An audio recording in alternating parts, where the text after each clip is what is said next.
Queen Cleopatra wants to eliminate me. This video is purely for entertainment and does not infringe on copyrights or laws. The rights to the novel and image belong to the original author. We do not claim ownership. Don't like waiting and want to listen to this fanfic in full now?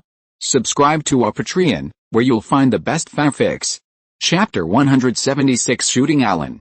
The leaders of the rebels were received by the deputy commander-in-chief and the advisory group of the headquarters. They handed the drafted surrender agreement to Li Baoke and others to sign, but Li Baoke didn't even look at it. Due to their special status, Li Baoke and his wife and Oscar were temporarily safe, but it was very annoying to have a group of people talking all night. At dawn, Li Baoke and his party, including the family of the workshop owner of the Colorado people, were exchanged with prisoners, and Colin and his group were still dealing with Allen's people. Before leaving the city gate, Li Baoke turned back and said to the deputy commander, "I will give you 1 hour to evacuate Jiamu City, otherwise, in the name of the supreme leader of Luanchi Fortress, I will still order a massacre in the city, Commander Li. Are you threatening and intimidating us?" The deputy commander was furious. "I think so." Li Baoke smiled and turned around to leave with his wife. Oscar was limping behind him, staring at his back, and he instantly became much taller. Oscar was shot in the leg during this injury. Due to the untimely treatment, he became a lame general after recovering from the injury. The Colorado workshop owner was called Nady, and a group of people followed behind. From now on, there was no place for their tribe to stay. They had no other choice but to join the Stone Fortress. Later, after the Stone Fortress completed the southward migration, all the Colorado men joined the army and established an independent division in the Bullish City, with Nady as the division commander. In this way, the Stone Fortress Army successfully occupied Jiamu City. The Stone Fortress Army planned to rest in Jiamu City for 10 days. It is said that several chemical companies have the raw materials needed by the Dupang laboratory, and Dr. Smith intends to recruit some talents. This all takes time. The first thing is to send Wang Jin and Wang Zai to rescue Colin, and then search for the remnants of the Jacob Security Company. Anyone who resists will be shot. Colin was found soon. He used his army to capture thousands of Jacob security guards in less than 3 days. For several consecutive days, a group of people had to be executed. Allen was caught in the basement of the security company, and was escorted directly to Lee's office along with the experimental subject, the fish scale man that had not yet been successfully transformed. Li Baoke smiled at him first. "See you again, Dr. Joseph."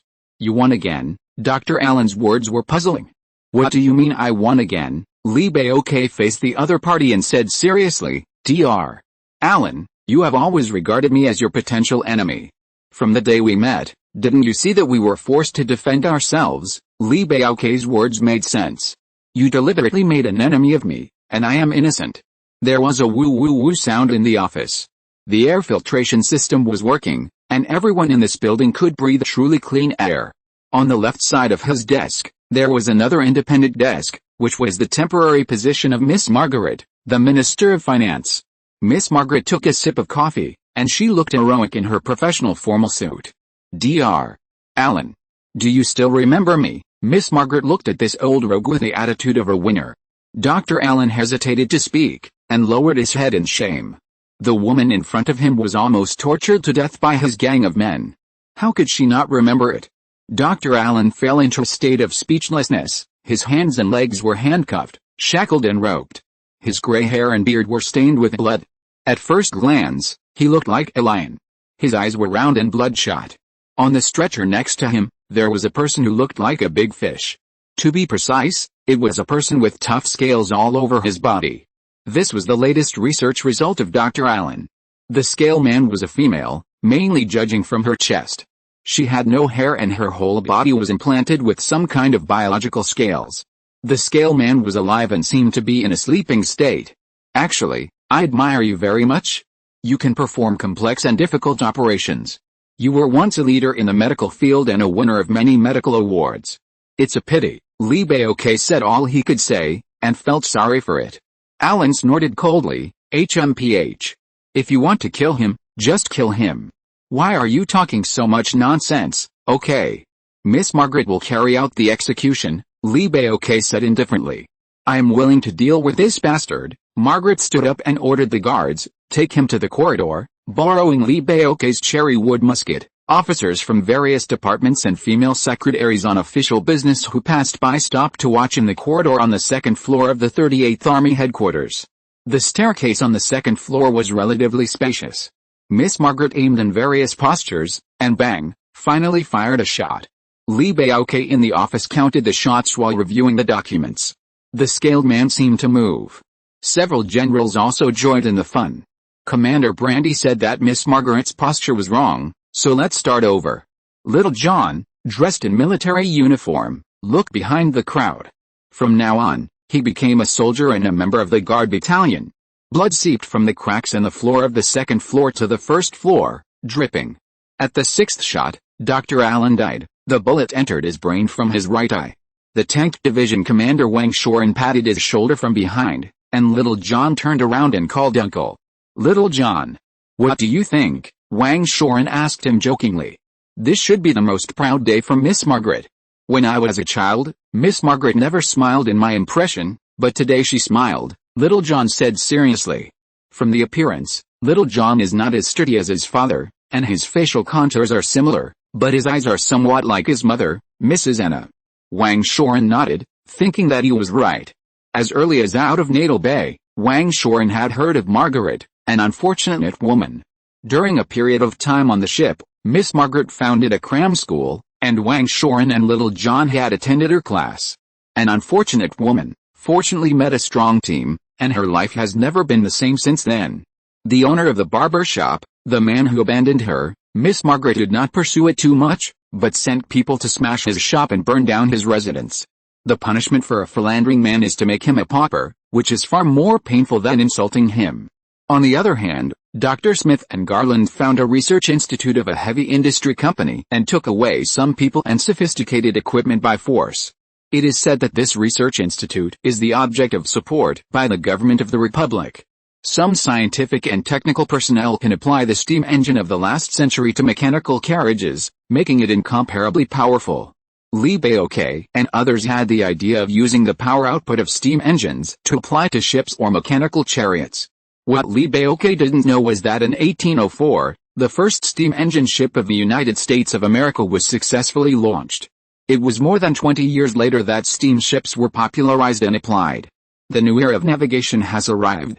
It was mentioned in the previous chapter that the Republic of Mariana was not very interested in steam engines, mainly because of the surplus labor force.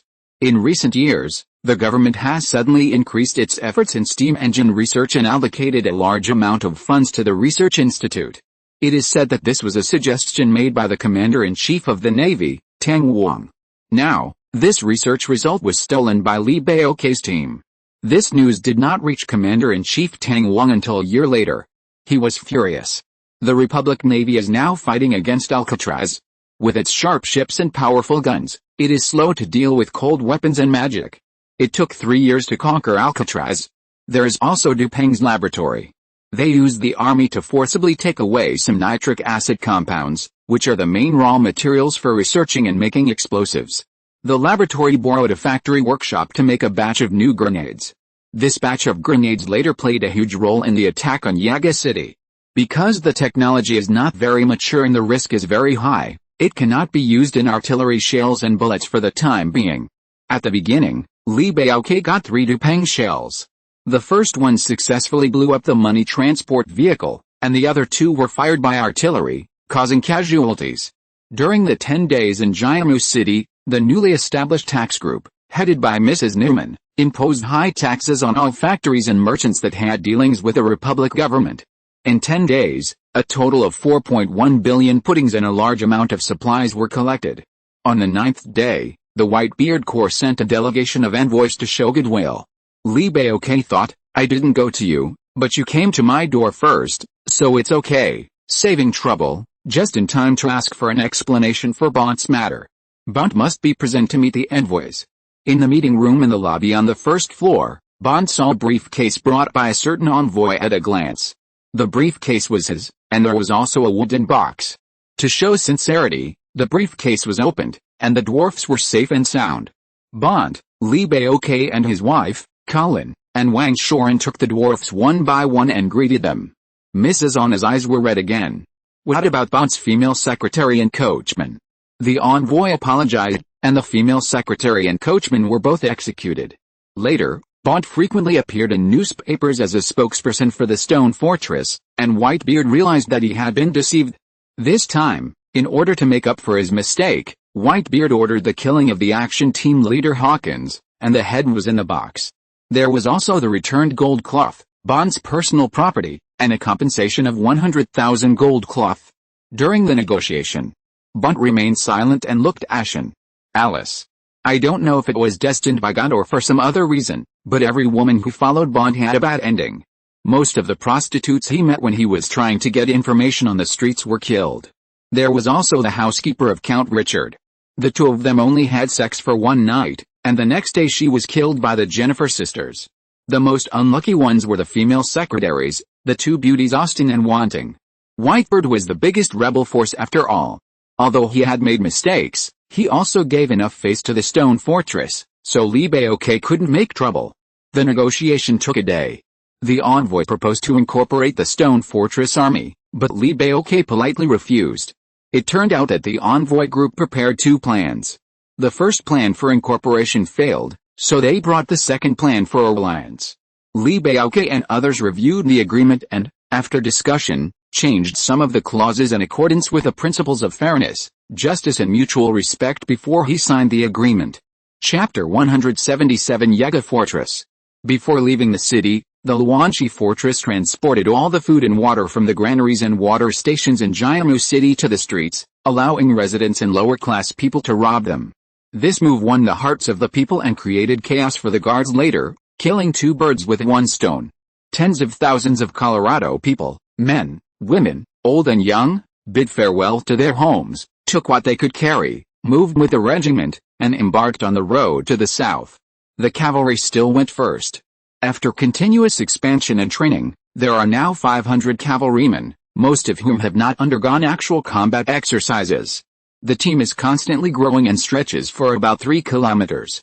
I heard that the Republican Guard has dispatched 500,000 troops to stop us in Yaga City, Li Baoque said to Chief of Staff Li Jia on horseback. They have now increased their troops to 700,000, Li Jia replied. They are just waiting for the pockets to be laid for us to drill into, so we must be prepared for a tough battle. I think the Colorado people will cause us a lot of trouble, Li Baoque expressed his concerns. Even Li Jia thought that the Colorado people were a burden. Once the war started, troops would have to be dispatched to take care of them. A staff officer suggested that the more than 12,000 Colorado people be dismissed on the spot, but Commander Li rejected it directly. There is no better way at present. If the Colorado people leave the team, they can be wiped out at any time. Now, there is no better way to resettle them. We can only take it one step at a time. Li Baoque feels that he is responsible for the lives of the Colorado people. Li Baoque thought for a while and said, I think we can defeat them within 3 hours, Commander Li. According to the alliance with Whitebeard, his corps will dispatch no less than 100,000 troops to open up the road for us and block one front. The Socialist Army will also contain the other side, Deputy Chief of Staff Hill explained the commander's strategic intentions. With the help of the Whitebeard Army and the Socialists, it is very likely, Li Jia also expressed his opinion. No. The white-bearded man can only add icing on the cake, but what I need is someone who can help me in times of need. Li Baoque smiled and waved his hand at Li Jia. Seeing that Li Jia didn't understand, he said, if we lose, the white-bearded man will not show up. On the contrary, if we defeat the Republican Guard, the white-bearded corps will definitely come to share the fruits of victory. Li Jia nodded, not quite understanding. It was the history of our last world that taught me what reality is. Li Baoque smiled like this. At this time, a messenger reported that there was a group of people claiming to be from the Socialist Party behind them and wanted to meet with Commander Li. Li Baoque agreed, and a goat carriage rushed over in a while, so he ordered the troops to rest on the spot for 20 minutes. He gave the other party 20 minutes to show respect. 3 people got off the goat carriage, and the leader claimed to know Bond. So, he ordered Mr. Bond to come to the scene. The man was tall and very imposing. Bond saw that it was Brother John. Brother John was the one who rescued Mitchell's guerrillas at the foot of the Death Prison Mountain, and he was also the captain of the Death Squad in the Foursquare City battle. Bont had met him that year, and the latter requested to send troops to rescue the hostages as a representative of the Socialist Party, but Bont did not allow it, so Mitchell left the team voluntarily and Quittle followed him. Brother John is now the head of the Socialist Party in the Yaka region. He has been transferred to Yaka for work for 3 years. Since they are acquaintances, Lee Baoke said that everything is easy to talk about.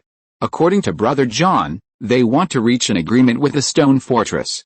If the Stone Fortress attacks Yaka City, they can lend a helping hand, and then they hope to get half of the control of Yaka City. Lee Baoke could not make the decision himself, so he summoned a brigade commander or above to attend the meeting.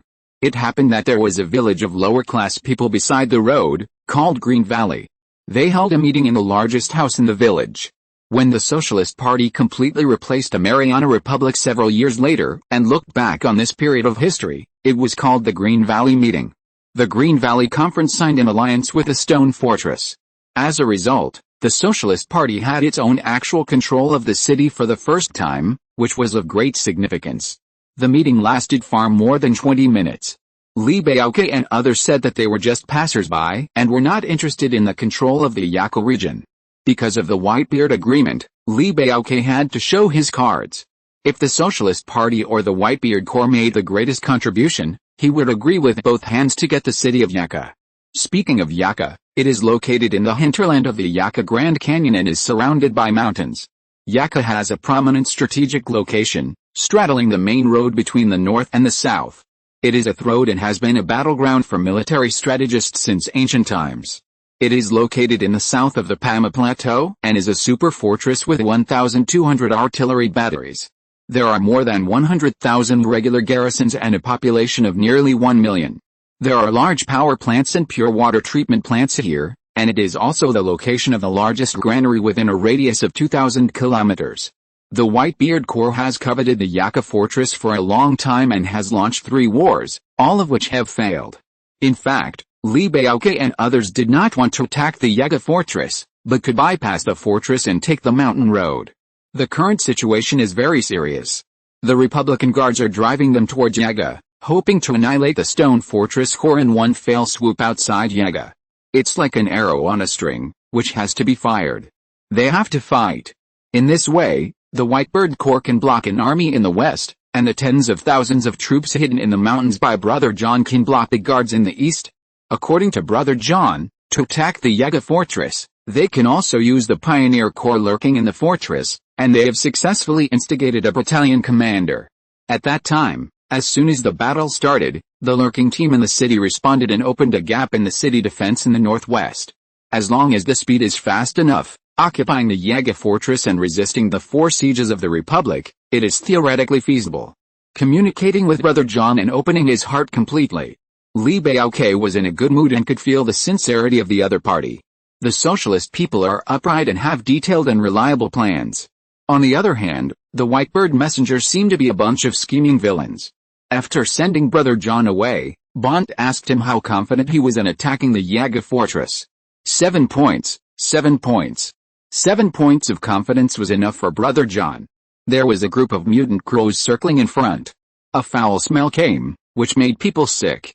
In the telescope, the world-famous Tower of Bones was seen.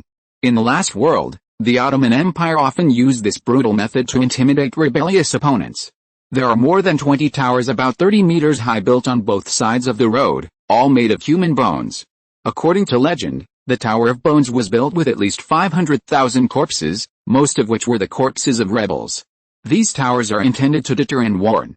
This is the fate of resisting the Mariana Republic. If they lose, it is unknown whether there will be another Tower of Bones.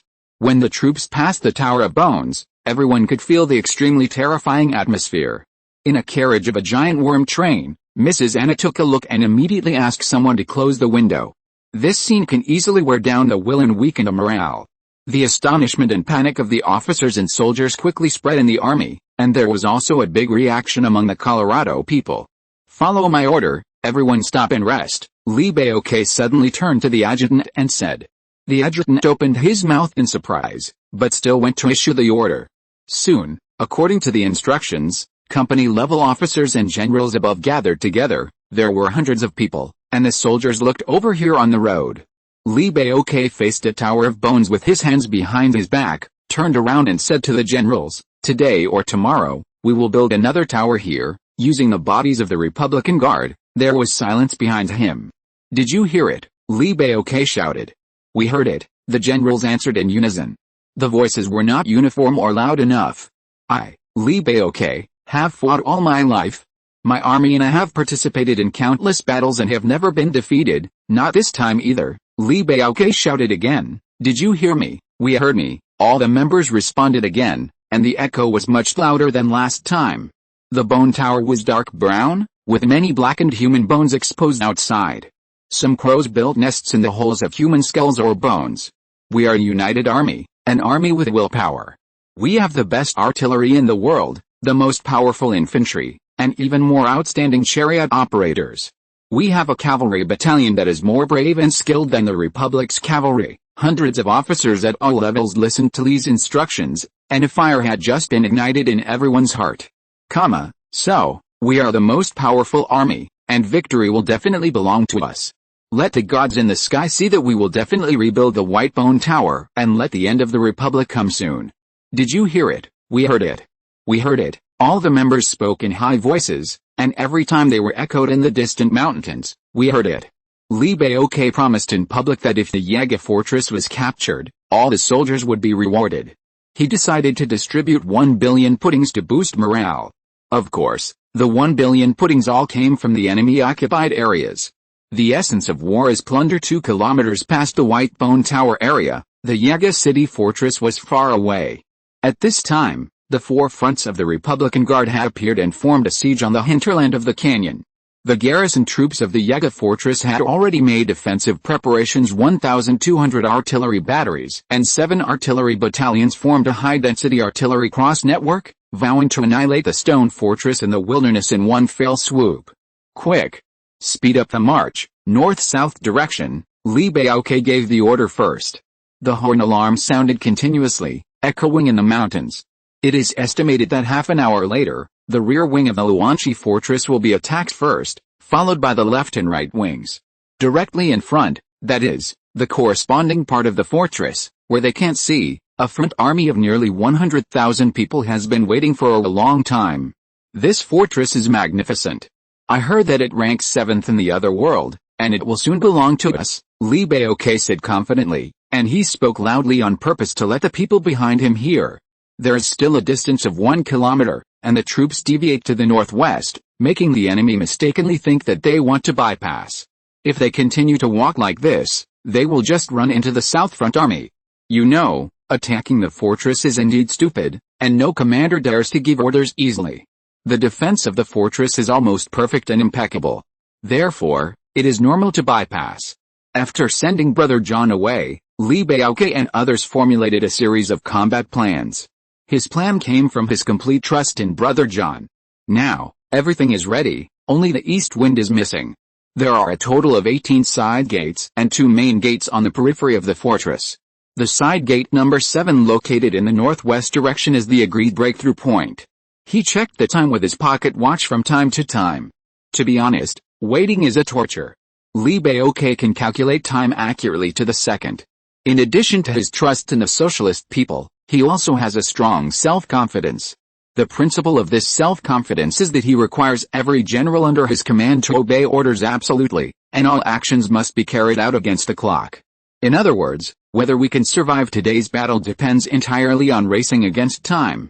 Once the expected time is exceeded, the consequences will be disastrous. And if we complete all the combat plans within the scheduled time, we will definitely win, and maximize efficiency and minimize mortality. Chapter 178 Battle of Yaga. Li Baoque was most worried about the Colorado people, so he entrusted the responsibility of protecting them to Wang Shoren. Wang Shoren's mechanized chariot formation protected the Colorado people, men, women, old and young, in the middle and let them move with the chariots. When the time came, they could vaguely distinguish the side gate number 7, but why there was no movement, Li Baoque was shocked and broke out in a cold sweat. A few minutes later, someone pointed in the direction of the fortress. Look! What is that? Li Baoque could see with his naked eyes that there were at least 20 columns of smoke coming out of the fortress. It was the socialists' internal response, the signal before the action. Among them, there were continuous explosions, and a huge explosion occurred in an arsenal in the fortress. Chief of Staff Li Jia watched through a telescope, and the fortress was also in chaos. They were drawing generals and soldiers to go to the inside of the fortress to investigate the chaos. Listen to my orders, the troops will follow the cavalry battalion to advance, and the target is the side gate number 7, Li Baoke issued the first combat order. On the Yaga side, seeing that the vanguard cavalry of the Luanchi fortress suddenly turned and rushed towards the fortress, they hurriedly increased their troops and were on guard. At the number 256 battery, Major Carsidon had a complicated look, and several deputies were very stern. He was stationed at the number 7 side gate, and together with the 35 adjacent batteries, they were all within their defense range. Each battery was connected by a fixed lane, and the battery was 30 meters apart. In addition to his battalion, there was also an artillery battalion, and behind it was a regular regiment of infantry. There was also a squad of military supervisors. One of Major Carsidon's deputies, as an undercover of the Socialist Party, had been lurking for many years. Since he had instigated Major Carsidon to rebel, he would face the biggest challenge today. The riots in the city had little impact on their part. Could Major Carsidon stand the test? It was still unknown. A battalion had thousands of people, most of whom were of lower class origin and had little combat effectiveness. It was extremely difficult to open the number 7 side gate under the eyes of the artillery battalion, the regular regiment, and the military supervisory squad. It was estimated that once they started, they would be slaughtered in a few minutes. Once the stone fortress enters the range of the artillery battalion will open fire in full force. The dense artillery network is enough to give the friendly forces a hard time. What to do? Seeing that the friendly vanguard cavalry battalion is getting closer and closer, the deputy looked sad and said to Major Carsidon, "I'd better go? You want to sacrifice yourself to blow up the door?" Carsidon said in astonishment. "Yes. For the future of Mariana's alien world, for the future generations to live a good life, I, a socialist, am willing to sacrifice myself, Mr. And you are great." Major Macedon couldn't help but give a thumbs up. A military supervisor was watching Eng and the major's every move not far away. The leader sneered and ordered his men, "I suspect there is something wrong with this person. Go and bring him here." Several soldiers went, but Eng seemed to have evaporated from the face of the earth, and no one knew where he was. The leader's suspicion is reasonable. People who were born as secret detectives have this intuition. Above the side door number 7, sandwiched between the number 254 and number 253 gun turrets, Mr. Eng pushed a small cart of black gunpowder, a total of 10 barrels of 500 kilograms. He said he was delivering ammunition to the number 253 gun turret. The squad leader of the gun turret waved his hand on the steps and told him that he didn't need it for the time being. A colonel was on the gun turret, looking through a telescope and ordered the gunners to prepare to fire. "But I will be scolded by our superiors when I go back." Mr. Eng looked pitiful. "Let him get out of here," the colonel officer in charge of the scene said impatiently. The soldiers and artillerymen next to him looked at him, and no one paid attention to this little thing. There was a stone staircase leading directly to the ground. When Eng pushed the gunpowder back, he accidentally fell down, and 10 barrels of gunpowder rolled down the stairs, almost hitting someone, causing several scoldings. Below was the doorway of the side door number 7. Some soldiers and officers frowned. "The people in the 1771 battalion are all trash. The 1771 battalion is the number of the 1st battalion of the Khashoggi." Engel had no choice but to push the empty cart down. After a while, there was a loud bang, boom boom. Mr. Engel detonated the gunpowder barrel at the door, and the side door number 7 was blown to pieces. The nearby troops were all shocked and rushed over. What the supervisor was worried about finally happened. Major Carsidon shed tears.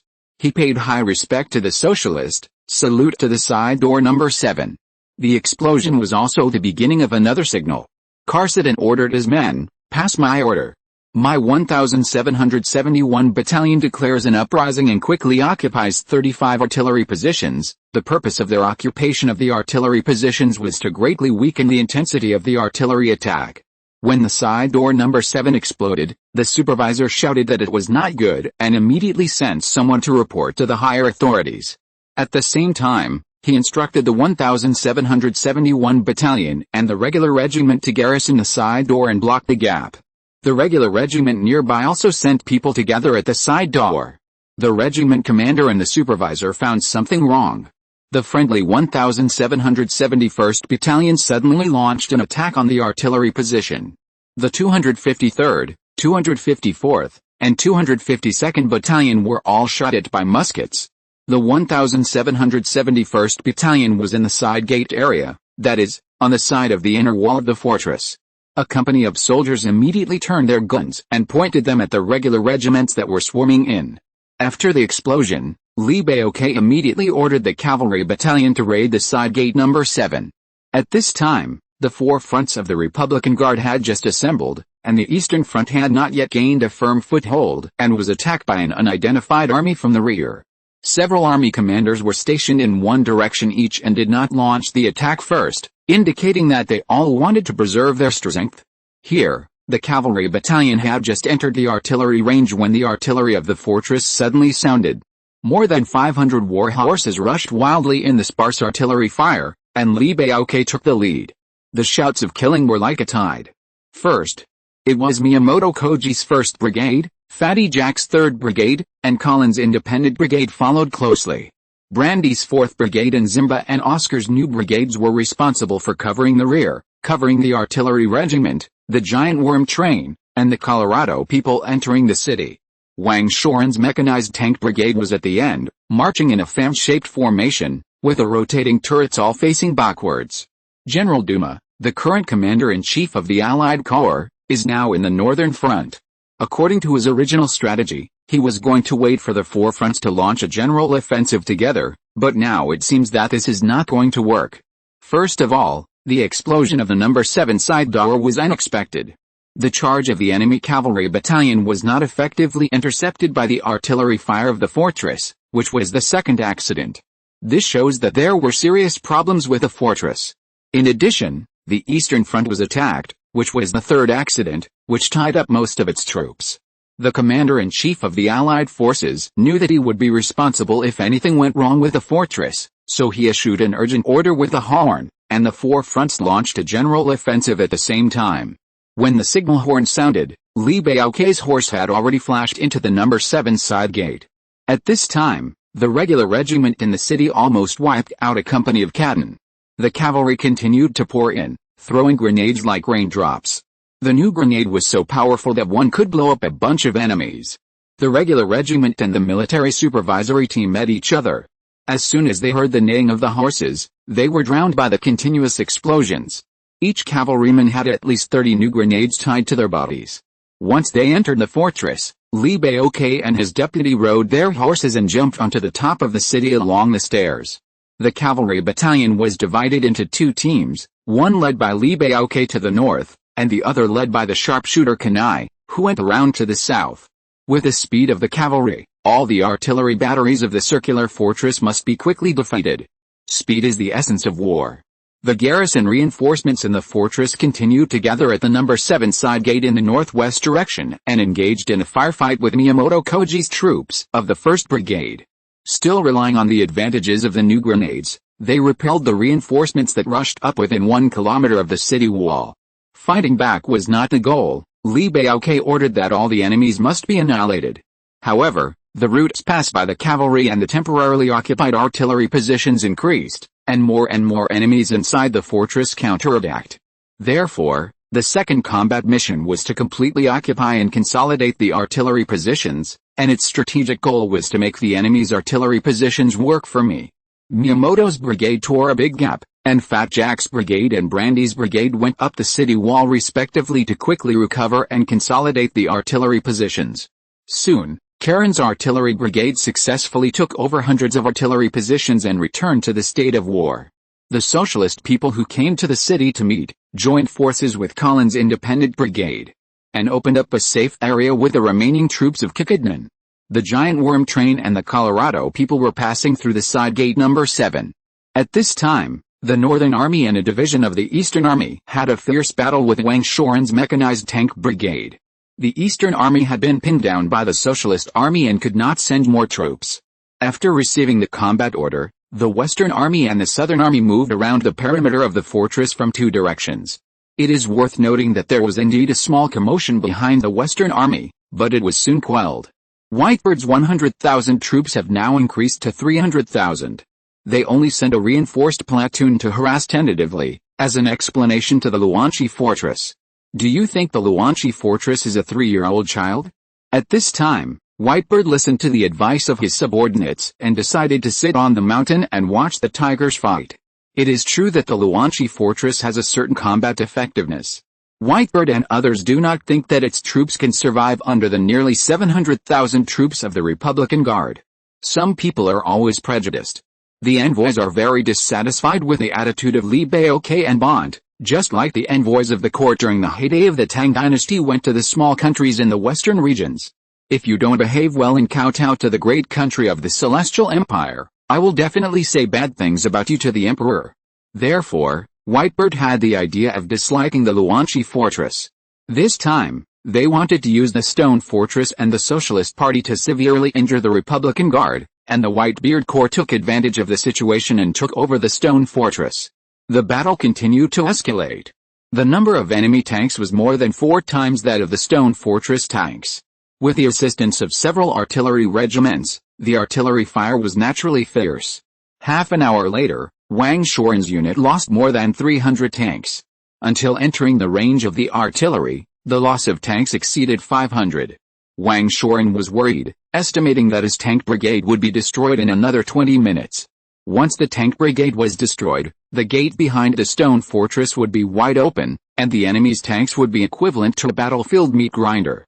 Tens of thousands of human bodies could hardly last an hour.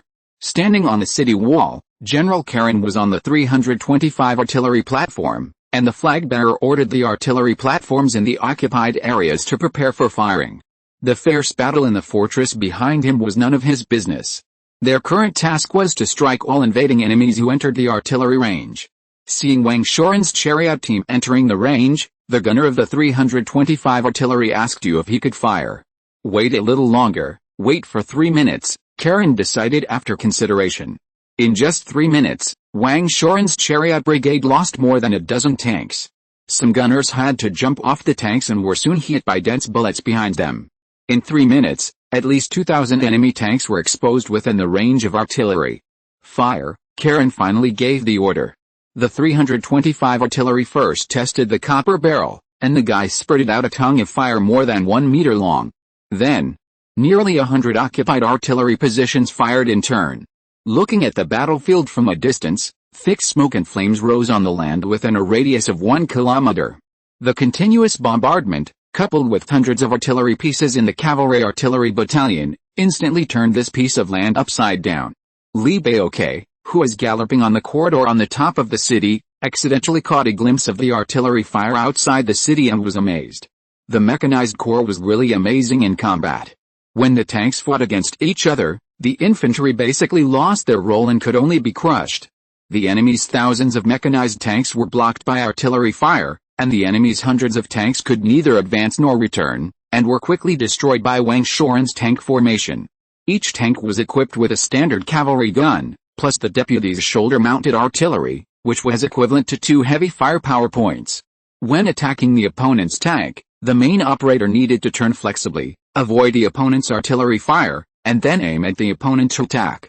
At this time, Wang Shoren was completely relieved. The remaining tanks were still arranged in a fan shape, and all turned their heads to face the battlefield. Chapter 179, Battle of Yaga continued. Li Baoque roughly counted and found that he had passed at least 500 artillery batteries along the way. 5 fast horses could pass through the corridor in parallel. In front of him was the number 769 artillery battery, where at least 100 musketeers were on guard, and there were several 6-barreled revolver muskets. Most of the guards of the previous artillery batteries basically fled at the side of the enemy, but this time it was different. The guard commander of the artillery battery was very dedicated. Pa. The revolver muskets fired first, and the dense bullets instantly shot down more than a dozen cavalrymen. Li Baoque's horse was hit by the bullet and fell forward. He took advantage of the momentum and rolled to the side. "Hurry up and protect Commander Li," a cavalry squad leader shouted. Another cavalryman flew in front of Li Baoque and immediately attracted several bullets, Whoosh, whoosh, they penetrated into the cavalry's body and splashed blood on Li Baoque's face. Cavalry retreat. Lie down, Li Baoque shouted loudly. However, due to inertia, the following cavalry could not stop the car for a while, and the cavalry camp fell down one by one like cutting leaks. Li Baoque felt very distressed when he saw this, and ordered the surviving cavalry to throw grenades. The new grenade is similar to the future grenade, with a safety plug. Pulling out the plug and pulling the rope will automatically ignite. Because of the use of DuPont explosives, it is about the same power as the future grenade. At first, more than a dozen grenades flew over, killing several heavy musketeers on the parapets and corners.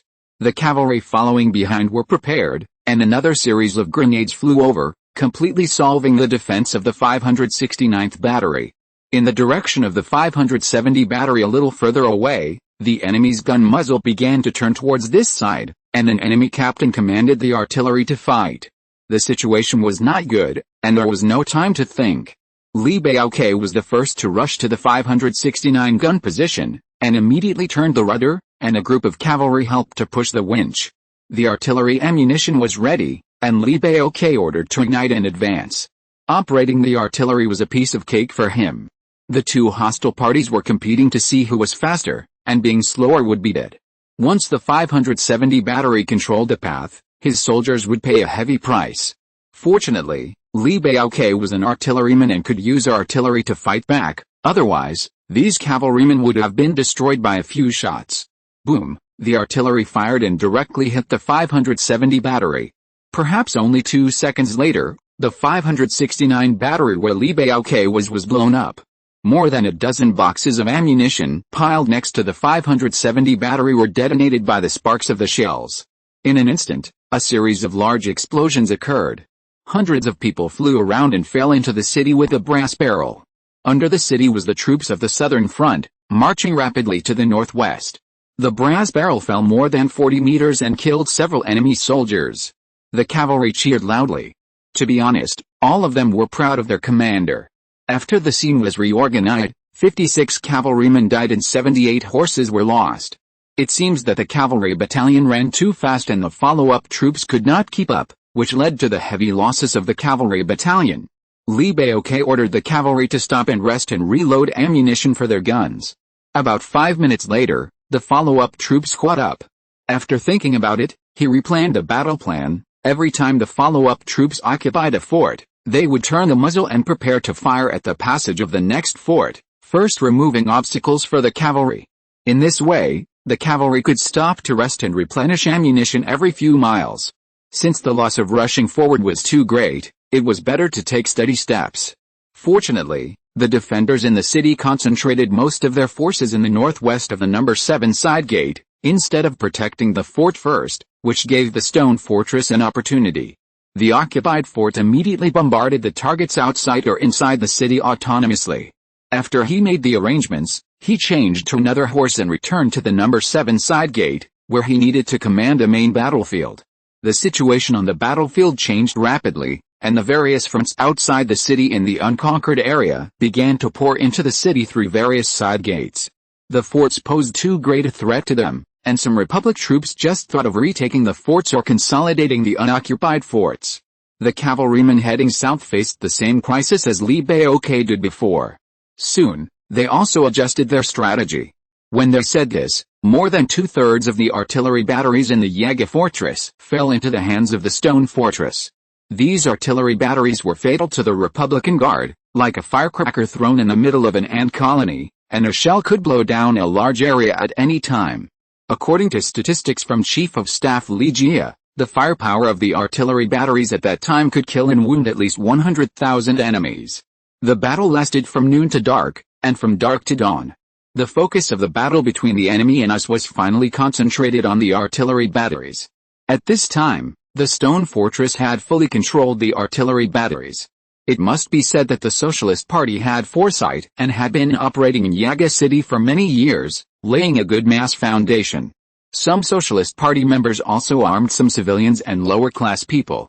There were many guerrillas in various areas of the city that harassed the rear of the Republican Guard, making them miserable and unable to take care of the head but not the tail.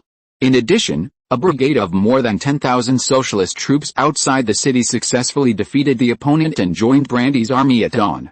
At noon, every area occupied by the Republican Guard was retreating.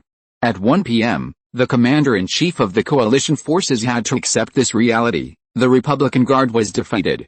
When they all evacuated from the North Gate, only more than 100,000 troops were left out of nearly 700,000 troops, and a lot of baggage and equipment were left at the intersections of Yucca City. Corpses were scattered all over the city, a horrific scene. Counting the number of casualties made Lee Baoke heartbroken. More than 7,000 warriors were killed. The new Zimba Brigade commander was killed, and his position was replaced by his deputy Oscar. There was also a new appointment news, and the sharpshooter Kanai was appointed as the new commander of the cavalry battalion. The Socialist Army suffered even greater losses, losing 6,000 soldiers and tens of thousands of volunteer people.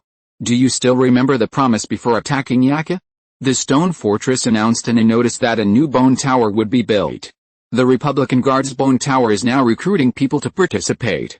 For a time, the people of Yucca City participated enthusiastically. They spent 20 days to collect a large amount of mud and stone, and built the largest bone tower in history with the bodies of 600,000 people in the Republic. The new tower is about 150 meters high, in the shape of a pyramid, with a base area of 500 meters. Its momentum and scale far exceed the sum of all bone towers in history. The stone fortress rested for a month and a half, absorbed some prisoners and inferiors, and added the Colorado people as soldiers, and then conducted a short training. Now all brigades have resumed their organization. On the third day after the victory of the battle, Whitebird sent another envoy group to negotiate, with 200,000 troops outside the city. This time they wanted to take over the control of the Yucca fortress, and the negotiations lasted for more than 10 days. On the top of the city, Lee Baoke and Brother John were together, as well as Bont and his generals. What do you think, Brother John? Brother John smiled bitterly. I can only choose to give in. I will give half of the Yucca fortress to Whitebird. Lee Baoke lowered his head and was silent for a while, then said, if Brother John wants to fight, I, Lee Baoke, will accompany him to the end. Forget it. They are strong in men and horses, and we have too many wounded soldiers. We are far from being opponents. Besides, Whitebird is being polite by not taking action for a long time. Yeah, Lee Baoke nodded, feeling heavy-hearted. Not only Lee Baoke, but also Bont and others were not in a good mood. The Whitebird army did not help in the battle, and when you won, they showed their faces and shamelessly came up with an agreement to share the fruits of victory with you. It was too infuriating. What else can we do if we don't compromise? After all, we are rebels. If internal strife breaks out, the Republic's military will laugh at us. In fact, Lee Baoke has already got what he wanted, such as troops and supplies. He didn't care about the control of the Yucca fortress at all, because they each had different purposes. His most urgent hope now was to join forces with Mitchell and Quittle's army, and then carry out the next plan to go to the sea. Negotiations were to be discussed. Lee Baoke sent Mr. Bont as a representative to try to gain as much expediency as possible, and then give this part of the Luanchi fortress to the socialist people.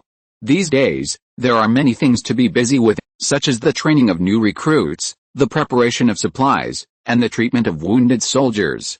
There are hundreds of seriously injured and disabled soldiers entrusted to the care of the socialist people. I hope they can be taken care of well. Basically, wherever Commander Lee appears, he must bring his wife with him, which has won the public's favor and unanimous praise. Now, people all respectfully call Anna Mrs. Lee. Before leaving the Yucca fortress, Lee Baoke specially wrote a letter and entrusted it to Brother John, who would pass it to Whitebeard after he left. The gist of the letter was that the stone fortress would establish its own base in the south and retain a series of rights in the Yucca fortress. These rights were now temporarily handed over to the socialists. They hoped that the Whitebird leader would not make things difficult for them. To be enemies with the socialists was to be enemies with the stone fortress. We hope we will still be friends when we meet again someday. The content was very implicit and directly stated the position of the stone fortress. Whitebird was very unhappy after receiving the letter. He had planned to expel the socialists by force, but with Lee Baoke's letter, he temporarily gave up. To be honest, before he met Lee Baoke, Whitebird thought that there was no one in the world he dared not provoke. Since the Battle of Yucca, Whitebird had to admire Li Baoquai's army from the bottom of his heart. He really couldn't afford to provoke him. Putting himself in their shoes, with an army of 60,000 people against an army of 700,000 people, Whitebird asked himself that he was far from capable of doing so. In the most magnificent building in Yaga, Whitebird sat steadily in a luxurious office, smoking cigars and drinking champagne with several staff members. The brocade-lined wall on one side cracked a few times, and a secret door flashed out. A man in a golden suit came out holding a goblet. "Congratulations, Uncle." "Congratulations to Uncle for taking the Yaga fortress," the man said, and walked forward. "Hawkins. This is not what I want," Whitebird said with a dark face. "Haha. If you want to exclude the socialists, isn't it simple? You only need an excuse." Hawkins changed his violent face in the past and behaved very politely today. He smiled lightly, sat on the sofa on the side, and slowly said the above idea. "Oh. What excuse?" Whitebird and several staff members stopped their actions and looked at him in surprise. The goblet contained whiskey. After taking a sip, Hawkins still said lightly, "Find an excuse to start a war, isn't it simple?" After speaking, he cast his eyes on the oil painting on the east wall. "Yes. Isn't it simple? Why didn't they think of it? Speaking of the excuse for starting a war, it's not now. There is no rush to plan slowly. The oil painting is a work from the last century, girl picking strawberries. Below it is a line of annotations in French and Dutch, a witness to the friendship between French Colonel Joseph, Lieutenant Colonel Pabelin and President Moss. Lieutenant Colonel Pabelin and President Moss were the leaders of the Dutch caravan that the Prometheus met on the road when it approached Batavia. Who is Hawkins? He is the captain of the Whitebird operation, Hawkins, who maliciously teased Bont and lied about intelligence. One of the above chapters mentioned that in order to calm the anger of Bont and others, the envoys presented Hawkins' head when they negotiated with a stone fortress for the first time. In fact, Hawkins is not dead, but a person who looks like him has replaced him. Chapter 180, Song of the Pamir Plateau. The stone fortress set out on the journey again, and successfully reached the Pamir Plateau 6 days later. Looking back at the mountains in the distance, looking down at the Yaga fortress, it was dark like a disk at this time. There was a goshawk soaring in the sky, and occasionally an eagle cry resounded through thousands of miles. According to people around him, eagles are rarely seen in the other world. They come from the divine world. Eagles have been the totem and mascot of the Republic for countless centuries. This slope is 30 kilometers long and leads directly to the plateau. The giant worm train behind it climbs hard, and it requires the efforts of many people to help push it. Finally, we got to the plateau, and the air was much fresher. On the Pamir Plateau, we encountered 2 small-scale battles one after another, killing more than 20,000 Republican guards and seizing a number of supplies. During this period, several rebel forces joined, and the team continued to grow, with a total number of more than 90,000 people. The leader of one of the forces, who claimed to be the exiled governor of Garcia Province, was called Sir Paul. He led his personal soldiers and followers of nearly 10,000 people to the stone fortress.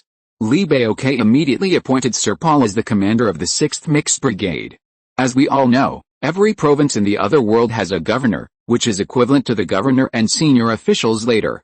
It is said that Sir Paul is a victim of the internal political struggle of the Republic. What does it mean? As the saying goes, the winner is the king and the loser is the enemy.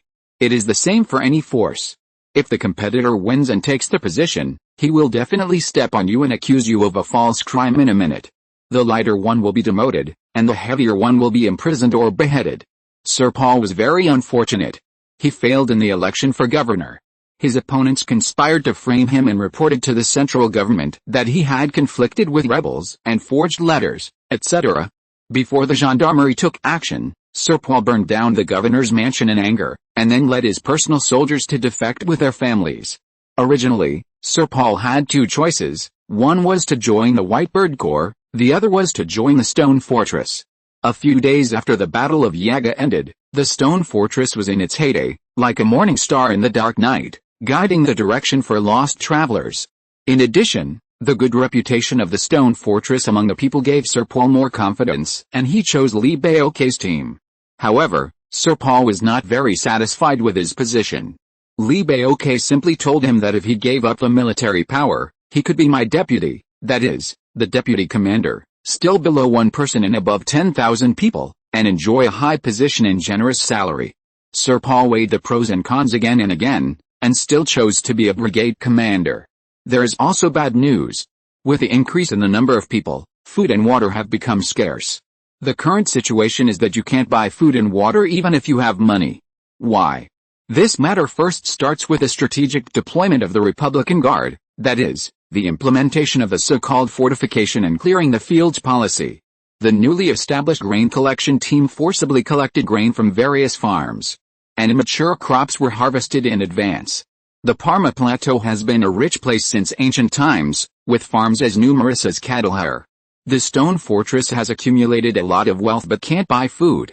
The stone fortress, known as the savior of the poor people, naturally cannot rely on looting to rob the people of their only food. There was no other way, so they had to collect wild grass or peel bark to maintain their supply. At this time, Bond suddenly remembered a person, the cross-eyed man, who had a processing plant on the Parma Plateau. It was this man who invented compressed biscuits. I remember the original shipping address, which was probably in the central and southern part of the Parma Plateau, where there was a small town called Huairao. Looking at the map, it was nearly 70 kilometers away from Huairao. At this time, the team was very close to the Xianquan farm. Along the way, there were few shadows of the enemy, but there were many lower-class people and civilians. Every time they arrived at a place, they first disbanded the sentry troops of the sheriff, and immediately eliminated any resistance. In this way, the lower-class people did not need identity cards to enter and exit the above-mentioned villages and towns. When passing a small town, civilians and lower-class people stopped to watch the mighty team of the Luanchi fortress, and both sides were at peace. Li Baoque and Bond decided to visit the last princess of the Ming dynasty first, and then look for the cross-eyed man to see if they could buy compressed biscuits. While talking, Li Baoque and his wife, Bond, Colin and others took the opportunity of the troops' rest and went to the farm. Bond was familiar with the terrain and led the way. They all changed into civilian clothes. The captain's temperament was still there, still like a gentleman, always outstanding in a group of people. Li Baoque wore an old felt hat and an old-fashioned linen suit, just like a civilian. There were 12 people going, and Little John insisted on going, so he was taken with him. In addition, there were 9 guards in plain clothes. In order to look more like civilians, they walked, and there was no need for unicorns or horses. A guard was carrying a box, not a suitcase for the dwarfs, but 1,000 gold cloths, a gift from Mrs. Zhu. Like Mrs. Zhu, Li Baoque was very particular about etiquette. From the road, there was a fork in the road. This dirt road led to 3 farms, about 1 kilometer away from the Xianquan farm.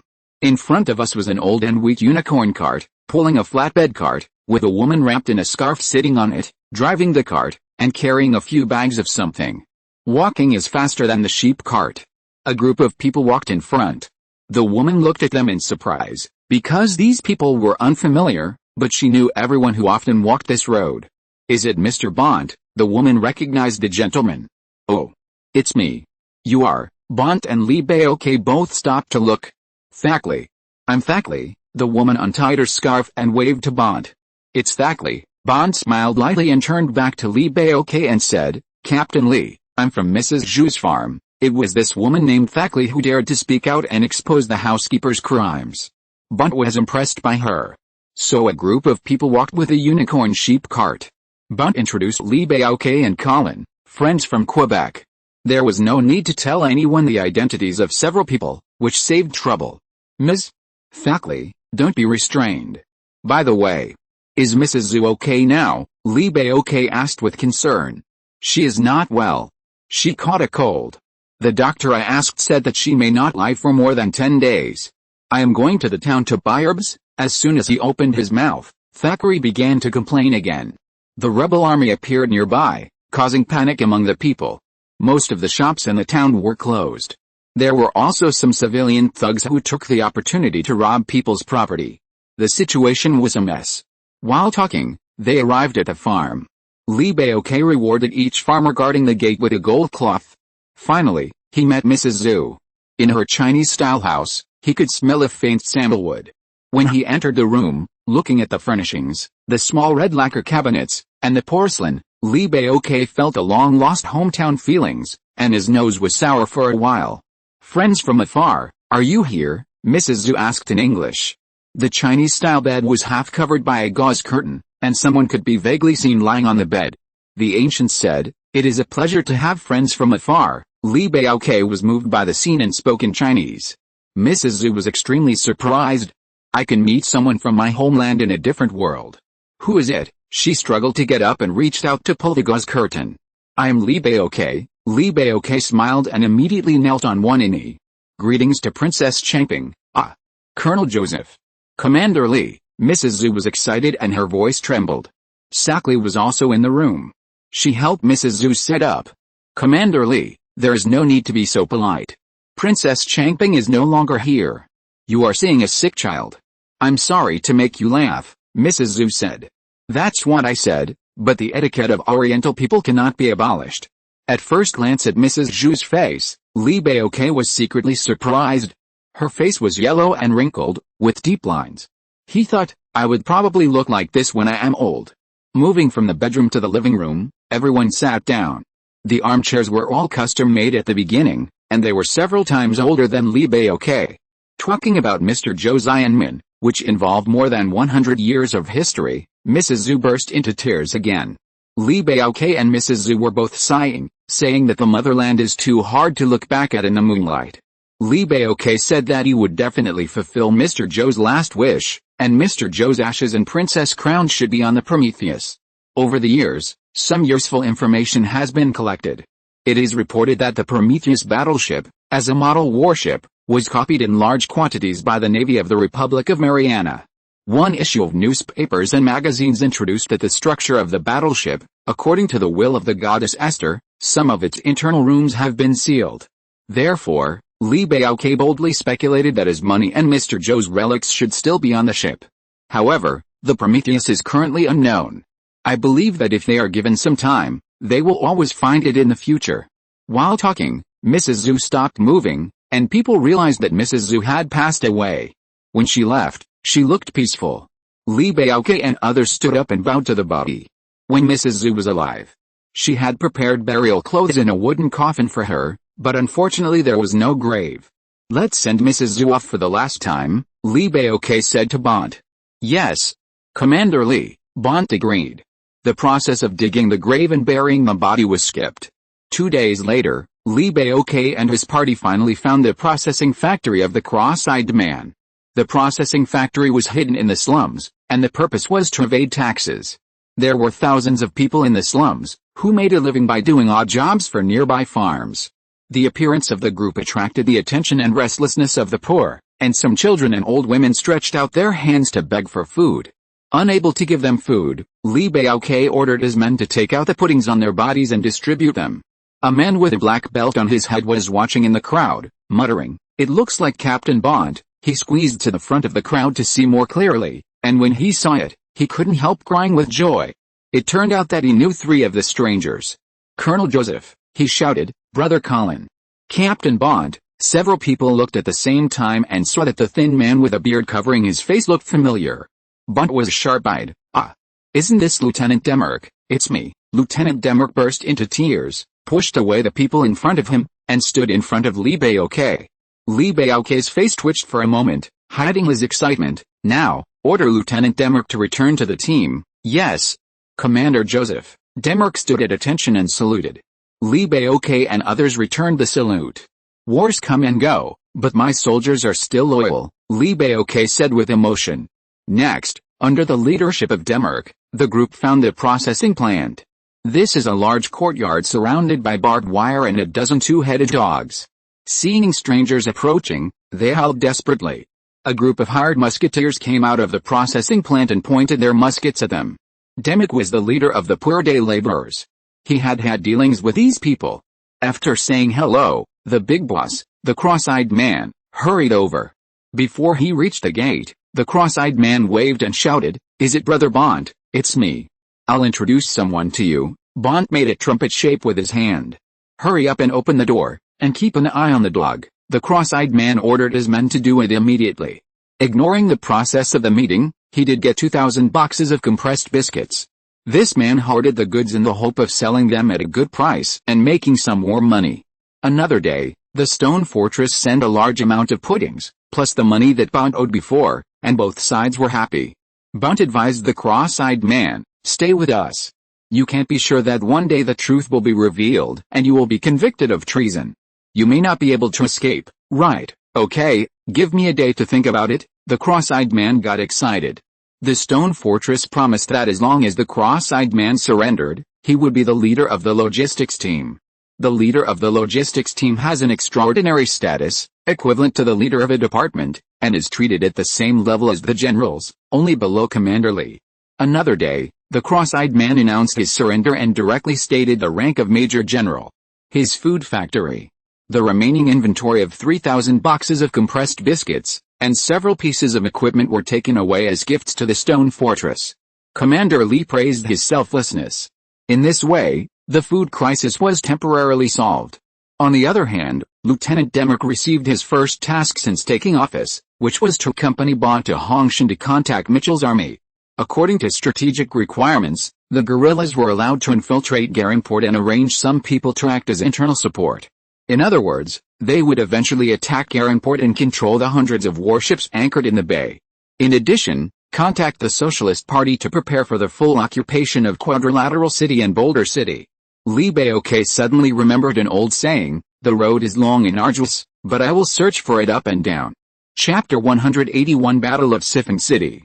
1810, after 2 years of travel, the stone fortress successfully crossed the Parma Plateau and arrived in the southeastern region of the Republic. After more than a dozen large and small battles, all were victorious. Luigi incorporated more than a dozen rebel armed forces and tens of thousands of lower-class people, with a total force of 200,000.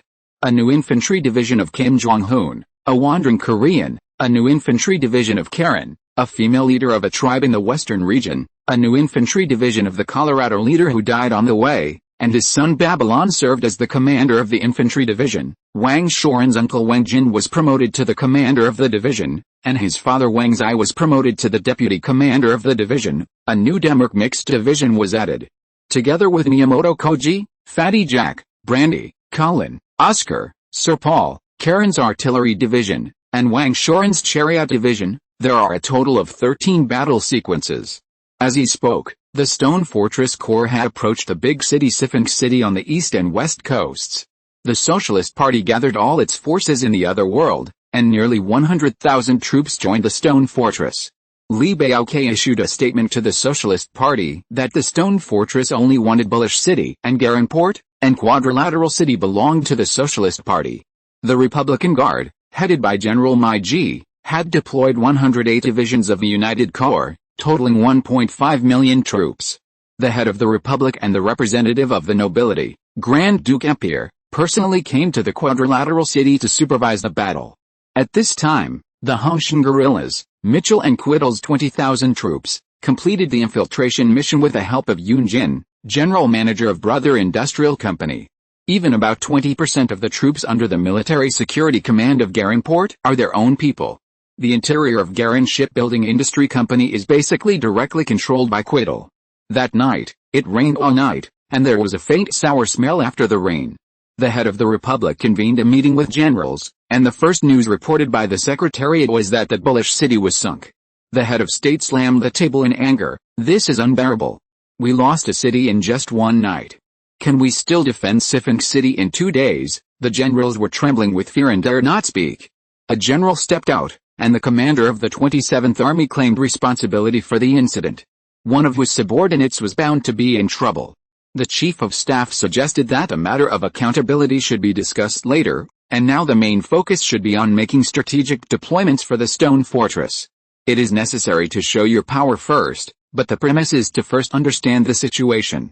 Why did the stone fortress occupy the big stone city overnight? I hope the General Staff will explain. The meeting lasted for a whole morning, and the generals finally sorted out the reason. It turned out that the focus of the Republic's military defense was the four-square city, and the big stone city 38 kilometers away was relatively lax in defense. This was the first point. The second point was that the stone fortress adopted a blitzkrieg strategy. Kanai's cavalry brigade marched quickly. And with the help of the Socialist and the Brother Industrial Company security team, the surprise attack was successful. The big stone city was liberated within half an hour. Now, the Stone City is guarded by the Babylonian division of the Colorados and Demerck's mixed division. Demerck has returned to report on his duties and was awarded the rank of Major General. The 27th and 112th Armies of the Republican Guard are known for their strength, while the 351st Division of the 57th Army and the 405th Division of the 63rd Army are the elite of the elite. 4 armies deployed defenses in front of the city and dug 7 trenches as long as 10 kilometers. The 351st Division is a purely mechanized division with a strength in organization and excellent equipment. It has 4,000 tanks and more than 20,000 people. It has never been defeated in the battles over the years. The cavalry of the 405th Mixed Division is even more powerful. It is known as the first in the guard. It has 2,000 cavalry, artillery and infantry, with a total number of less than 20,000. Some people suggest that the cooperation between the 351st Mechanized Division and the 405th Division's cavalry should be able to deliver the most powerful blow to the Republic. The comparison of the military strength of the two sides, the 300,000 troops of the Luanchi fortress and the Socialist and the 1.5 million troops of the Republican Guard, are still not on the same level in terms of quantity. In terms of military equipment, the two sides are similar. The Luanchi fortress has been focusing on the research and development and transformation of weapons and equipment, especially the application of defying explosives, which is superior in quality.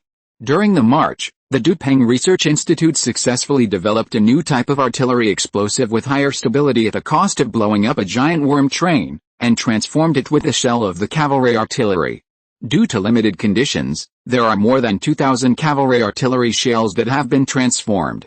The reason why shoulder-mounted artillery shells were not used was that they were afraid of causing harm to people.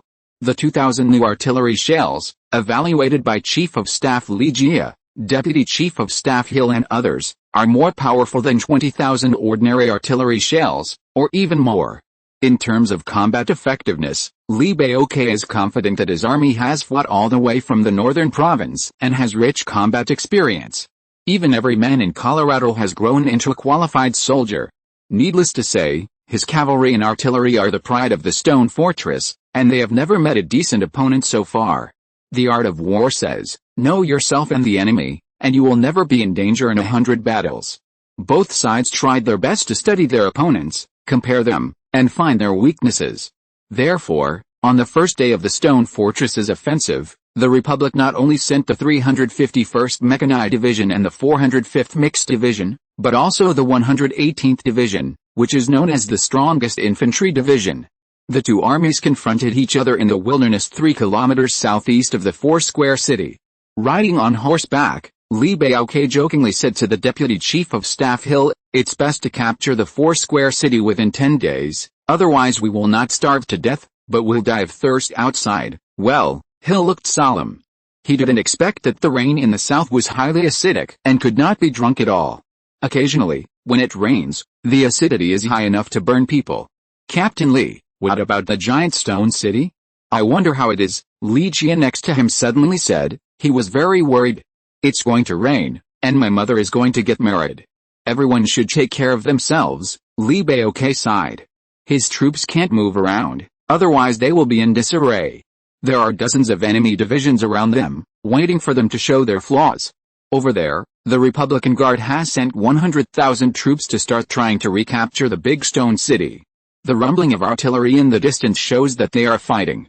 Dr. Smith's team, the DuPont Institute, some working groups, and Mrs. Lee, Mrs. Anna, are all in the big stone city. They are Lee Baoke's lifeblood and must not make any mistakes.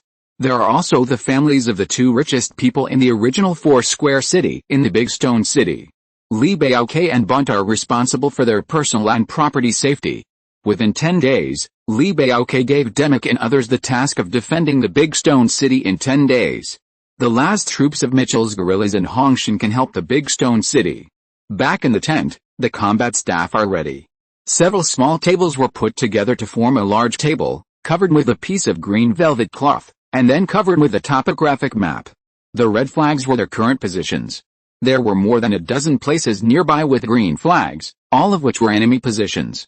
Collins' detective company successfully obtained useful information, and the enemy's number was noted on the green flag. There was a large box next to it, with a variety of models, wooden chariot models, cardboard cavalry figures, artillery models, etc. The combat staff placed various models around, such as the 351st Division of the 57th Army under the blue flag, with 3 chariots, representing 3,000 mechanical chariots.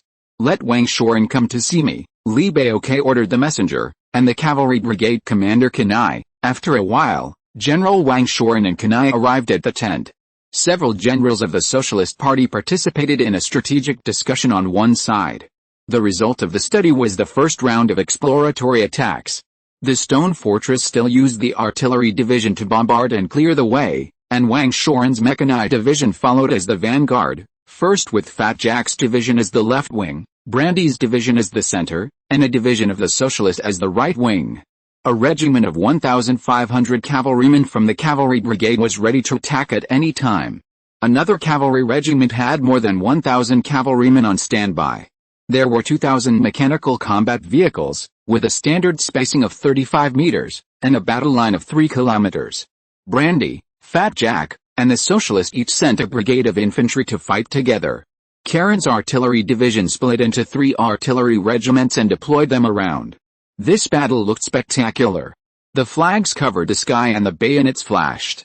Attack! Commander Lee personally went to the front of the battlefield to command, and the flag bearers signaled on both sides with flags. The entire attack array was mighty. When advancing 500 meters, the enemy's 351st Mechanized Division acted as the main force to fight.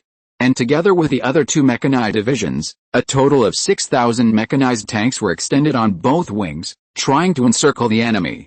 In mechanized warfare, victory is usually achieved by absolute numerical suppression, Commander Lee. The situation is not optimistic, Deputy Chief of Staff Hill expressed his concerns. With 2,000 tanks facing 3 times the enemy's tanks, and there was also an ace division among them, the situation was not good.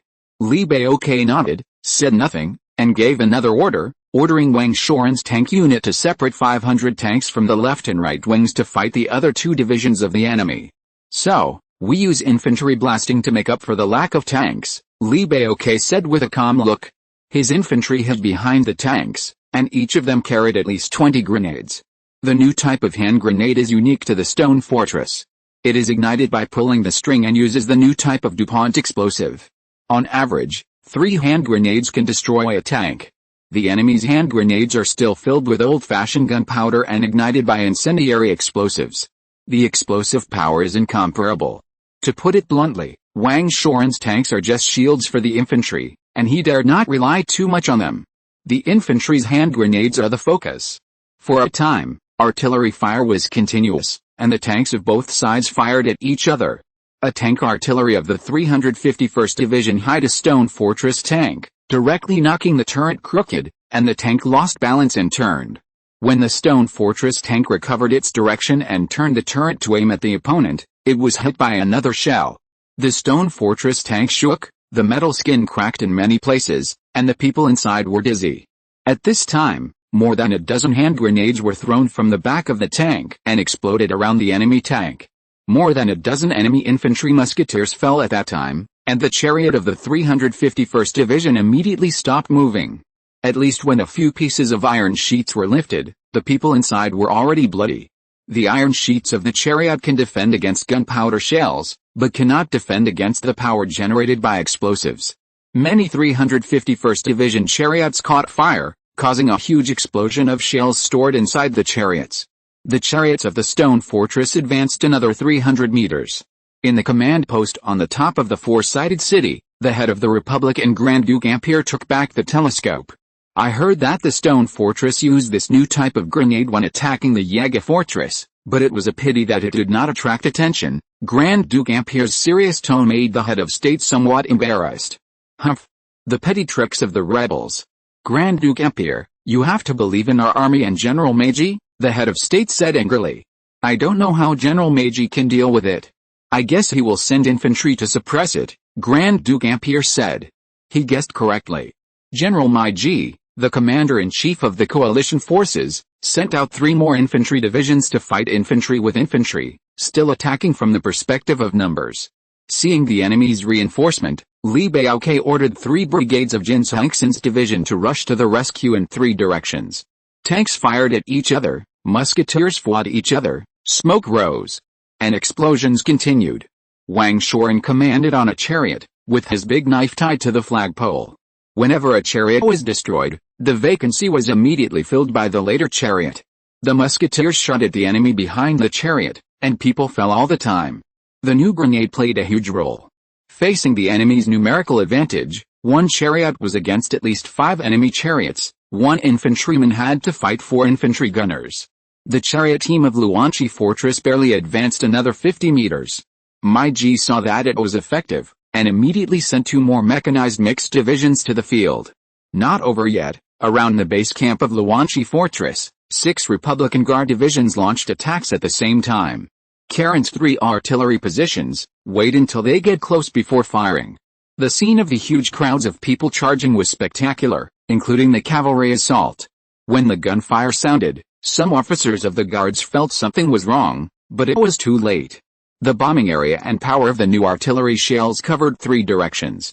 After the 3rd round of shelling, the enemy suffered too many casualties and had to retreat temporarily.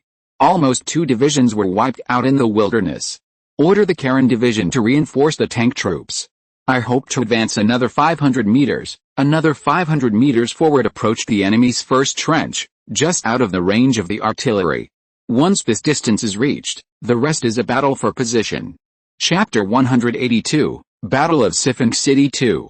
The messenger conveyed the order to General Karen, and the Socialist Party representative agreed to send another brigade.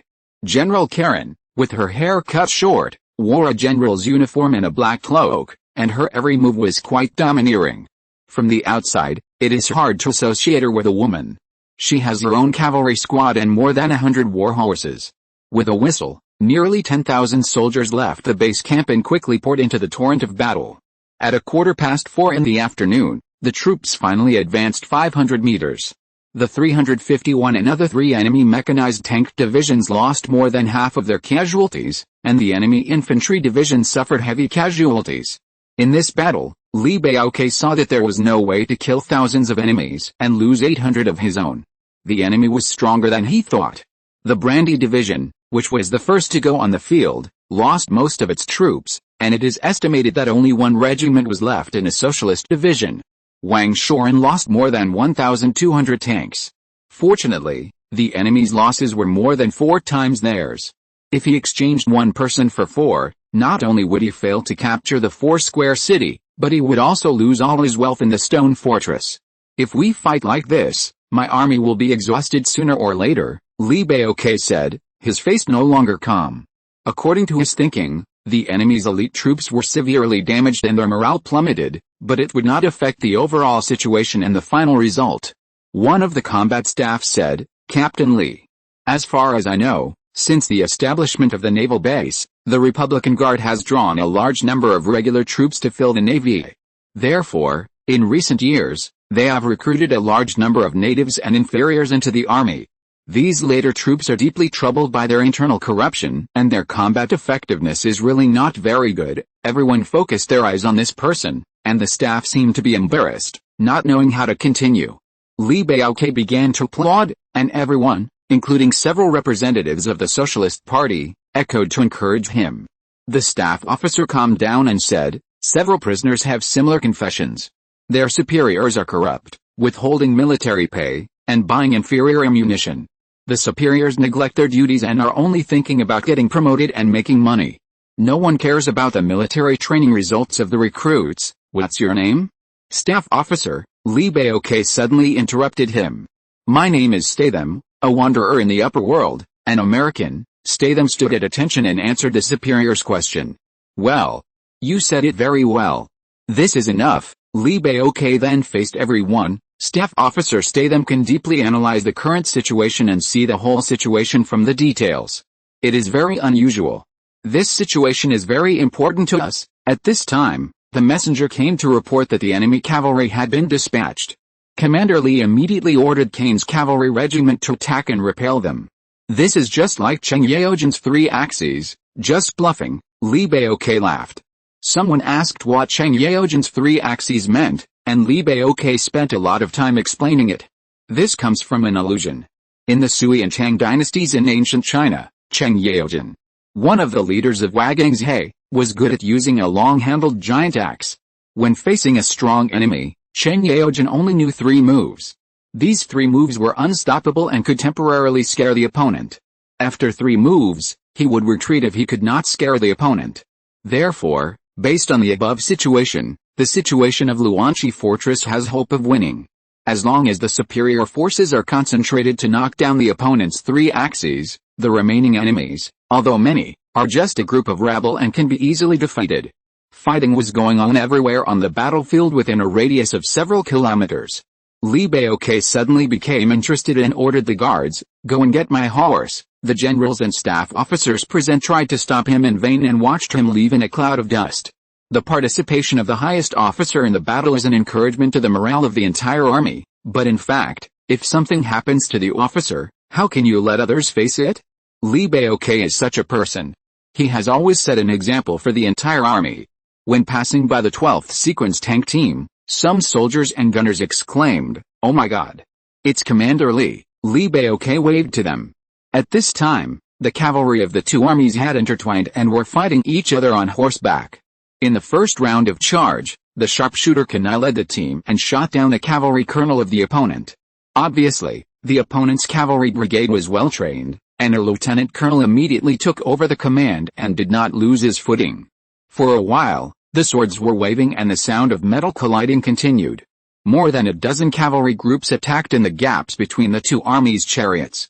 In terms of numbers, the enemy had an absolute advantage, and Kanai's cavalry brigade was in a tight spot. Then, the cavalry of female General Karen also joined in, relieving some pressure. As the scene became chaotic and the battle escalated, the infantry, cavalry, and chariots became a mess. The threats faced by the cavalry may be the black guns of the infantry, or the bombing of the chariot gunners, and vice versa. On the contrary, some artillery of mixed divisions had no place to use their skills, so they had to put bayonets on their muskets and charge together. The multi-arms combat soon turned into a physical fight. Because you were not given the opportunity to reload ammunition on the spot, General Meiji threw in 2 more mixed divisions. In terms of physical fight, Miyamoto Koji's 1st Division was the most powerful, and his samurai corps was currently developing vigorously. Several generals and staff discussed it and decided that since the highest commander was not there, they had to ask Miyamoto's division to take action. Miyamoto's division quickly entered the battlefield, and in platoons, it shuttled between chariots and cavalry teams. Groups of guards were no match at all. They walked and passed, like cutting melons and vegetables, and several bodies fell. The addition of the samurai corps directly changed the situation and began to develop in a one-sided direction. General Meiji found that the divisions he later threw in had no effect on the battlefield, but instead added many heads to the opponent. On the left side of the stone fortress base camp, General Oscar said to Sir Paul next to him, "The 1st Division is too powerful. It is equivalent to the enemy's 5 divisions, yes." The 1st Division appeared at the right time, joining in the chaos with the strongest posture. Sir Paul stammered, his eyes shining. "To be honest, in the other world, this is the first time I feel the horror of this way of killing, yet maximum efficiency." Oscar nodded. Not only Li Baoke, but also Wang Shoren took out his big knife to participate in the melee. Both sides were in a melee.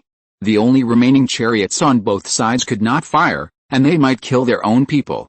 They jumped out of the chariots and used bayonets to find people to fight. Running all the way, Li Baoke slashed left and right, knocking down more than a dozen infantry and cavalry. "Commander Li is here, long live Commander Li," the soldiers shouted. Then, the whole people on the battlefield of the Luanchi fortress shouted, "Long live Commander Li." Kanai's cavalrymen were in high spirits and fought hard.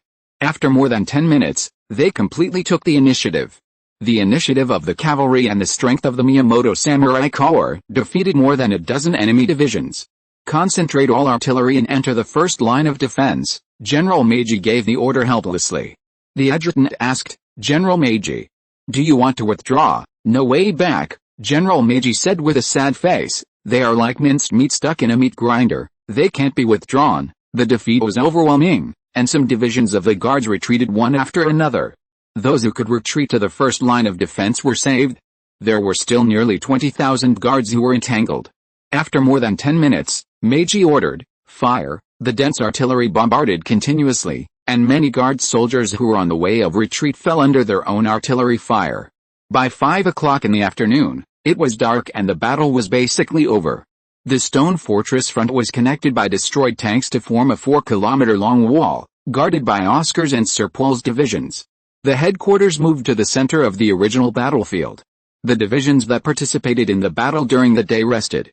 More than 5,000 captured prisoners cleaned the battlefield, piled up and burned the bodies on the spot, and the spoils were stacked on one side of the headquarters. Unexpectedly, the amount of gunpowder consumed in one day was as high as 30 tons, an astonishing amount. The ammunition left by the enemy at the scene barely made up for the above gap. The water and small pieces of food taken from the enemy's bodies were also confiscated and distributed uniformly. In the middle of the night, Li Baoque woke up from his sleep. He heard a burst of gunfire and thought the enemy was attacking. After getting dressed and arriving at the scene, there were 5,000 more prisoner bodies on the bloody and muddy land. "What's going on?" he asked Oscar's duty officer. To reply to Chief Li, it was an order from the top to execute the prisoners on the spot. The duty officer stood at attention and answered. Li Baoque's face darkened, and he asked the guards to report to the division commander Oscar. Oscar and a group of officers would arrive later. "I once issued an order to treat the prisoners well. General Oscar, please explain," report to Commander Li. "We don't have extra food supplies. I don't want my soldiers to starve to death before the prisoners." The pile of dead bodies of prisoners, some of whom were not dead, there were still hundreds of survivors. Their panic, helplessness or numb expressions made Li Baoque feel distressed. The executioner did not dare to move again. Oscar's words made Li Baoque speechless. After thinking for a moment, Li Baoque pointed at the captives and said, "What the gods in heaven could not forgive, I will forgive you now. From now on, I will reissue the order. I will treat the captives well in the stone fortress. Respect the captives. I will definitely do what I say." Then he turned to Oscar. "You may be right, but military orders are hard to disobey. In the name of the highest commander, I announce the dismissal of General Oscar and replace him with an adjutant, Commander Li." Commander Li, Oscar wanted to argue, and his officers pleaded for mercy. Li Baoque turned and left, and immediately a guard took away Oscar's epaulets and sword. A tall man among the captives murmured, "He is like a god." Another captive responded, "Yes. He did what a god can do." Later, after dawn, 138 survivors of the captives swore to join the stone fortress, and Oscar's deputy accepted them. What about General Oscar? He temporarily served as a military staff officer, observing and waiting for employment. If you're listening to this novel on a channel other than Fanfic World, it means they downloaded and uploaded it without effort. We cordially invite you to visit our channel, Mundo Fanfic Novelis. There you'll find the original version of this story and you can explore many other novels of various genres. We're waiting for you to immerse yourself in a world of incredible novels. Chapter 183 Great Victory. The list of casualties in the first battle came out. Nearly 20,000 soldiers were killed in the stone fortress, and 40,000 in the socialist army. A total of 270,000 enemy mixed arms were killed. The huge number of casualties made Li Baoque dumbfounded. He estimated that during the entire 100 Years' War between England and France, there were countless battles, but not as many as this one. In the other world, human life is as cheap as duckweed. With the consent of the soldiers and consultation with the socialist, the stone fortress intends to build a four-sided city liberation monument one day in the future. The inscription was drafted by the general staff and planned to be carved from granite and at least 30 meters high. At that time, the list of all the casualties will be engraved. Near noon the next day, the two sides launched an artillery battle. The stone fortress could not attack in the dense artillery bombardment, so it had to pull the cavalry artillery closer to fight. The enemy's artillery was estimated to have more than 20,000 guns, and all of them were concentrated. The amount of gunpowder used on that day exceeded 100 tons. 100 tons of gunpowder was a huge amount. The land between the two armies was turned over countless times until the gravel was boiling hot. If this situation was attacked by force, the losses would be too great. Without 3 divisions as cannon fodder, it would not be effective. Li Baoque did not want his brothers to die in vain. In one day, his lips were blistered due to inflammation. The Republican Guard seemed to have enough ammunition reserves and desperately fired shells within the range. When the thousands of artillery concentrated in the stone fortress bombarded each other with 10 tons of gunpowder, Li Baoque ordered to stop. They could not afford it. The day passed quickly. Karen's artillery division was divided into dozens of points. Intermittent bombardment soon attracted dense shells. Li Baoque told Karen not to stop. It was very cost-effective to attract hundreds of shells with one shell. Uncontrolled bombardment would inevitably consume a lot of gunpowder. The guard must increase the supply. After a meeting, Li Baoque decided to take the opportunity to knock out the guard's transport convoy. Soon, the spies sent out by Collins' reconnaissance company came back one after another and obtained valuable intelligence. Strategic materials transported from the central part of the Republic have been arriving continuously these days. The spies captured a prisoner, stragglers of a transport regiment. According to the confession of the prisoner, there are two main routes for the transport convoy.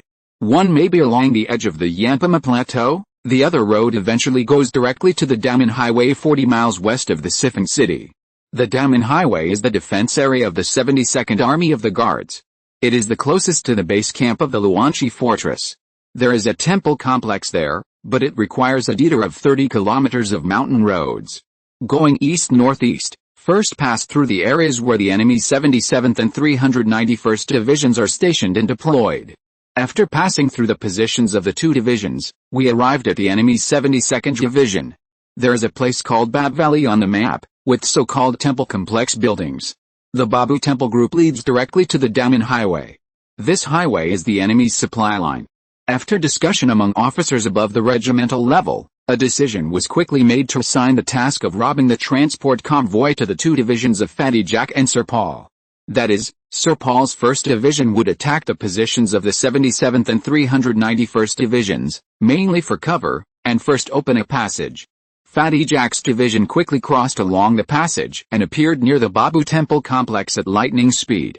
The Valley Temple complex has a garrison of clergy, estimated to be thousands of people, who usually enjoy the highest treatment in the country. Almost every large city has its own temple to worship the gods of the upper world, all of which are guarded and managed by the troops. The clergy army is said to be the most corrupt part, accustomed to a life of luxury, and clergy officials with a little power even have several wives. The combat effectiveness of the clergy is generally low, and Fatty Jack's 1st Division only used a few grenades to scare them away. On the front battlefield, a day passed quickly, and on the scorched land, there were many cast iron fragments scattered after the explosion of artillery shells. March was a period of frequent rain in this area. Li Baoque was particularly looking forward to the rain, just like a farmer longing for the sweet rain after a long drought. The next rain would at least make most of the enemy's artillery useless. The 2nd, 3rd, and 4th days passed without rain. The two armies spent their time in boring artillery battles. They could not hang themselves on a tree. They faced two choices, one was to wait for the rain, and the other was that the Fat Jack Division could smoothly control the Daman Highway and rob resources. What Li Baoque thought of, Meiji could naturally think of. The entire garrison system of the four-square city was huge and complicated, with local troops, foreign corps, or corps directly under the central government. General Meiji did not have the right to make direct decisions. Some policies and guidelines needed to be signed and confirmed by the head of state and the Grand Duke Apir. Therefore, when he thought of the serious consequences that the rainy season might cause, he advised the head of state and the nobles to transfer a large number of tents to cover ammunition and artillery. Then, he fell into a long wait until the day the city was broken, when the tents were just loaded onto the car at a factory. In fact, it is not necessary. Collecting the tents in the infantry battalion or the city can solve the urgent problem. The fear is that the senior officials will shirk responsibility, quibble, and do nothing. From this point of view, the Mariana Republic has too many problems and is heading for destruction. Fat Jack's troops only robbed 3 water tankers of the Giant Worm special train, temporarily alleviating the problem of water shortage. At this time, they found that the news was wrong. The enemy's convoy route for transporting supplies was more than one. Another route had transported several trains of ammunition to Sifan City.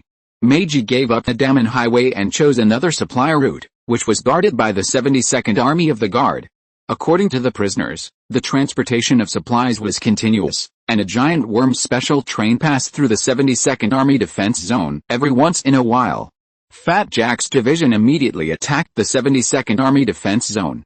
After a battle, Fat Jack did not gain any advantage and had to retreat temporarily and retreat to the Daman Highway.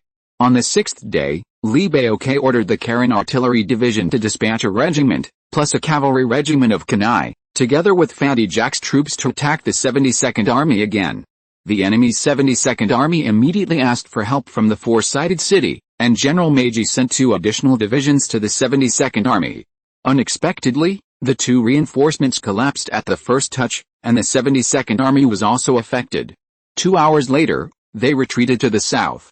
On this day, Fatty Jack's troops, at the cost of losing 2 battalions, broke up the 72nd Army's defense and temporarily cut off the enemy's supply line. Cutting off the supply line in one fell swoop was a big blow to General Meiji and the head of the Republic. General Meiji mobilized 8 divisions and hundreds of thousands of troops from the surrounding areas in an attempt to recapture the supply line. On the 7th day, the rain that Li Baoke was looking forward to fell. At first, it was a drizzle, and gradually it became heavier, scattered on the land in front of the battle, sizzling with green smoke, and the slightly sour rain fell all night. It was great news. Li Baoke was more excited than anyone else. It was time for them to turn the tables. That night, Li Baoke ordered Miyamoto Koji's samurai group to take the lead, and together with more than 20,000 troops from other troops, they rushed into the enemy's first position. The distressed General Meiji let only a few guards, wearing raincoats, to inspect the first line of defense. One of the 2 army commanders of the first line of defense was missing, and most of the officers above the company level were also missing. The elite of the Republican Guard was almost wiped out by the stone fortress. Although there were many people left, they had no fighting spirit. As the raindrops got bigger, panic spread like a plague in the army. Most of the artillery lost its function, and the muskets could not be fired for the time being. A guard pointed to General Meiji with a lantern that no one used the whetstones issued by the headquarters to the soldiers, and the boxes were still scattered everywhere. In other words, the superior officers had never conveyed the instructions of the military. If the bayonets and swords were not sharpened, how could they fight a fart? There was no preparation at all. It was not until the shouts of killing that Meiji realized how stupid he was. It was obviously a mistake for him to pin his hopes on a group of useless people. Let's go back to the city, Meiji waved to the guards and left in a hurry. Except for tents and pits, where a few shots could be fired outward, all gunpowder products would be ineffective outdoors. As for the stone fortress, all the tents in the base camp were dismantled and cut into pieces to protect Karen's artillery and ammunition from rain. The hand-to-hand combat lasted for nearly a whole night, and the samurai group finally killed their way to the city gate. Victory and merit did not make Miyamoto Koji feel happy, but instead a wave of fear. The searchlight swept over and reflected on his sword with a rolled blade and many gaps. I don't know how many people were killed that night, at least hundreds. It's scary to think about it. The troops continued to follow up, and within a narrow range of 3 kilometers, they killed the enemy soldiers who were hiding in the trenches in the form of a massacre. Except for those who could escape, most of the enemy soldiers gave up resistance. Perhaps they had lost hope of survival. The water in the trenches was 2 feet deep and all stained red with blood. The subsequent soldiers followed up, built bridges over the trenches, and filled the depressions, allowing Karen's artillery and cavalry to pass smoothly. That night, the enemy had 6 reorganized divisions, plus 4 artillery divisions, totaling more than 190,000 people. The waterproof artillery positions on the top of the city were still able to fire, and the limited number of artillery positions had little effect on the rebel fortress. With a loud bang, several tons of gunpowder blew the city gate open. Li Baoke's rebel fortress and the Socialist Army launched a full-scale general attack from several points. The head of the Republic and the so-called noble compatriots, plus some important generals, escaped from a safe gate. General Meiji did not leave, and led his direct subordinates to resist. The 2 armies originally stationed in the city all fled with their superiors. After a division of Meiji struggled for 3 days, the remaining few people were captured in a temple with him. To be honest, Li Baoke valued Meiji very much, and he had certain command abilities. It was calculated that the direct fighting time of the stone fortress attacking the 4-square city was 6 days, and they defeated an army of more than 1 million in 6 days. And 3 days were wasted on Meiji alone, fighting in street battles with a Meiji mixed division with nearly 10,000 people. No wonder Li Baoke didn't value him.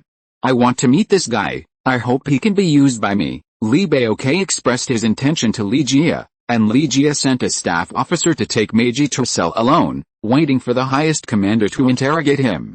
The stone fortress took advantage of the victory to conquer the 16 small towns attached to the four-square city, and it took a month. Chapter 184 Post-War Reconstruction. Quadrilateral City. There is a gathering place formed by a large copper mine and a small coal mine. It took half a month for the stone fortress to capture it. During the days when the stone city held on, General Demark and the later Mitchell guerrillas performed the task of defending the city excellently. They repelled hundreds of attacks by nearly 100,000 Republican guards. More than a dozen strongholds outside the stone city were repeatedly captured and recaptured. The day after the Republican Guard withdrew, the siege of the stone city was solved. The post-war recovery work was in full swing. After the ammunition and food were in place, the shortage of troops had to be made up. Someone suggested that the 150,000 prisoners be divided into two parts. One part of more than 100,000 people could fill the vacancies in the staffing of the stone fortress. After review, the source of troops was replenished in time. In addition, the remaining 50,000 prisoners were all uncivilized and disloyal, and these people temporarily served as laborers. The above proposal was immediately implemented after all officials voted by raising their hands. Here, the main force of the stone fortress attacked Garlingport non-stop. They quickly liberated Garlingport without firing a single shot. The officials of the Garlingport Inspection Bureau and the Navy office station there fled on several warships. During this period, a garrison fleet of the Republic Navy received an order, called the Sixth Fleet, to take a long-distance raid from the east coast of the Republic to Garlingport. When Li Baoque learned that the commander of the Sixth Fleet was their old rival General Payne, he was happy. This old man. I will make sure he never comes back, Li Baoque laughed. That being said, Bond and others all laughed it off. They knew clearly that Payne was not an ordinary person, and a fierce battle would definitely take place in a month. It is said that by then, the Republic Guard army will come back again and attack from both sides with a navy, which will be a lot of fun. It is reported that the Sixth Fleet has thousands of combat ships and a total number of more than 40,000 artillery pieces, and its strength is extraordinary. Among them are battleships, cruisers and transport ships, which are the smallest in the Republic Navy. The Sixth Fleet is a temporary patchwork as a whole, and the main fleet is currently fighting with Alcatraz. Most of the patchwork ships are newly launched from the ship factory, and the paint on some ships is not dry yet. Even the crew and soldiers are mostly newly recruited, that is to say, in terms of naval combat capabilities, they are really not good. Considering this point, the stone fortress is very relieved. It is relieved, but it cannot be taken lightly. The Sixth Fleet is like a fat man with a swollen body. If it can't beat you, it may crush you. His 200,000 Navy were once excellent soldiers selected from the Army, and they should be good at landing operations. Therefore, after weighing the pros and cons, Li Baoque and others decided not to give the Sixth Fleet a chance to land, and to do their best to drive them away or destroy them at sea. In the ship factory of Garlingport, the finished warships had been transferred away long ago, and the remaining dozen warships were under construction, with only one battleship that had just been launched for sea trials. We don't have the strength to fight a naval battle with the Sixth Fleet. Not to mention the small number of ships and the shortage of sailors, it's too late to build them now. This battleship named Ranchi Fortress has 108 guns on the second deck. It is a pure heavy ship. It looks much more impressive than Prometheus. Li Baoque named it himself.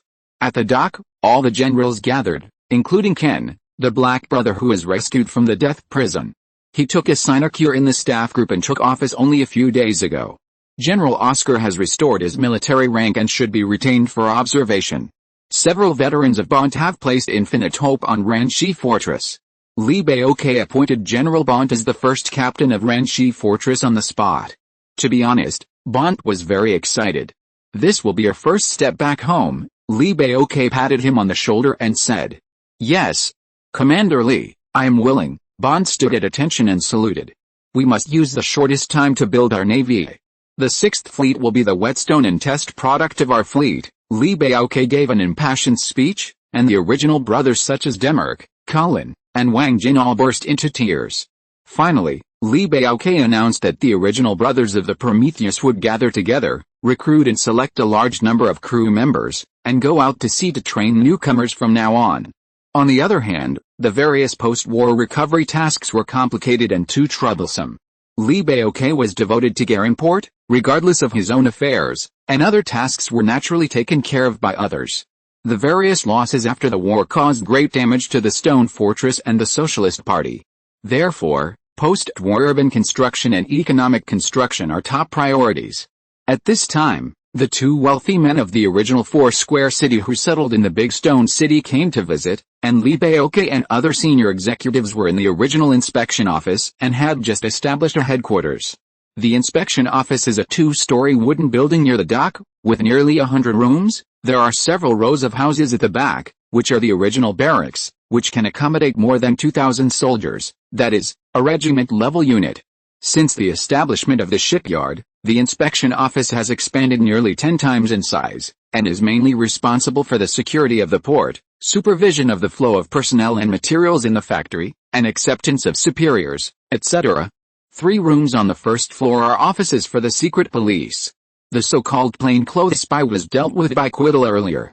The two rich men are willing to donate half of their property, hoping to help Chief Li to restore the construction and development of several towns.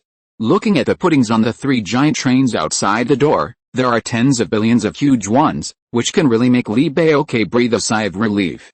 As a return gift, Li Baoke added the names of the 2 rich men to the new appointment list. They have paid too much, and they must give back. Several copies of the new appointment list will be published in 2 cities, 1 port and 16 towns. Since Sifink City is a first-level large city with a permanent population of more than 1 million, it is difficult to manage. Therefore, after several meetings with the leaders of the Socialist Party, a coalition government was announced. Similar to the United States of America, the 2 sides established a parliament and voted to elect the first chief executive. With a strong recommendation of Li Baoke, Sir Paul was promoted to the executive governor of the Kwaftung City area, managing all administrative matters. The deputy governor was Professor Tang Jin, the spiritual leader of the Socialist Party. In addition, a joint government military committee was established, with Li Baoke as chairman, and senior generals from both sides as vice chairman and standing committee members. On the list, several new members from the Stone Fortress accounted for 3/4 of the Socialist Party seats. After expanding the army, the Stone Fortress claimed to have 500,000 troops. The list of military commissioners is as follows: Miyamoto Koji of the 1st Mixed Division, Fat Jack of the 2nd Infantry Division, Brandy of the 3rd Infantry Division, Colin of the 4th Mixed Division, Oscar of the 5th Infantry, Babylon of the 6th Infantry Division, Ferrari of the 7th Division, Kim Jong-hun of the 8th Division, Wang Jin of the 9th Division, Demark of the 10th Division, Karen of the 11th Division, Quettle of the 12th Division, Karen, the commander of the Artillery Division, Kane, the commander of the Cavalry Brigade, and Mitchell of the Independent Division, a total of 15 military commissioners. Among them, Sir Paul's original unit was replaced by Ferrari, who was appointed by him.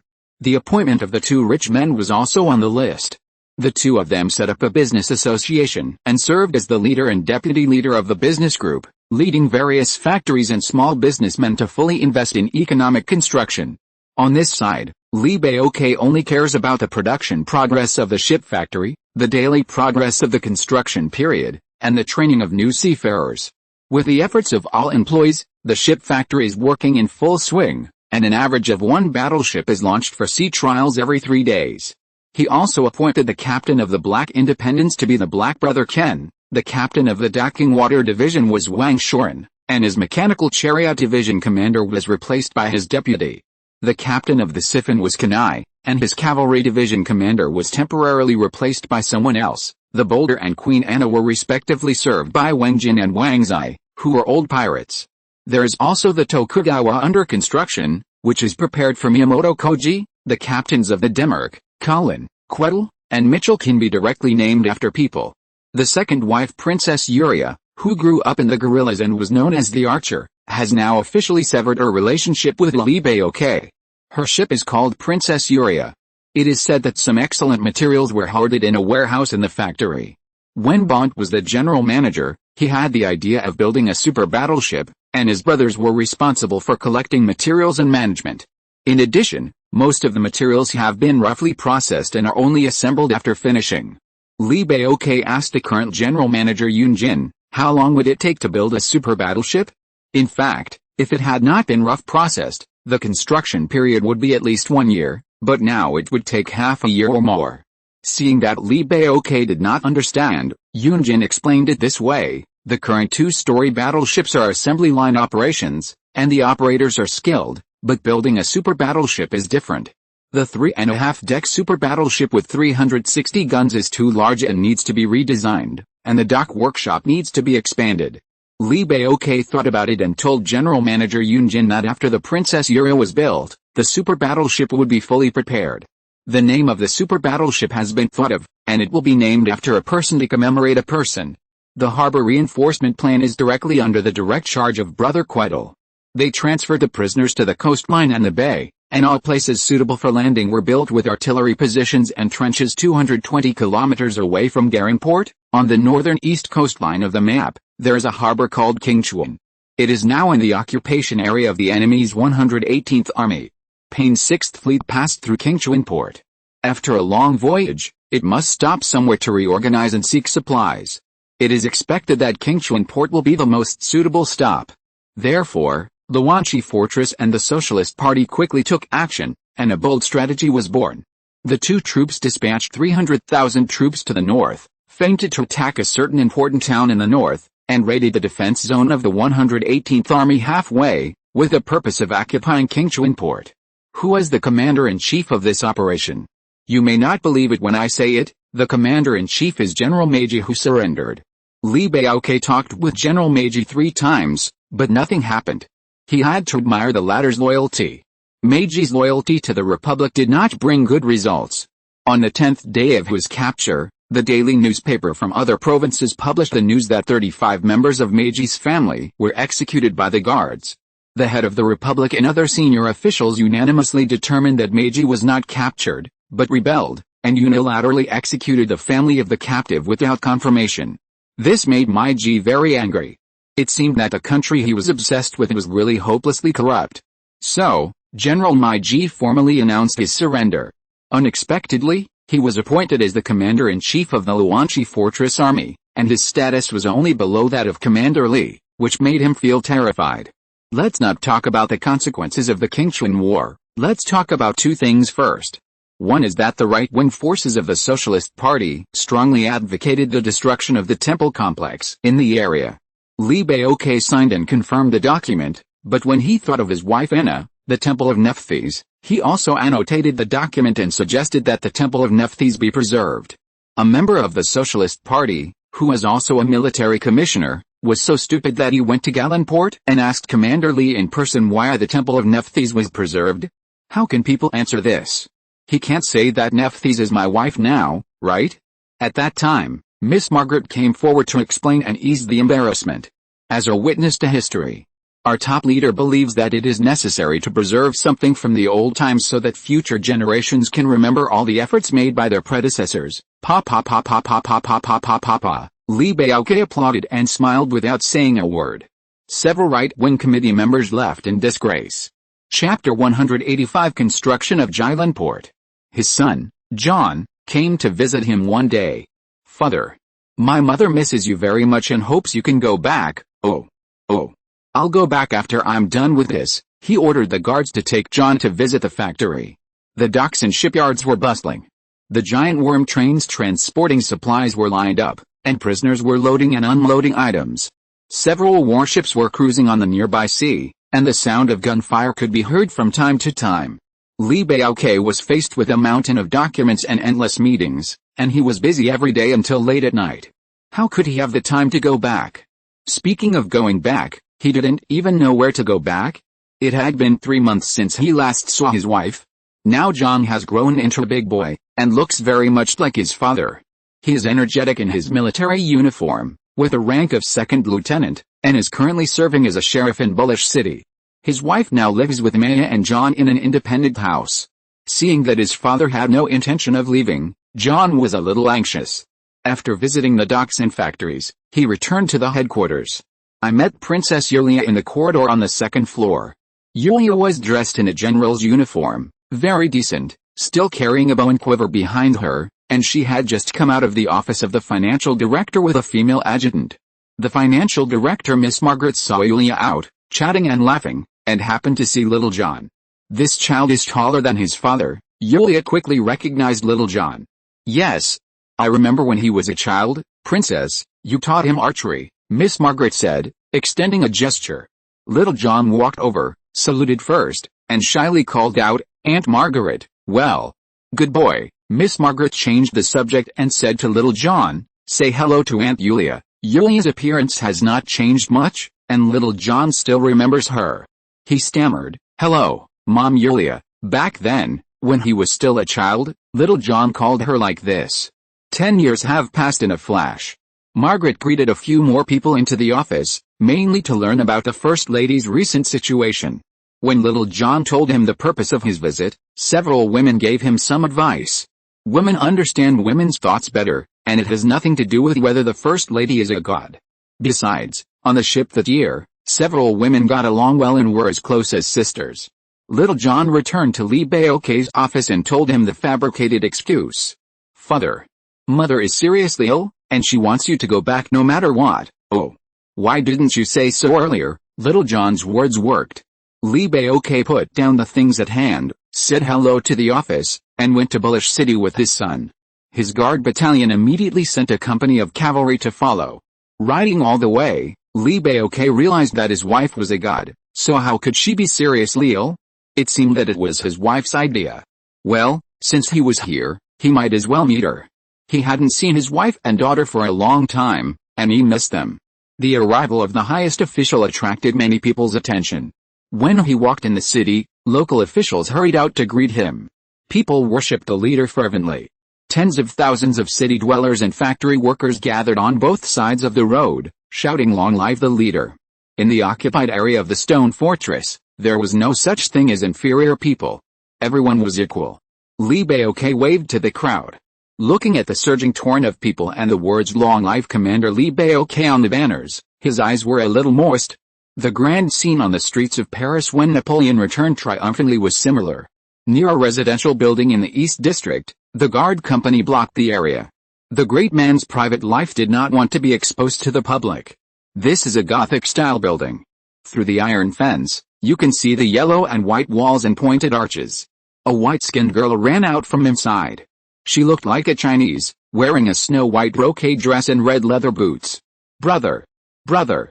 Is father here? Little Maya couldn't suppress her excitement. Father is here, Little John shouted. A servant had already opened the iron gate. Li Baoque walked in, smiling and hugged his daughter. I'm sorry. I came in such a hurry that I couldn't bring you a gift. Li Baoque patted his daughter's back and could feel the protrusions on her spine. According to his wife, it was a pair of hidden wings. It's okay, Dad. I'm glad to see you, little Maya said happily. The brother and sister were very sensible. They said they were going to the kitchen to ask the chef to prepare dinner so that their parents could meet alone. A beautiful woman leaned against the window and watched Li Baoque enter the hallway and then the living room. Li Baoque was stunned when he saw her. He didn't know who the woman was. She looked like his wife in temperament and dress. She was wearing a purple velvet dress, a pearl necklace and pearl earrings, and her hair was tied with a pearl chain, making it radiant and noble. The woman walked closer to him. My husband, this is my true face. The ruby ring on her slender jade hand was shining. It was confirmed that it was given to his wife by Li Baoque. She put her hand on the back of her husband's hand. If she hadn't recognized the ring, it would be easy to misunderstand that the other person was someone else's wife. Anna. Li Baoque didn't know what to say. It's me. The real face of Nephthys. Anna's skin is damaged and can't be repaired. I hope you don't mind, Anna said, and sat on the sofa with her husband. No matter what the lady becomes, I won't mind, Li Baoque smiled. It always felt strange to say that he didn't mind. Fortunately, the important thing was that he was relieved to see that the lady was fine. After asking about each other's well-being, seeing that it was getting late, Li Baoque proposed to go back to Galanport to deal with the many important tasks. Because he knew that everything he did was a race against time, and he was responsible for the lives of all people in the occupied area. Abandoning a small family for everyone, Li Baoque hoped that his wife could understand. Nephthys, Mrs. Anna, was emotionally fluctuating. She hadn't gotten the warmth she wanted, and her husband was going away again. She couldn't accept it anyway.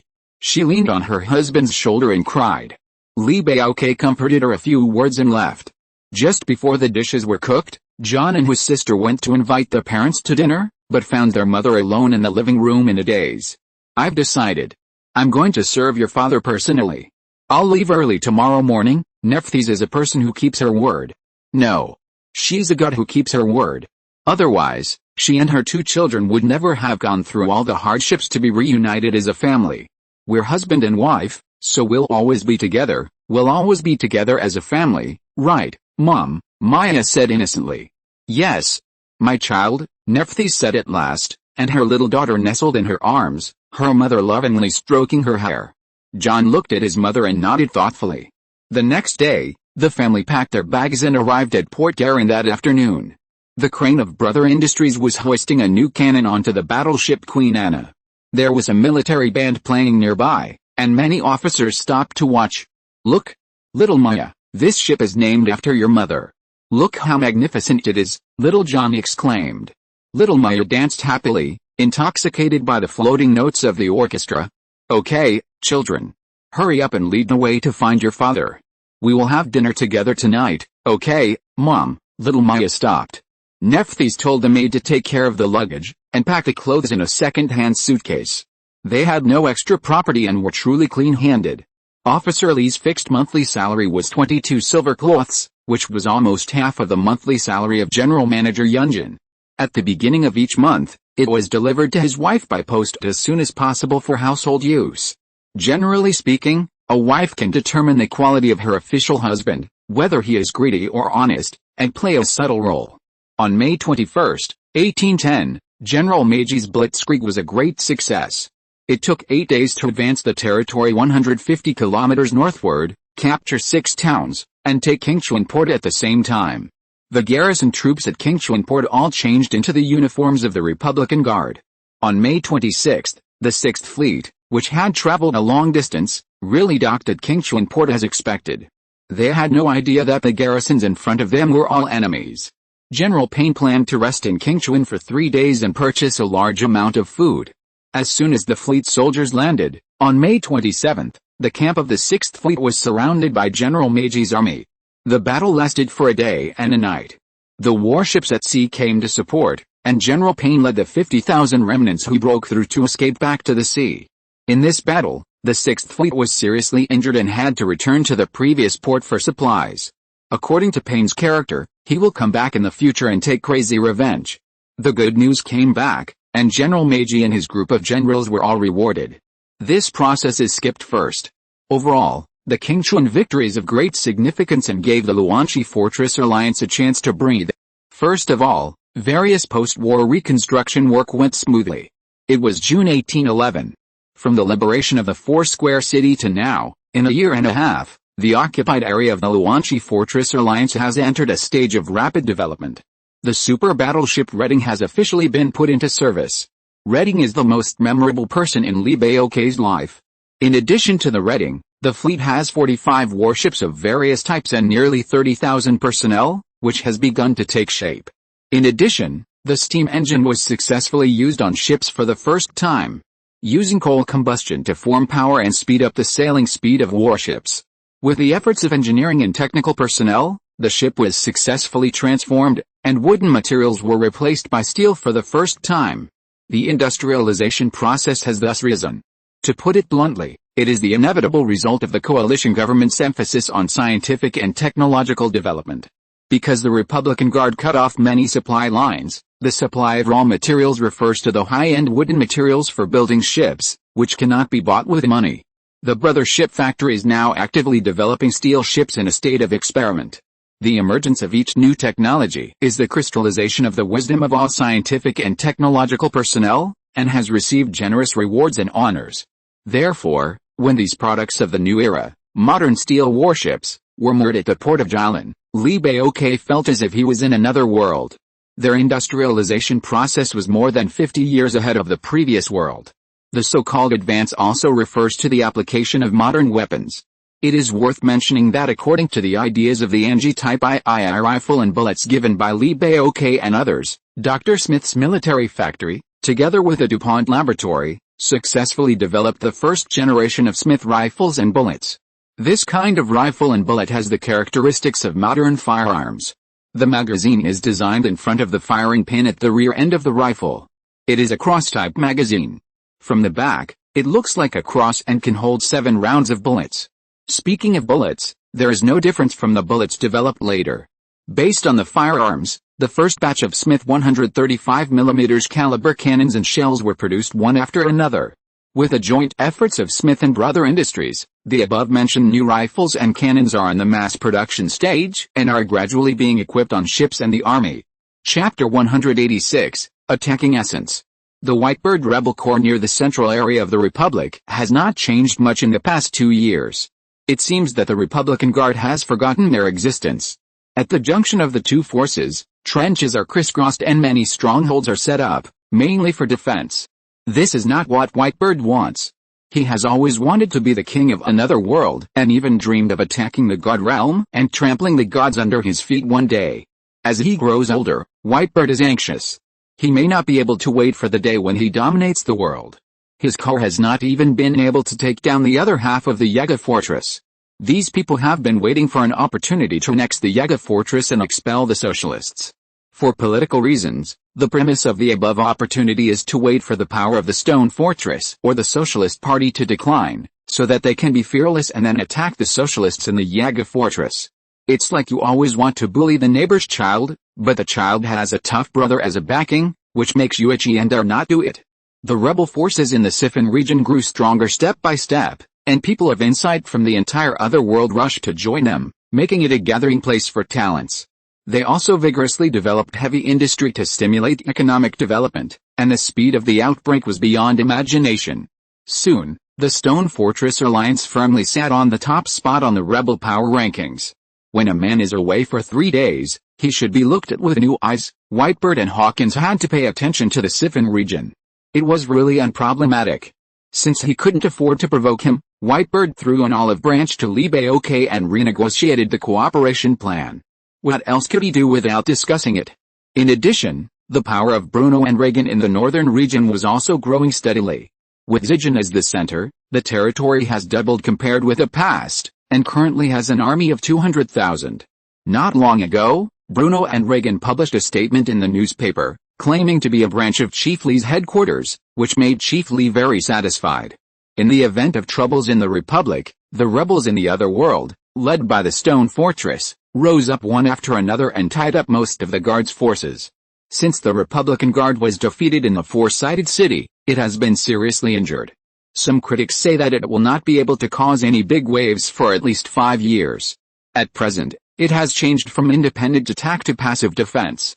In fact, the head of the Republic has been brewing a new combat plan, striving to knock down the benchmark Stone Fortress in one fell swoop. Unfortunately, he has the will but not the strength, and has not found a decent commander. In addition, the recruitment and training of inferior people made it difficult to form a strong combat effectiveness for a while. Therefore, the subsequent strategy has changed a little bit, turning to knocking down the smaller rebel teams and consolidating the defense zone. Let's not talk about it for now. For a while, an interesting thing happened, and the cause of the matter started a year ago. A year ago, the right-wing forces of the Socialist Party had a proposal to destroy the Sleeve Temple buildings in the occupied area. At that time, Li Baoque suggested leaving the Temple of Nephthys. Then, the Socialist Party and some radical students smashed and destroyed the ancient building complex that had existed for nearly 10,000 years. The ancient building complex is on the west side of the Daman Highway, close to the Bailing Mountains. There's a stone mountain at the foot of the mountain range. Its rolling shape resembles a lying person. Therefore, the ancient worshippers carved a sleeping statue of the goddess Arsir in the image of her. Since records began, the statue has been carved for more than 1,000 years before it reached its current size, lying at a height of 50 meters, with a head and foot as long as 350 meters, and one arm hanging down as 66 meters long. The palm of one arm is facing upwards, and the palm can accommodate 20 people to dine on it. The entire statue is made of basalt. Later carving masters carved the statue vividly and exquisitely in detail. Standing 100 meters away, it looks like a sleeping goddess Arsir. The radical elements who participated in the destruction of the temple finally set their sights on the statue of the goddess. They got several tons of black gunpowder and tried to blow the statue in two. In the process of burying the gunpowder, the goddess moved. Sand and dust fell from the stone statue.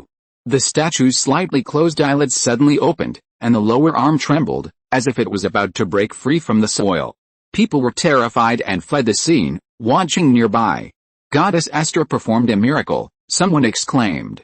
Quickly notify the garrison, a socialist said to his companion. A lieutenant under Fatty Jack received the news that 3 mechanical war vehicles and dozens of soldiers had arrived.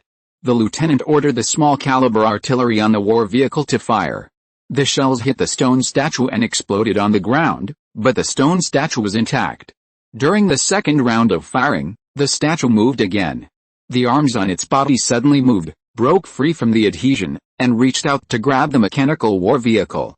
The giant arm slapped down from the sky dozens of meters above. The lieutenant saw that it was not good and ordered the soldiers to retreat. Just as they retreated to a safe place, the huge palm slapped the 3 mechanical war vehicles into the ground together. Later, the lieutenant's immediate superior, a major, invited an artillery company, and more than 20 cavalry guns fired continuously. The statue's giant hand waved, and more than 20 black iron bull-like shells were grasped in its hand. After a loud boom-boom sound, the basalt palm was safe and sound because of the divine possession. Ha ha ha! After the dove-like laughter, the statue of the goddess of S, as the earth trembled, first supported the ground with its lower arms, and separated from the earth, with a semi-mechanical movement, click, click, sound. Although the movement was not as fast as a living person, it was still astonishing. Until it stood up, it was as high as a mountain, and humans were as small as ants in front of the stone statue. Run! A group of people fled in panic. The huge souls of the stone statue stepped the mobile artillery into the ground, and the artillerymen who did not have time to react were trampled into meat paste on the spot. When the news reached Lee Baoke, he was inspecting Dr. Smith's cannon factory. Chief Engineer Garland enthusiastically introduced the latest long-range cannon. This is a cannon body made of the best manganese and tungsten alloy, with a caliber of 460 mm and spring shock absorption. The secretary whispered a few words in Lee Baoke's ear. He nodded a few times about the appearance of the statue of the goddess Erser and continued to listen. The super cannon body is huge, with a total weight of more than 30 tons, taller than a person, and the specially matched brass shells weigh 1 ton, which is almost impossible for a person to carry. Loading shells from the breech requires the cooperation of a pulley and several artillerymen. According to preliminary estimates, the Super Smith cannon has a range of up to 30 kilometers, and a single shell can easily destroy a bunker. This was unimaginable in the past. It is the advancement of technology that brings the most powerful weapons. Next, we need to find an open field to test the power of the new cannon. Hey, Lee Baoke smiled lightly, why not transport it to Bailing Mountain? The goddess Erser is making trouble, so we might as well test the cannon. The personal staff and officers all agreed and set off with more than a dozen shells. At noon the next day, the super cannon was in place on a hilltop 30 kilometers west of the Daman Highway. According to the garrison report, the statue of the goddess Erser was in a deep sleep and needed someone to wake her up. Then, it would be appropriate for me to go. Lee Baoke handed the telescope to his adjutant. Behind him was the cannon, and all the officers above the regiment level on both sides were present to watch the ceremony. Chief Engineer Garland instructed several gunners to operate the super cannon, one of whom was General Karen, the commander of the artillery division. Father, you have to be careful. Little John was very worried beside him. Ever since Little John could remember, he had an innate fear of the goddess Erser. He never dared to look directly at the First Lady, the goddess Erser, on the ship before, which was similar to the innate oppression of the great god on the little god. Ha ha ha! Lee Baoke patted Little John on the shoulder, said nothing more, and rode away on his war horse. 30 kilometers were reached in a blink of an eye, and the stone statue became bigger and more spectacular as it got closer. A few dozen meters away, Lee Baoke dismounted and stood still. Joseph. You're here. Long time no see. The dove-like voice seemed to come from the sky. The whole statue moved, and the face of the statue changed. It opened its eyes, and its pupils were full of fiery red luster. Yes. Long time no see, my former wife, are you okay? Lee Baoke suddenly sighed. The stone statue showed a teasing expression on its face, and from time to time, fine sand fell from above. I can only get better if you die. Joseph, can't you see that I want to kill you? Goddess S said, her true body is in the realm of gods, and she only speaks as her original spirit. Then there's nothing to discuss, Li Baoke said with a smile, since we are husband and wife, I thought you would give me a chance. Hey, Goddess Edith laughed, maybe, in another 100 years, I will forget who you are. Like Nephthys, I have lived for 300,000 years. Compared with the few years I have been with you, it is nothing. Goddess Edith told this story, and Li Baoke listened patiently. In the past 300,000 years, the gods and I have experienced countless reincarnations in the world, and have seen life and death. Emotions have become dispensable to the gods. Joseph. After you, there will be several more Josephs in Nephthys and I's lives, I see. An ordinary person's life is only 100 years, so I cherish his emotions and experiences in 100 years, Li Baoke said, and became serious. Athos, you keep saying that Nephthys is one of your kind, but do you know what the difference is between you and Nephthys? Oh. Tell me, Goddess Acis was quite surprised. Nephthys lives every day very seriously, and every day is very meaningful. She gives her heart to the people she loves, and the people she loves will also give her deep rewards. Li Baoke spoke of Nephthys, Mrs. Anna, in his heart, his eyes full of love. Enough. Enough. I don't want to hear this. Goddess Acis was furious, and the stone statue shook violently, trying to get up. Li Baoke jumped on his horse and smiled contemptuously, then come and kill me. After saying that, he rode back. When the horse ran 300 meters away, the statue of the goddess Arcir had stood up. At a height of 350 meters, it was like a giant, which was daunting. The man and horse running in front were like fast-moving ants. As long as the statue was faster, it could always be stepped on. The target was getting bigger and bigger. Although Alan was operating the cannon for the first time, the probability of hitting it was almost 7 times. Bang! In the gap between Li Baoke's frantic running, he pulled out his musket and fired a shot, which was the signal to fire. In fact, many people were worried that the shells would accidentally hit Commander Li, and Karen was the same. At a distance of 800 meters, the statue had just stabilized its body and took big steps to catch up, with a step of at least 30 meters, and the distance was quickly shortened to 500 meters. Karen was still hesitating. Bunt and other generals saw that it was not good and hurriedly urged him to fire. Okay, Karen ordered the gunner to fire and correct the direction first. Regardless of the type of cannon, the operating principle is generally the same. With a roar, a sharp whistle rushed straight to the stone statue of the goddess. The terrifying whistle passed over Li Baoke's head, and his heart spasmed for no reason. He didn't know how powerful the new cannon was, but he had a hunch that the emergence of the new cannon would change the pattern of any war. A deafening roar exploded behind Li Baoke, at the foot of the statue of the goddess Is, 100 meters away. Li Baoke could feel the overwhelming air waves, which directly pushed the horse forward, and he almost fell off the horse. Mushroom-shaped smoke rose up, covering a large area of space. The horses were still running wildly. On the hill, more than 100 officers held their breath and watched quietly. The smoke gradually dissipated, and behind a large pit with a diameter of nearly 50 meters, the stone statue fell down. People burst into cheers. It turned out that the invincible god was no match for the super cannon. In a blink of an eye, Li Baoke rushed back to the camp. Before he could catch his breath, he asked his adjutant to hand him a telescope. In the telescope, the statue revived again and slowly climbed up from the ground. The goddess of the divine world felt a great shock. The power of technology should not be underestimated. The stone statue was only knocked down by the shock wave. The goddess injected a trace of her spirit again, allowing the stone statue to recover as before. There was a big pit in front of it. The stone statue considered crossing it in one step. She would then use the stone statue's hands to tear apart the rebels who dared to offend the gods. The pit was too big, and the stone statue could not cross it.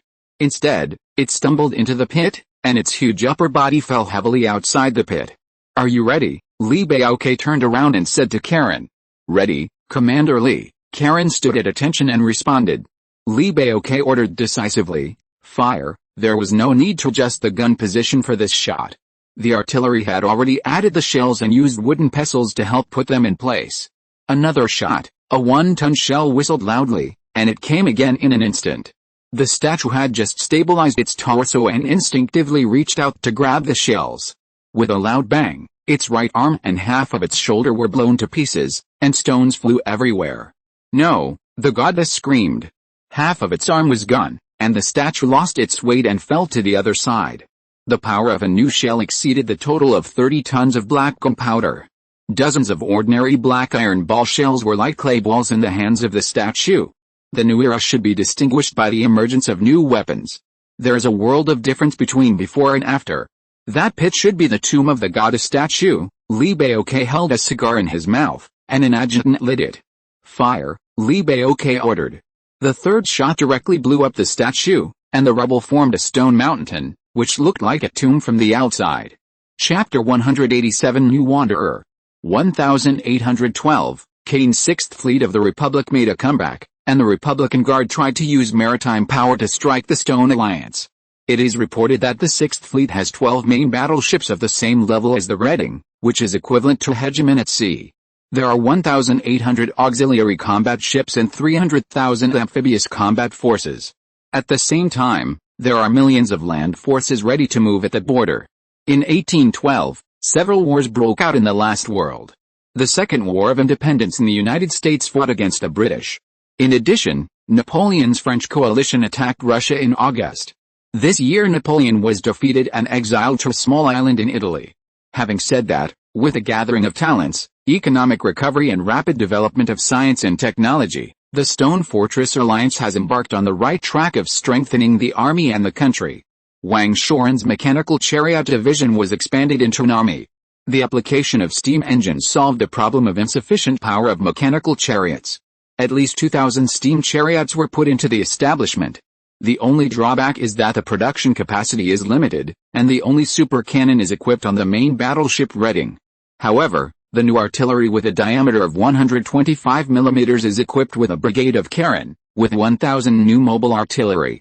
According to the plan, it will take 5 to 10 years for the new weapons to equip the entire corps. Currently, more than 20,000 Smith rifles have been produced, and each unit has a new rifle battalion.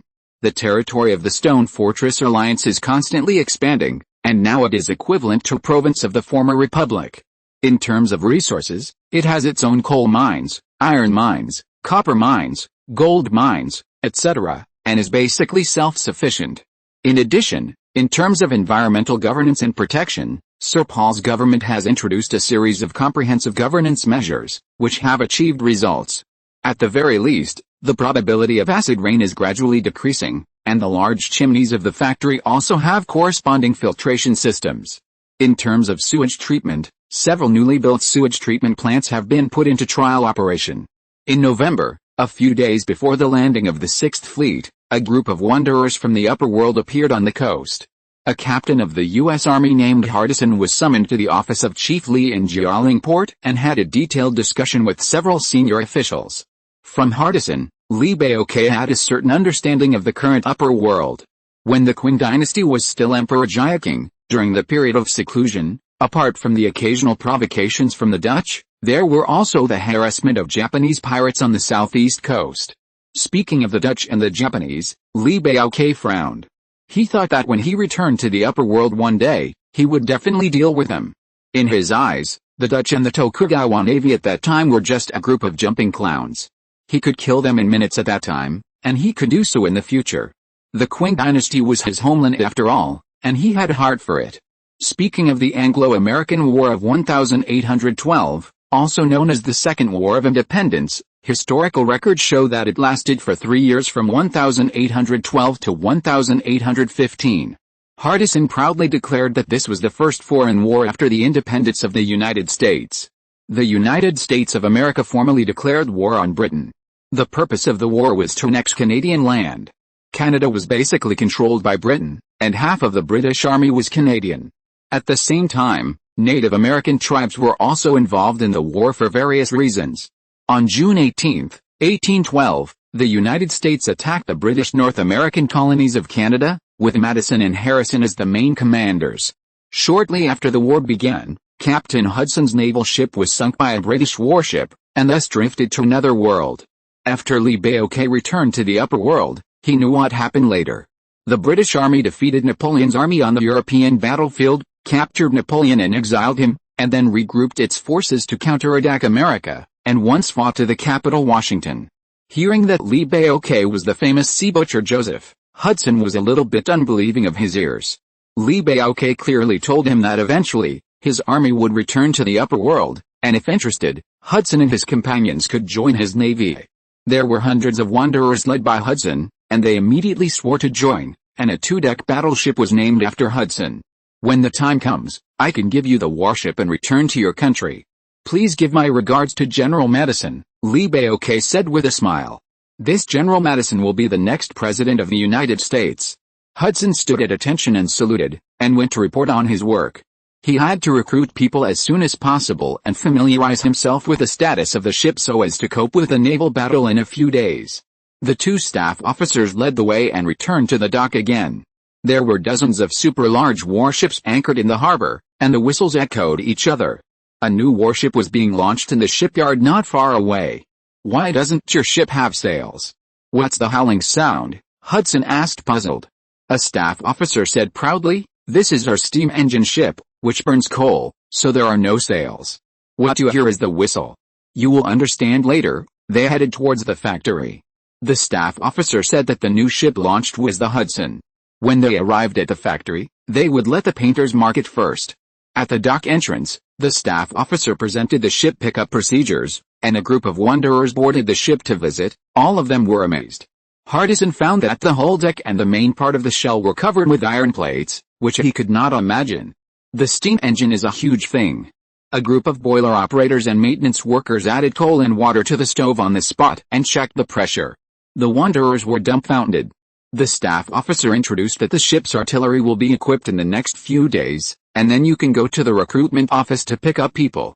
Afterwards, a group of people got on the steam engine chariot, and more than a dozen mechanical chariots sped away on the road. Hardison suddenly had a sense of unreality. He was in the American Navy, which was a wooden sailing ship, and the army was still mainly composed of rangers. Mechanical chariots were called armored vehicles in the upper world several years later.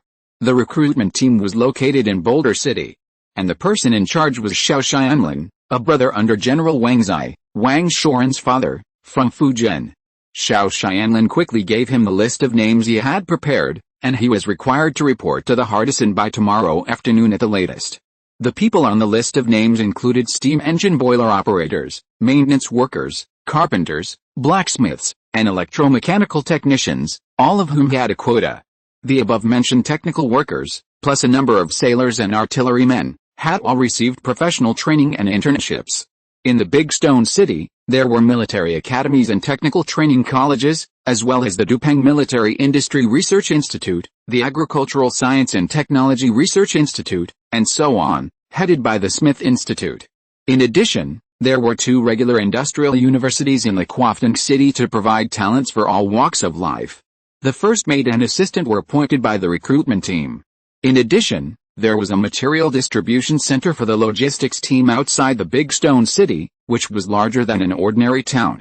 The staff submitted the list and the corresponding procedures and received the materials of a giant train. As the captain, Hardison added a few more items to the list, all of which were approved. The special train had 12 carriages, and in addition to munitions and food, at least 5 carriages were loaded with coal. Hardison worked until late at night and finally stayed at the port's reception. When he lay down, Hardison was still wondering if what happened today was real, as if it was a lifetime ago. Knock, knock, knock. Someone knocked at the door. Come in, Hardison said lazily. Captain Hardison, it's me. Private Mike. A young man stuck his head out and saluted first. His military uniform looked old and torn in many places. Mike was Hardison's fellow Orleans native and could talk. There were 32 survivors on the ship, and Hardison had the highest military rank, so everyone regarded him as the leader. Captain Hardison, I want to confirm one thing with you on behalf of everyone, Mike said timidly. Oh. You say? Hardison asked him to sit down first, and Mike sat on the chair. The room was filled with a strong smell of Hardison's feet. We are in the underworld, right? We are all dead? I have followed you for a day, sir. No one knows what we are doing. Mike expressed the thoughts of most people. Actually, Hardison was also skeptical. He was not very clear about the other world, and no one explained it to them. The people here were very busy and had no time to answer their questions. Mike kept pouring out his companions' questions, asking many questions, such as what is the name of the big bug that pulls the cart? Why is it so big? Why do the cats here have 8 legs and the dogs have 2 heads? Why? Okay. As far as I know, this is called the other world. It should be a unique world hidden deep under the sea east of Mariana Island. It is not the underworld we imagine. Moreover, the underworld really exists. It seems to be at the deepest part of the ghost seabed. He pursed his lips and said, in other words, we are in a region where gods and demons coexist. Of course, this is what the chief of staff told me. Mike, please don't be surprised. Now, in order to survive, we will go to war with the vassal states of the god realm under the leadership of Chief Joseph. I hope that we can understand more over time. Hardison leaned against the head of the bed and kept yawning. He didn't know much, but he had everything to say. The most important thing is that everyone is still alive, which is enough. In order to continue to live, they have to fight. Just like in the upper world, the United States of America has to safeguard national interests and go to war with Britain. When talking about the French Colonel Joseph who was so powerful back then, the wanderers can feel more or less comforted. It shows how great the influence of heroes is, and how much the wanderers can be completely convinced. One thing that Lee Baoke didn't know was that Ms. Benjamin's interview at that time caused a lot of repercussions in the United States. It was his righteous act of rescuing slaves and pure heroism that influenced a generation of young people. As a result, it directly led to the Washington government completely abolishing slavery. This generation of young people took Lee Baoke as a model and scrambled to follow suit, including Captain Hardison. Looking back, Mike conveyed Captain Hardison's theme to his fellow wanderers. Everyone had a brief discussion and went to sleep, and unanimously supported Commander Hardison's decision. After all, hanging out with Commander Lee, the prospects are vast. Thinking about it, I felt much better. Chapter 188, The Storm in Jylland. From the map, the Garin Bay is concave, with a cape on each side of the estuary, facing each other, and the estuary is 2 kilometers wide. The deepest seawater in the middle of the cape can accommodate 2 to 3 ships in and out, and the fortress on the cape can block the passage with artillery fire. Due to the limited production of new cannons, only the Cape Fortress on the coastline has 2 new cannons. The fortress has 2 floors, each with 20 heavy gunpowder cannons and 2 new cannons. Its huge firepower output can cover any place in the 1-kilometer sea area. The area of the sea surface in the bay is about 50 square kilometers, and the Garin port and the dock factory are in the middle and close to the land. The strategic policy of the Stone Fortress Alliance in this naval battle is to hold the Cape, block the estuary with a fortress turret on the Cape, and keep the 6th Fleet out. In addition, the worst plan is to put the entire 6th Fleet into the bay and close the door to the dock. Or cut the 6th Fleet into 2 sections and then annihilate them one by one. But in this way, the ports and docks in the bay will inevitably be affected. You know, the shipyard has poured most of the efforts of Lee Baoke and others, and they are unwilling to be destroyed by the war. How difficult is it to rebuild after the war? The most important reason is that Lee Baoke does not want to be entangled in the other world for too long. They will return to the upper world sooner or later. Now, Lee Baoke has placed his hopes on the Cape Fortress, which makes sense. On both sides of the Cape, there is an open-air artillery fort every 50 meters and a bunker every 200 meters. Behind the artillery fort, on the wasteland above the beach, there is a long stone trench, stretching about 30 kilometers on both sides. Nearly 100,000 prisoners, under the supervision of soldiers, are working hard to build a defense system. General Oscar has been stationed here for a long time. He is the person in charge of the defense system. In the quarry, the prisoners pried open pieces of rock, smashed them into a weight that is convenient for transportation with a sledgehammer, and then loaded them onto the carts one by one. One after another, unicorn carts transported stones to the coastline. The prisoners unloaded the stones and transported them to designated locations one by one. Engineers directed the construction of fortifications. There were also supervisors and patrolling soldiers. Occasionally, a few gunshots were heard, which were the executions of disobedient prisoners. Due to heavy physical labor and poor food supply, hundreds of prisoners fell every day. The fallen prisoners were directly thrown into mass graves and buried, even if there were still survivors among them. When Chief Lee inspected the defense system, he also noticed this situation. For the first time in his life, he felt helpless. In principle, It is forbidden to poison the lives of people. There is not much rations, and the people in the occupied areas have just solved the problem of food and clothing. He cannot deprive people of their food quota for the sake of the prisoners. All he can do is to order the prisoners to rest longer. In order to survive, there is no other way. In addition, there are cliffs near the sea that are not suitable for landing, or shallows, and areas full of reefs underwater, which are all unsuitable for landing. Of course, there are sentries guarding areas that are not suitable for landing. Don't be afraid of 10,000, just be afraid of one. The top leaders of the alliance considered it more comprehensively. If the enemy's special arms climbed ashore or crossed the reef waters by small boats, it would be difficult to deal with it. It took 5 divisions to complete the deployment task. Among them, there are 12 artillery positions, which can be mobile. Fortunately, the new artillery equipment of the warships is basically completed, and the only difference is the limited number of shells. Every day, artillery test firing and fleet maritime exercises require 2,000 shells. This necessary expenditure is aimed at improving the combat capability of the fleet and cannot be saved. Now, Smith's arsenal is producing new brass shells day and night, and several new shell production workshops have been established, with nearly 10,000 female workers joining. You must know that the shells, copper shells and other accessories produced by mechanical equipment at that time were relatively rough, and the required precision was just high, so that there would be no accidents such as explosion and duds when the shells were fired. Therefore, the inner bore of the artillery barrel and the shell accessories require a lot of manual polishing. Use files, sandpaper or diamond sand to polish, and only after passing the quality inspection can it be shipped out of the factory. It is not an exaggeration to say that every shell shipped out of the factory is the result of the hard work and sweat of many workers. For industrial workers, the salary and welfare benefits given by the Union government are more than 7 times that of the past. In addition, during the employment period, the factory provides food and accommodation, and drinking water is free. At that time, when the lower class in the non-occupied areas was still struggling on the line of life and death in poverty, the personal income of ordinary workers in the Union could support a family of 5.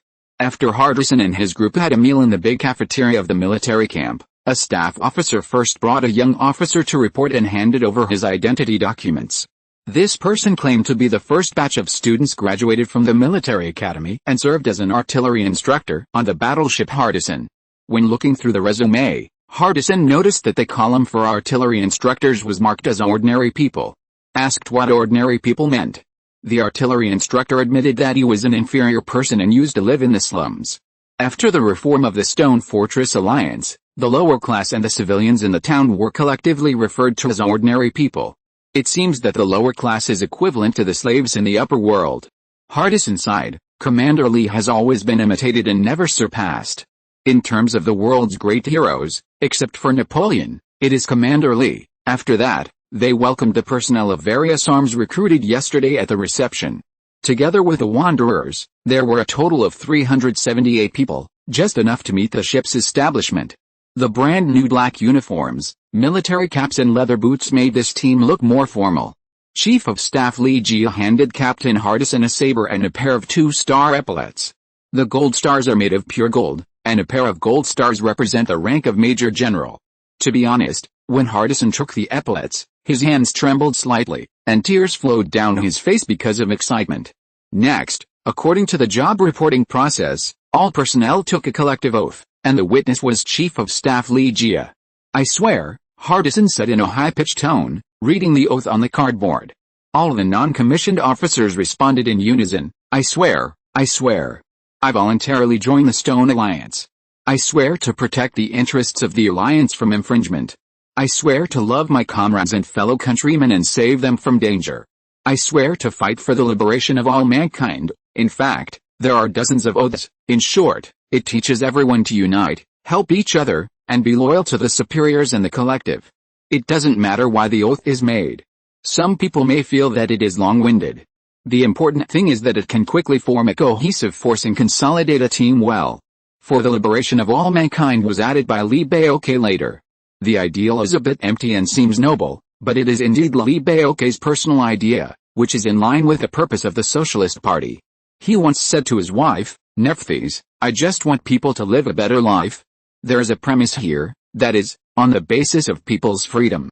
Liberating the lower class and giving citizens power is a step further than liberating slaves. Madame Nephthys expressed her understanding, because the Stone Alliance completely broke down class barriers in the process of liberating the lower class, which was a great achievement for generations to come, and deserved to be commemorated and admired by all. In the occupied areas now, the people who have regained their freedom and new life are united, and everyone is creating a prosperous era that belongs to them with great enthusiasm. Nephthys believe that in a few years, they will create another miracle, and then change the environment with technology, gradually replacing the miracle.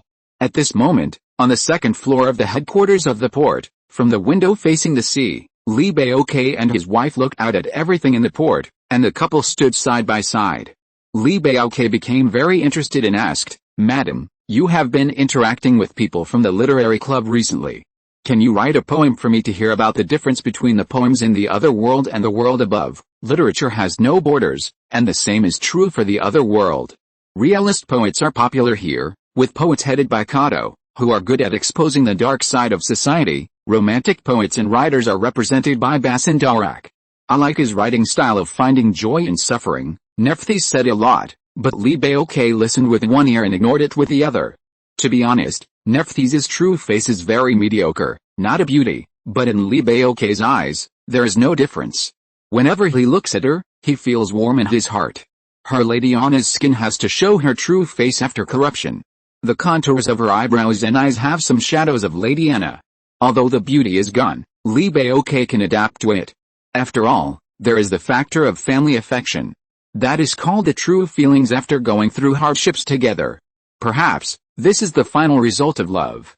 Li Baoke, who has passed the age of 40, is stepping into the ranks of the elderly and just wants to maintain the status quo. He turned a blind eye to the young and beautiful women in the secretarial group. It seems that environment and experience can change people. The former stud dog on the banks of the Nile will also change this day. By the way, let's talk about little Maya. I haven't seen her for a while. I miss her. Li Baoke put his arms around his wife's waist and felt the flush. He felt good. Nephthys chuckled and said, You don't even know where your own daughter is." This made Li Baoke feel quite unnatural. Because he was too busy, he neglected a lot. Not only little Maya, but also his son little John. He didn't know where he was. A while ago, his wife said that little John was transferred from the position of sheriff of Bullish City to a place in the newly occupied area. "Sorry, Mom," Li Baoke said. Little Maya went to Sifink City and worked as an assistant teacher at the first normal university of the Alliance.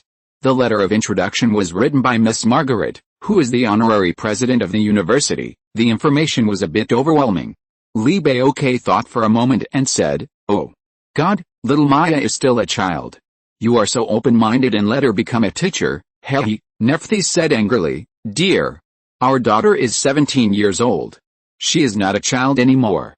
In our God realm, a 17-year-old girl can be a mother.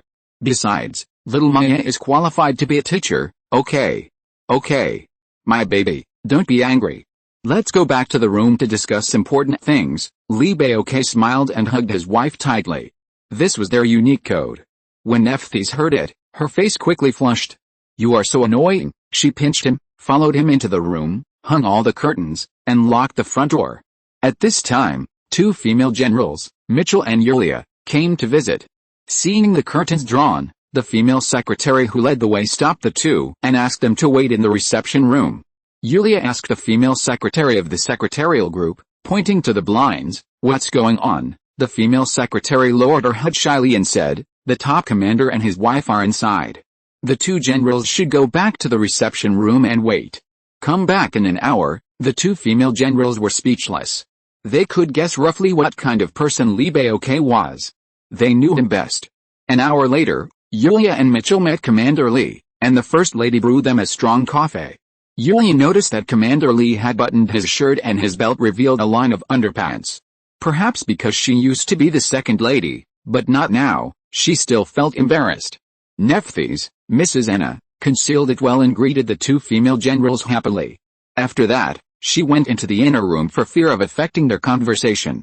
"What do you want?" Commander Li lit a cigar, looking tired and yawning. "Tang Wang's fleet has already set off. I wonder what Commander Li is going to do." Mitchell spoke quickly and threw out a burden first. Well, I know that everyone is very eager to leave this damn place, but our fleet is not yet able to defeat them. I mean to give the Alliance another year, and when the time is right, I will naturally issue an order to sail away. I understand what Commander Li means. But we, Bond, Wang Jin and others, including me, don't want to wait that long. Yuria said her thoughts. Li Baoke immediately fell into deep thought, and after a few minutes he stood up and paced in the office.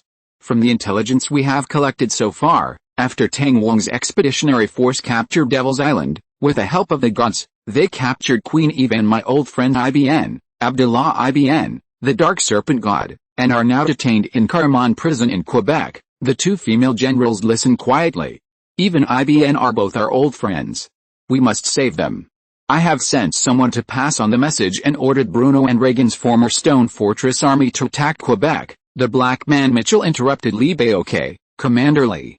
There are many people in this world who need to be rescued. I understand your lofty ideals, but our abilities are limited after all. As he spoke, Mitchell glanced at Princess Yuria and continued, Commander Li. You know that the other world is deep in the Mariana Trench, and above it is the Mariana Islands. The first stop of the God Realm fleet represented by Tang Wang is the Mariana Islands. From the map, it shows that this place is the closest to your homeland, the Qing Empire. As he spoke, Mitchell pulled out a paper hand-drawn map from his briefcase. When he heard closest to the Qing Empire, Li Baoke's heart clicked, and seeing the blueprint spread on the table, he hurriedly took a few steps and stretched his head to look. He didn't realize it before, but now when he saw the blueprint, his head suddenly swelled several times. Right, Commander Li. Tang Wang's huge fleet will conquer the Qing dynasty in a short time. By then, Commander Li, you will have difficulty returning home. Next, Li Baoke followed Mitchell's fingertips and rode from Mariana Island straight to the coast of Fujian. He didn't hear clearly what she said, but his head was a mess. Chapter 189, Battle of Galenport. This is going to destroy my Qing dynasty, Li Baoke said to himself, and he also realized the seriousness of the problem. After 45 years of vicissitudes, Li Baoke has grown old and his heart has softened. When he heard that his homeland was in trouble, he was anxious. He always felt that he was a Chinese, although he had dual citizenship of France and the Ottoman Empire. His ancestors taught him that people should not forget their roots, even if they wandered in foreign lands, they still emphasized returning to their roots. He couldn't watch his homeland being invaded and remain indifferent. Time is running out. By the time his fleet is ready, half of the world will be occupied by Tang Wang's forces. The so-called occupation usually starts with a massacre. Now he has decided that he must destroy Tang Wang's group fleet before destroying the Qing dynasty. He immediately called his secretary in and convened a meeting of the commanders of each ship. When the commanders of each ship gathered, it was almost evening, and several warships had just returned. Hardison was at the dock, supervising the installation of the new artillery. His ship had just been launched. He wiped it with his hand, and the paint mark on the ship number had not dried yet, when a messenger shouted on the dock. He was the first to enter the conference hall, and he didn't know any of the generals who came later. Captains such as Quiddle, Bond, Ken, Wang Shoren, and Demark appeared one after another. Among them were a group of new captains, all promoted from the above-mentioned generals, a total of 46 people. Then, Commander Li, Mitchell, Princess Yuria and the party arrived. The whole audience stood up and saluted. After each of them sat down, they started to discuss the war, but they discussed it for a long time without any results. Finally, the clerk summarized 4 suggestions that needed to be resolved urgently. Otherwise, his fleet could not go out safely. Suggestion 1, as the saying goes, if you don't think about the future, you will have worries in the near future. The 6th Fleet must be destroyed. With the government of Sir Paul, the Stone Fortress Corps headed by General Mai Ji, and the army of the Socialists, they may not be able to resist the powerful 6th Fleet. They can't just walk away and leave a mess at the critical moment when the war is about to start. They must be responsible for the people in the occupied areas. Suggestion 2, at present, the fleet is just being built and has not been through actual combat, so it cannot form a strong combat effectiveness. Most captains suggest that it is better to let the fleet go and fight, and rely less on the coastal defense system. You can't even beat the 6th Fleet, so don't even try Tang Wang's fleet of 100,000. It's better to shrink for 10 or 8 years. Haste is not the solution. Suggestion 3. The new artillery has just been equipped on the warships currently in service, and 40% of the ship artillery has not reached the level of proficient artillery operation. In addition, the supply of ammunition has always been tight, and the war cannot withstand consumption. First of all, there must be a process of storage and hoarding. It cannot be achieved in a short time. Suggestion 4. The combat capability of shipborne soldiers is not bad, but it is a pity that before the new rifles and bullets are popularized, it is not recommended to fight in the ocean. There are also shipborne steam tanks, which are too large in size and tonnage and are not suitable for ocean transportation. In terms of arms, cavalry can be considered. It will take several years to solve the above problems. Although the firepower output of dozens of steamships has achieved a leap forward, it seems unreliable to fight against a huge 100,000 sailing warships. Another day, the steam cruiser Ken brought back a new message. It said that the 6th Fleet was 800 nautical miles away from Garenport and was expected to appear in the outer port bay of Garen in the early morning tomorrow. The Stone Alliance prepared for war a year ago and conducted many exercises during the period, so it completed the strategic deployment within half a day. 18 divisions and 200,000 troops are basically in place. The haze of war shrouded the sky over Garenport.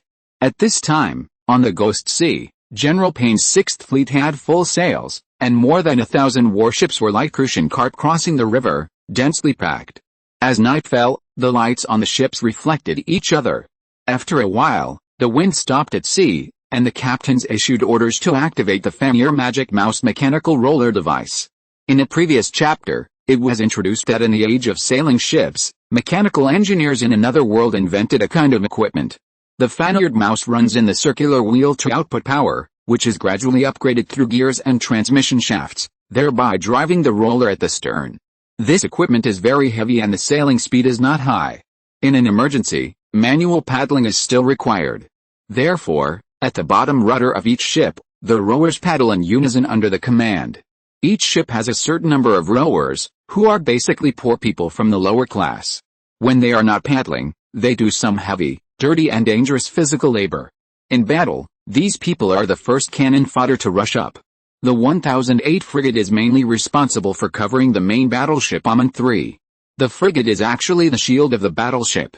At the bottom of the frigate, there are several special rowers. What is special is that they all lost their right feet. Several brown-skinned rowers with their heads wrapped are Turkish soldiers under Li Baok's former subordinates. They sank with a Prometheus at the beginning, and now 5 people survived. There were originally 7 brothers, but they were killed by the great slave owner Moses and lost their right legs. Sergeant Ilyakov and Sergeant Bufin are still alive. In the other world, the 5 people never gave up looking for their old superiors. Before a certain factory was recruited by the fleet, the stone fortress was already famous. Unfortunately, several people were inconvenient to move, and the travel expenses were insufficient, so the search for the old superiors was repeatedly delayed. Li Baok also sent people to find the brothers who were lost in the other world. Some of them were found, and some were lost forever. Once Miss Margaret sorted out a list of missing persons in the shipwreck accident. In addition to the confirmed dead, 1/3 of the people were still missing. Miss Margaret was undoubtedly lucky. If Colin and others had not found her, and Chief Lee had not rescued her in person, she would still be a little girl worker in a dye workshop, a resentful woman abandoned by her husband. Now Miss Margaret is the Minister of Finance of the Union government. The Minister of Education, the honorary president of several universities, has her own private residence and guards, and has no problem with her status in life. Ilyak. Look, they are here to deliver food again, Bufan said. Damn it. It's Guadaba again. When will this kind of life end? Ilyak only muttered. In the corridor, a man with a shrill voice shouted, odd-numbered people row, even-numbered people eat. The old rule is to change shifts in 3 minutes, and the timer starts now. Several bare-chested and backless followers began to distribute food, Guadaba and a small bottle of water. The followers had whips stuck on their belts. The small bottle of water was only enough for 1 or 2 sips. Seeing that it was almost time, the shrill voice took out a small clock and started counting. After 6 minutes, all the rowers had finished their food. The shrill voice and his gang left with satisfaction.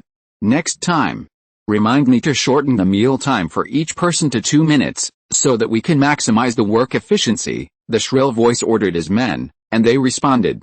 The rower leader used the whistle as a signal.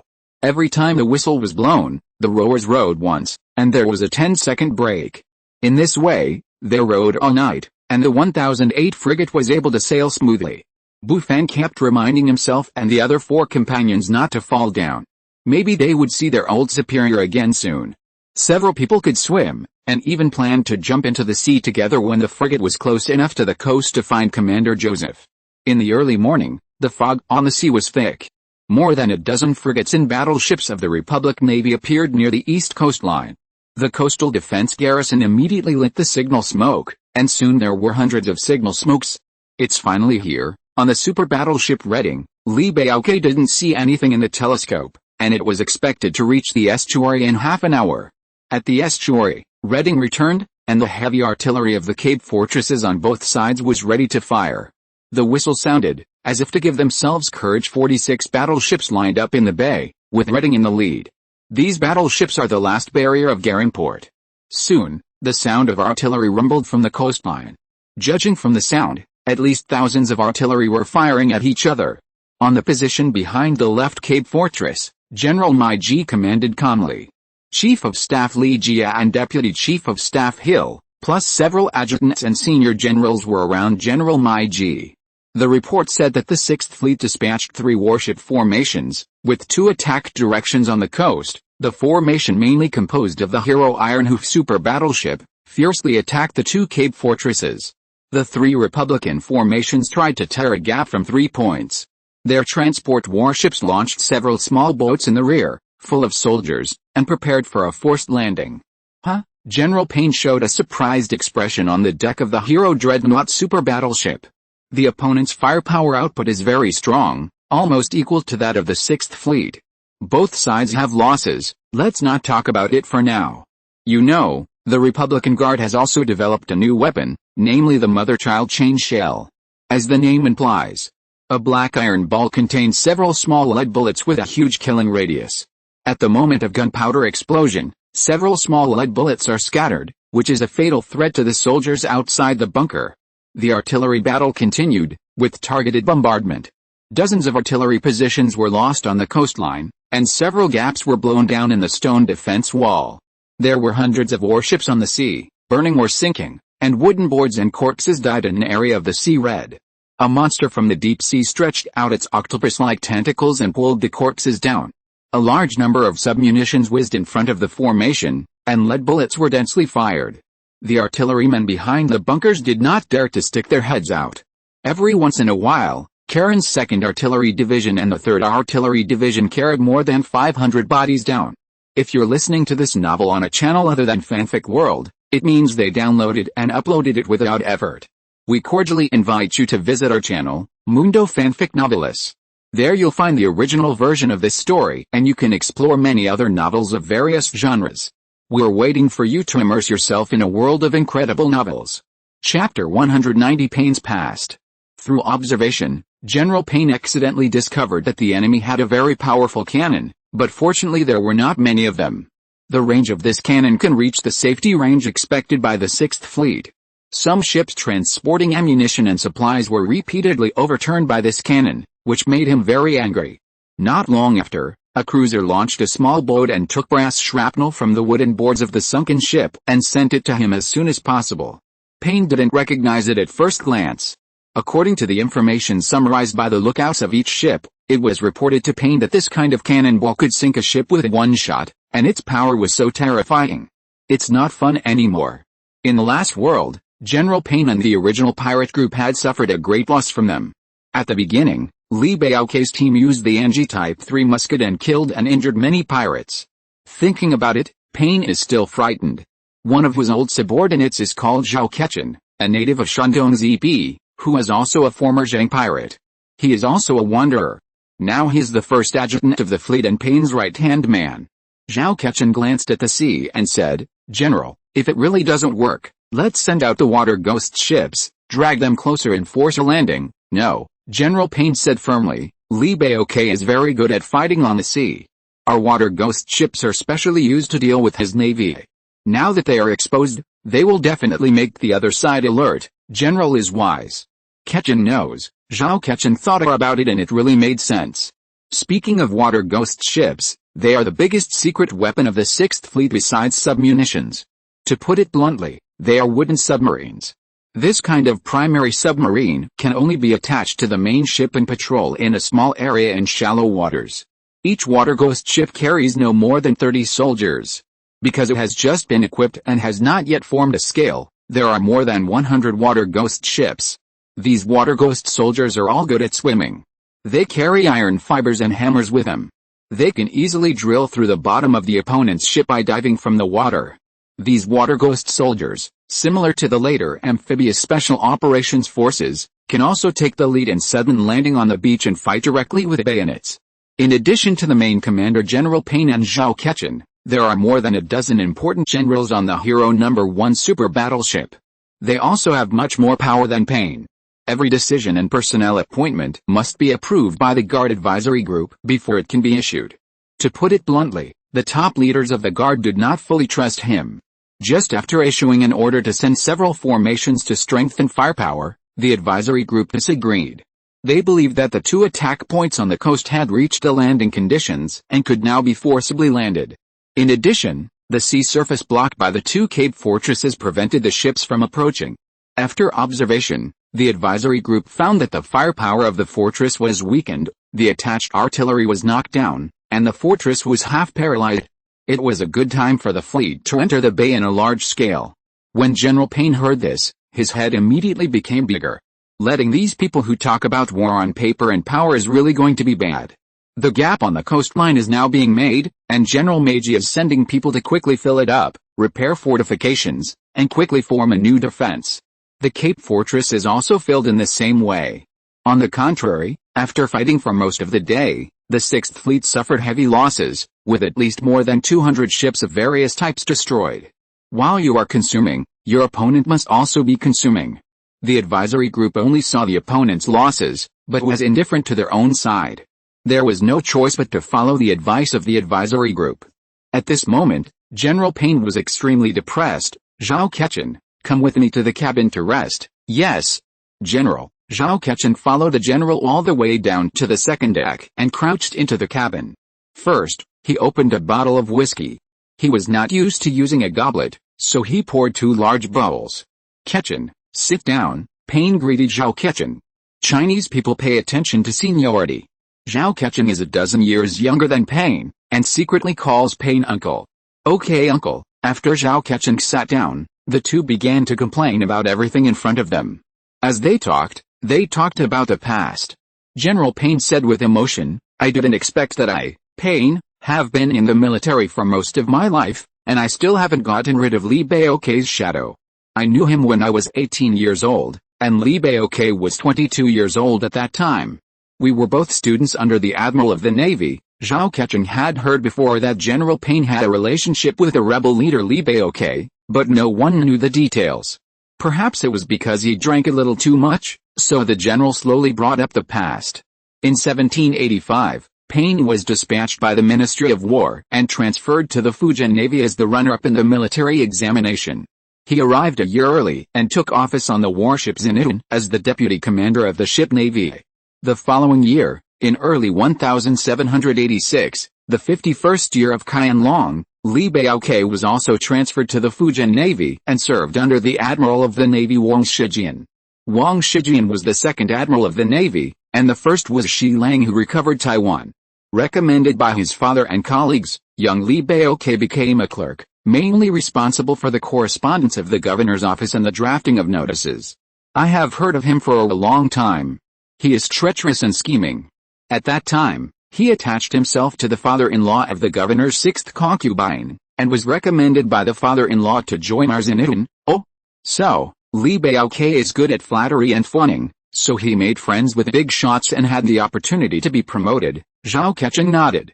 This kind of people are always the scum in the army, like a rat shit that spoils the whole barrel. I, your nephew, despise this kind of people the most. Payne agreed. Yes. When he first came on board, he was a layman, and I never treated him well. Who would have thought that he would become successful one day, and his position would even be higher than mine? If Li Baokei wants to be successful, he must have a chance. In the army, he can be promoted based on his merits. Otherwise, he will be criticized and criticized, which is terrible. As they talked, the two of them clinked their bowls together and drank a sip of whiskey. The sound of artillery outside was dense, almost continuous, and they could hear it clearly, but they still didn't get to chat. That's right, General Payne only responded, frowned again, and seemed to be thinking about what to say next. It's also because this kid is lucky. This year, Lin Shuangzi, a member of the Xiandahu, in Taiwan rebelled, and my warships were ordered to go to encircle and suppress him, which gave this kid a chance. The past scenes flashed like lightning, as if it was yesterday. General Payne, covered in blood, fought bravely and personally arrested Lin Shuangzi. Outlaws often say, don't let the disaster reach your family members. Pirates also pay attention to this and worship Guangguang statues. Payne felt sorry for Lin Shuangzi's family, young and old, so he released them privately. Later, the court issued a commendation notice, stating that the Xiandahu had made meritorious contributions to suppressing the rebellion and capturing the bandit leader, and all relevant personnel would be promoted. However, when the imperial decree was issued, Payne was dumbfounded. The first merit went to Li Baoke, who was promoted to the third level and awarded 1,500 taels of silver. It happened that the commander-in-chief Liu Xian was old and went home to retire, so Li Baoke served as the commander-in-chief and Payne was promoted to the deputy commander-in-chief. Bang! Zhao Kechen slammed the table angrily. I'm so angry. How unreasonable. How unreasonable. Then, Payne hung his head and fell silent. A few minutes later, Zhao Kechen couldn't help asking again, what happened next? Later. It wasn't until my Xiandahu cruised the Penghu Islands that I accidentally discovered that Li Baoke was secretly communicating with the Tokugawa Navy and intended to rebel. I, Payne, was paid by the king and would definitely be loyal to the king and would never be an accomplice to the evil, so I wrote to the court to denounce him. It's really gratifying. Li the thief will surely die if he does too many evil things. Today, the general is invincible and will definitely defeat Li the thief and leave no trace of his body, Zhao Kechen said. At the same time, on the deck of the Ruiting super battleship, Li Baoke was thoughtful. The naval battle continued. From the sound, the bombardment was much more intense than before. The Cape Fortress was not far away, shrouded in thick smoke, and the flames caused by the explosion shot up into the sky. Li Baoke knew that under such a fierce attack, the fortress would not last long. Vice Admiral Little Tom paced anxiously in front of Li Baoke, and he was still wearing a mask. Enemy, Li Baoke said in his heart. Payne had been against him for a long time, and he didn't understand why. Since he recovered his memory, Li Baoke had a new understanding and judgment of the past. It might be a coincidence of fate that Payne repeatedly appeared in his life and repeatedly stood on the opposite side of him. And he didn't regret what he had done in the past. He asked himself that he had never neglected anyone. Why couldn't some people be friends and drink together, but had to be enemies? Of course, his complicated mood now had nothing to do with the war. At least 800 warships of the Republican Guard were involved in the battle. At two coastline positions, thousands of manned boats were approaching the beach. The water columns raised by the shells on the sea continued, and some boats were overturned. The soldiers could only swim to the shore in the sea. The muskets in their hands were naturally unusable, so they had to put on bayonets. An infantry battalion of General Oscar fired out from the stone defense wall. Soon, a landing boat approached the shore. Dozens of guardsmen were knocked down by dense bullets in less than 2 minutes. The commander of the nearest battleship saw it and said, "Didn't our artillery clean up a defense wall? Where did these people come from?" As he spoke, a shell whistled in. The commander quickly laid down. With a boom sound, the officers and soldiers around him fell down. There is a certain pattern for ships to bombard the coastline. They do not stay at anchor and bombard each other, but sail in a circle as a formation. After sailing to the effective distance, at least 2 rounds of bombardment will be launched. In other words, more than a dozen warships bombarded in 1 round. After the bombardment, turn the rudder away and replenish ammunition while sailing. The advisory group of the Republican Guard did not have this ability. This trick was thought up by General Payne. Indeed, this can reduce the probability of being sunk. It is no wonder that a certain captain asked questions. How could they know that although the defense wall collapsed in many places, there were countless defense caves built underground? The Alliance soldiers waited for the other side to bombard before coming out to ambush the landing enemy. The commanders of both sides carefully calculated and implemented effective strikes on the basis of reducing casualties, but the methods were different. Li Baoque over there was still lost in thought.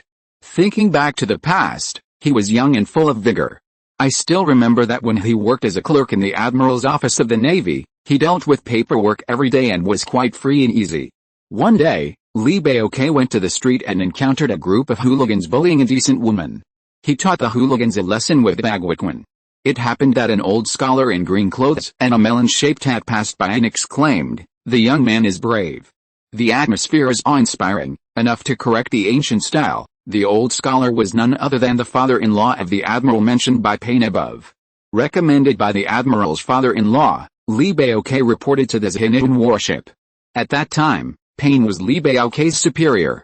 He couldn't stand the boy who came in through the back door, so he asked him to start as a soldier and do the dirtiest and most tiring work every day. The main reason was that Li Baoque was honest and refused to pay the tribute, that is, to give part of the military salary to his superiors. Until this Xian'an was ordered to go to Taiwan to quell the rebellion. Originally, Payne's original intention was to gather people who were not on good terms with each other on weekdays to form a death squad to attack the hiding place of the rebel leader Lin Shuangzi. Li Baoque was one of them. Li Baoque took the lead in the charge, suffered many injuries, and finally captured Lin Shuangzi in a secret room. Lin Shuangzi's wife and children, more than a dozen people, were also together, so they offered all their money and begged Li Baoque to let his wife and children go. Li Baoque softened his heart and agreed. When the friendly army came to support, they saw Li Baoque escorting Lin Shuangzi to pier. Payne and others did not dare to conceal it and reported it to the Admiral of the Navy truthfully. When it comes to the bribes received, Li Baoque handed them all over, and they finally fell into the pocket of the Admiral. Speaking of the private release of Lin Shuang's family, Payne began to suspect and never gave up the investigation. Later, he found clues. Payne's memorial to the court was suppressed by the Admiral of the Navy until Li Baoque committed a crime and it was turned up again. Li Baoque was favored by a prince for his meritorious service in suppressing the rebellion, and was soon promoted to the captain of the Xian'an. His achievements are not detailed one by one. He defeated Dutch ships several times, severely damaged Zheng's pirates, and defeated the Tokugawa Navy. He was rewarded by the court many times. Payne was helpless. Once a ship merchant contacted him, and the Tokugawa Navy gave him 5,000 taels of gold to let him remove Li Baoque, the thorn in his side. It was just what he wanted. Driven by interests, Payne fabricated false evidence and reported Li Baoque. As a result, Li Baoque fled to the sea, and all his family members were exiled to Nanguta. The course of the incident basically restored the original appearance, which is different from Payne's oral account. When Li Baoque found out that the person who harmed him was his former friend and subordinate Payne, he could hardly believe it. Chapter 191, Battle of Galenport, II. At that time, the main way to convey information at sea was by flag signals. The flag bearers of the left and right Cape forts reported that it was difficult for them to hold on, and they should be careful of the enemy's water ghosts. The news first came from a position, and suddenly a lot of pointed objects that sealed the door emerged from the shallow sea, that is, water ghost ships. In this way, a large number of water ghosts landed, and a regiment of Karen was fighting with the water ghost soldiers. There were battles everywhere on the beach and in front and behind the defense wall. The reinforcements of both sides followed up one after another, desperately fighting for positions. As a last resort, General Meiji commanded the artillery to retreat, and continued to attack the landing enemy. Through continuous interrogation, Li Baoque finally figured out what the water ghost ship was. It looked very powerful, and it was a ship that could dive. Li Baoque ordered the flag bearer to inform all ships, hoping to brainstorm and seek countermeasures. The final countermeasure was to use water ghosts to fight water ghosts. He specially selected sailors with good water skills to form a special team, and sent small boats to patrol around the ship. Each person was equipped with a spear to stab the enemy soldiers who showed their heads. Each battleship has 2 to 3 small boats, and it is stipulated that small boats can be lowered during pauses in naval battles. This is much more reassuring. On the battleship Hudson, the former American officer Hudson is still a little confused. All these changes came too fast, and there was no time to think and digest. In just a few days, from revival at the seaside to entering the battleship, it happened too fast. To be honest, the legs of some brothers are still shaking. In fact, they also saw that many people are operating as efficiently as they are, and are constantly learning and practicing. On the battleship Hudson, everyone is rushing to familiarize themselves with their positions. The original galleon-style battleship is different from the new steam engine, and Hudson needs to be familiar with many places. For example, the boiler room and the distribution room are all new facilities, and naturally there are skilled technicians on site to explain the maintenance and operation principles to the apprentices. The technicians and artillery instructors assigned from each ship teach everyone to learn and quickly adapt to their positions. In the boiler room, Hardison saw the sailors working shirtless, adding coal to the furnace, and someone explaining the precautions. He didn't understand what he saw, so he left and went back to the deck. The first officer told Hardison that he had received instructions from his superiors to be careful of underwater ghosts during the battle, and the generalship required the preparation of small boats. This was the first task Hardison had accepted since he took office, so he appointed the young man Jack as the team leader and gave him 15 members and 2 small boats. As a commander, it is necessary to understand the parameters of the warship, such as the speed. When Hardison learned that the maximum speed of the ship was above 30 knots, he was quite surprised. You know, a galleon can only reach the limit of 30 knots when the sails are fully filled. In addition, the range of the new cannon and the interval between adding ammunition are incredible. If the United States had such a ship, England would not have been the overlord of the sea. The battle continued. Lee Baoke looked at his pocket watch. It was 3:15 in the afternoon, more than an hour before dark. The general staff sent a message to the main ship Reading, saying that the battle was in a stalemate, the enemy lost more than 700 ships, and the landing guard lost more than 10,000 people.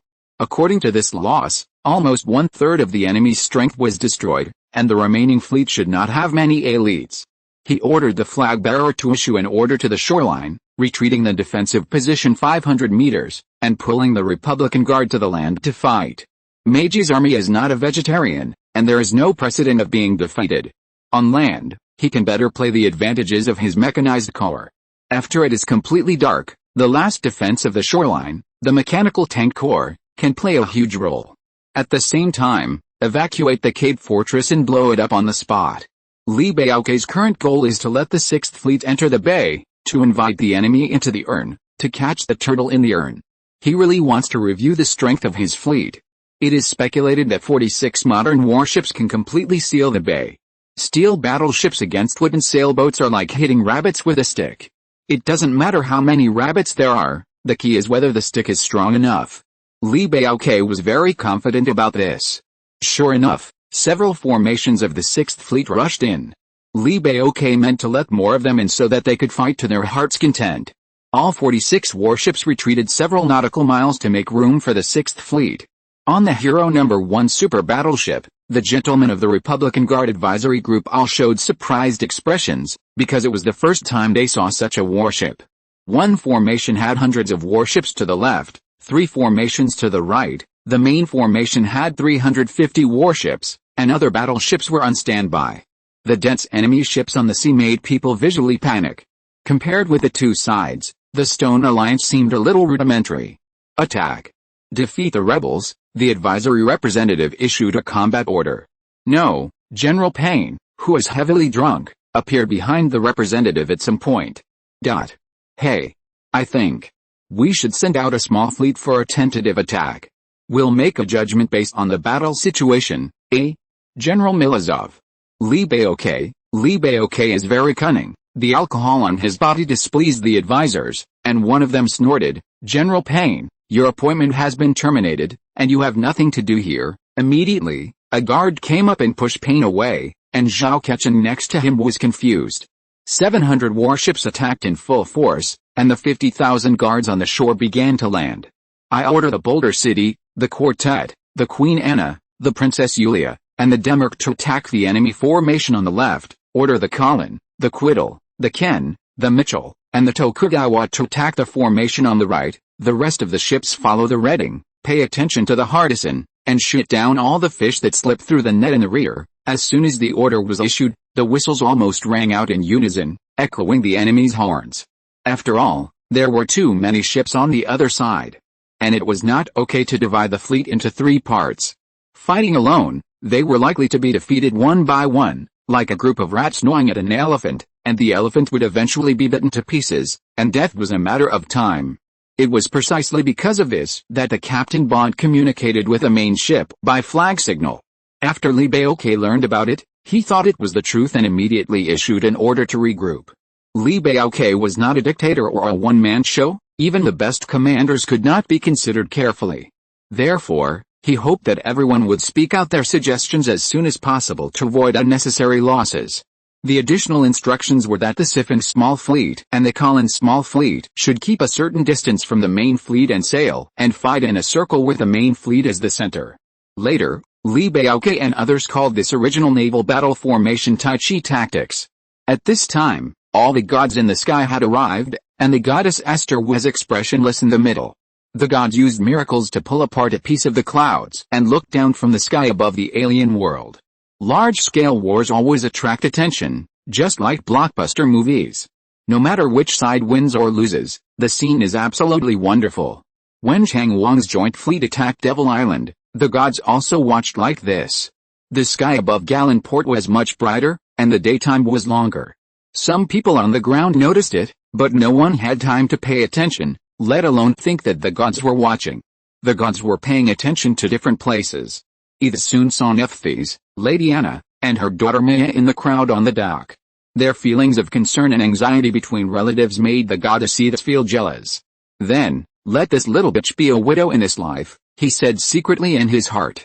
Nephthys was destined to be a widow in every life. The kind Nephthys would never think that the person and culprit who made her a widow in every life was her most beloved sister. Poor Nephthys, her marriage in every life was destroyed by others, and she naively thought that this was her fate. A small fleet called the Tiger, with a main ship, was the fastest, pressing from the left wing of the bay. Before it was within the range of the artillery, the captain of the Tiger expected to issue an order to fire in 3 minutes, and his command knife was already drawn. On the Siphon City, the sharpshooter Captain Kane took the lead in ordering the cannon to fire. Boom boom boom, the Siphon City, the Boulder, the Queen Anna, the Princess Uria, and the Demark immediately opened fire. The captain of the Tiger was very disdainful, thinking that the other side fired too early, which was a bluff or sign of confusion, and he looked down on the captain of the Alliance. Swoosh, swoosh, swoosh, as the sharp and piercing whistling sound passed by, the captain of the Tiger suddenly felt something was wrong. What flew over was not a black iron ball, but a new brass shell. Boom, boom, boom, dozens of shells exploded in an instant, and those that fell into the sea could stir up 20-meter-high waves. A frigate caught fire immediately, a hole was blown out on the side of the deck, and the sparks ignited the ammunition depot, causing a series of explosions and sinking 2 minutes later. Another warship had a crack blown out on the hull of the ship, and seawater rushed into the cabin. The officers and soldiers on the ship were in a mess. The gap was patched up, and there was no other way except to get off the boat to escape. Sinking was a matter of time. The attack was successful, and the Siphon Chang fleet cheered. After all, it was a good start. The morale of the Luanxi Alliance fleet was greatly boosted. On the other hand, the Guard Advisory Group members of the main ship Hero No. 1 turned green. Quick! Quick! Divide and surround them, and crush them like ants, the advisory representative roared in rage.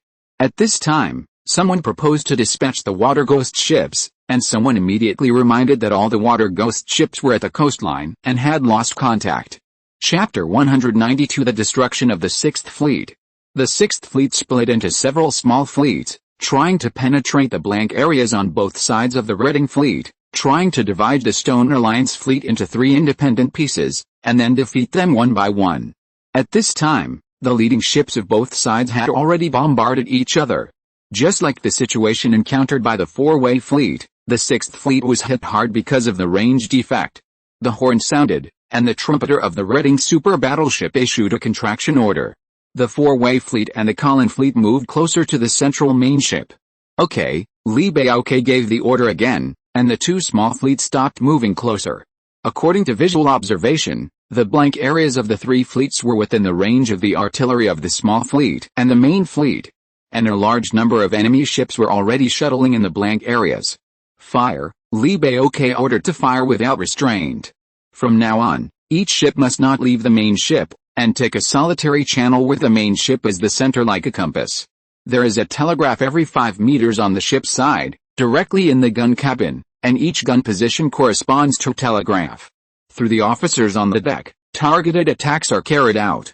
Number 3 and number 4 gun positions are ready. First hit the enemy ship at a 45-degree angle. Deputy Captain Little Tom skillfully communicated with the gunners in the gun cabin through the telegraph.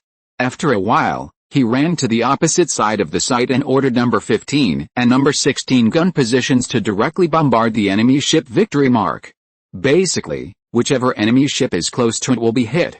Such orders can make Little Tom run his legs off. In fact, when all artillery combat experience reaches a certain level, unless there are special circumstances, the commander usually lets the artillery fire autonomously, and the commander himself only needs to ensure the speed and course. But now there are many new artillerymen, who need to run in, and need someone to guide, command, and show the way. It seems that in a moment of distraction, more than 20 frigates and battleships of the Guard were sunk or blown up one after another. On the other hand, the Stone Alliance fleet suffered no losses. The members of the advisory group were as anxious as ants on a hot pot. It was useless to worry about it. They just kept ordering the reserve fleet to attack, hoping to win by numbers. In fact, the denser the ships, the greater the probability of being hit by artillery fire. More than a dozen Guard ships caught fire or exploded. There were many drowned Guard soldiers on the sea, either killed by aimless artillery fire or killed by ship collisions. The advisory group also ordered the left fleet to pursue the siphoned small fleet. The rowers in the bottom cabin used their breasts to make the speed almost reach the limit of the rower's human body. No matter how fast they went, they could not catch up with a steam engine ship. This is the difference brought by science and technology. The Siphon and Collins small fleets repeatedly circled around the central main ship. As the weather got dark, hundreds of enemy ships sank in the movement. The members of the advisory group were not stupid.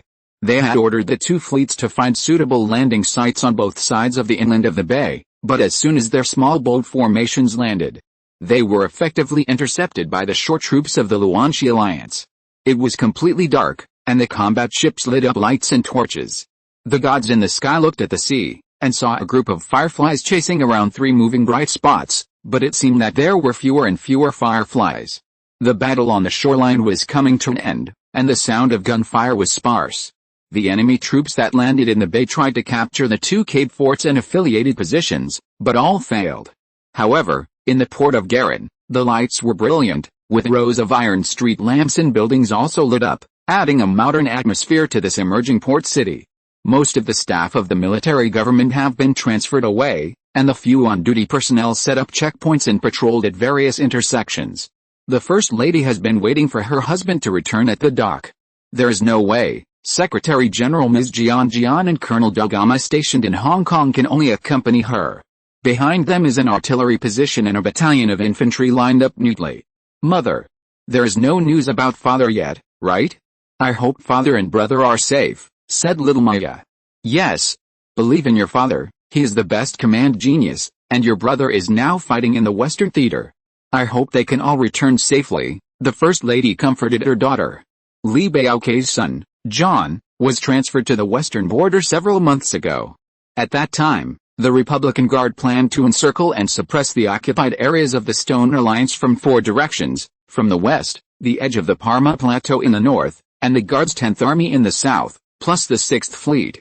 The Republican Guard claims to have 2 million troops, especially the attack of the 6th Fleet, which is the trump card of the Guard's top leaders. The Western Theater where John is located, with 5 divisions and nearly 100,000 troops, seems to be unable to fight against the Guard's 700,000 troops. The situation in other theaters is similar. Having said that, since the founding of the Stone Alliance, most of the combat soldiers have been experienced in many battles and have strong combat effectiveness.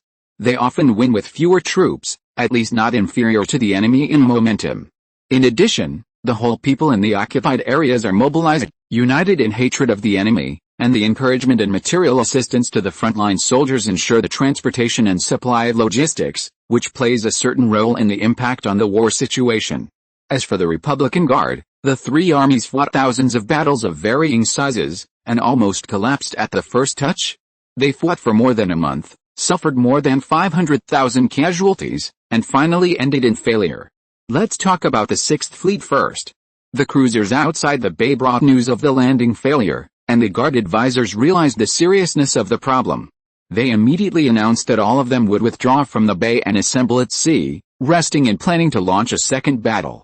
Seeing the enemy ships fleeing the bay in large numbers, the Cape Fortress miraculously revived. General Meiji personally commanded the attached positions, and the crossfire formed by the Cape Fortresses on both sides blocked the Sixth Fleet's way out. Chase them and do our best to destroy them. Li Baoke gave the order. Up to now, there is a super cannon on the Reading that is dedicated to the opponent's super battleships of the same size.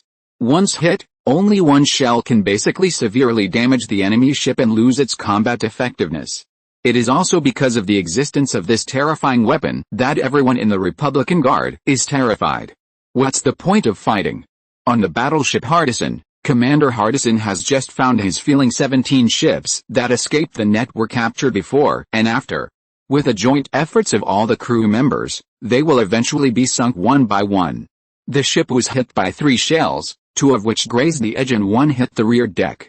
In addition to the 6 soldiers who died, the half-inch thick iron plate on the deck resisted the shell and the ship was not seriously damaged. As the horn of counterattack sounded, the Hardison battleship also joined the pursuit. He asked the stoker, "Can the speed be faster?" The answer was yes. After a while, the whistle was howling desperately, and the rumbling steam engine quickly reached the steam pressure limit. Hardison asked the stoker again, and the stoker could only tell him that it couldn't be faster, because the steam engine pressure exceeded the limit and would cause a big explosion. The nearest enemy ship in front of the Hardison was the Hero No. 3 super battleship. Brothers such as Bufan on the lowest level listened to the order and paddled at the maximum speed. An officer came down to supervise them. At the end of the bottom cabin stood a dozen deck servants. There was a rower on the right who was a little exhausted and couldn't keep up with the rhythm. The officer raised his hand and fired a shot, bang, into the rower's left temple. Immediately, a soldier threw the rower's body out, and the officer waved his hand to call a janitor to take his place. The other rowers were all timid, fearing that they would be the next one. Bufan was behind the dead rower, with blood splashing on his face and dripping down his neck. Earlier, Bufan and the other 5 survivors had discussed escaping and joining the team. They had thought of several escape plans, including landing on the deck and finding a chance to get out. But this was not very realistic because they had not left the ship for at least a year. All the rowers were slaves who were strictly guarded, and they ate, drank, defecated, urinated, and slept in the bottom cabin on weekdays. The second plan, that is, to hijack the warship and accept the captives of the Alliance fleet, seemed unreliable. In the plan, the most effective and direct way was to jump into the sea to escape, which was very risky, but still worth a try. There was an empty wooden box for shells under each rower's seat, and when the time came, the brothers would hold the wooden box and jump into the sea. After a long time of rowing, each rower was extremely tired, and another rower fainted due to exhaustion.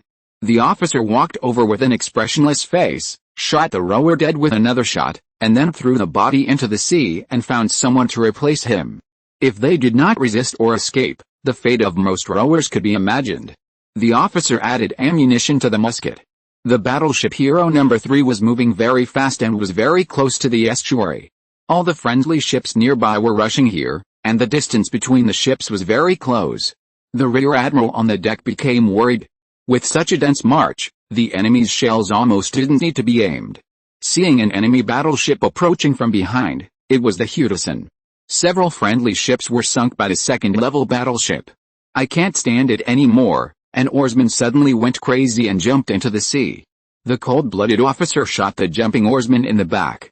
Another oarsman had no desire to live, threw his oar into the sea, stood up and yelled to the officer, "Damn it! Kill me!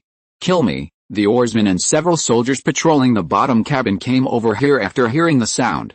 When the officer approached, his expression was quite complicated and he said, "I'll help you." He reached out to take the soldier's long musket and pointed it at the oarsman's head. The oarsman was not afraid at all.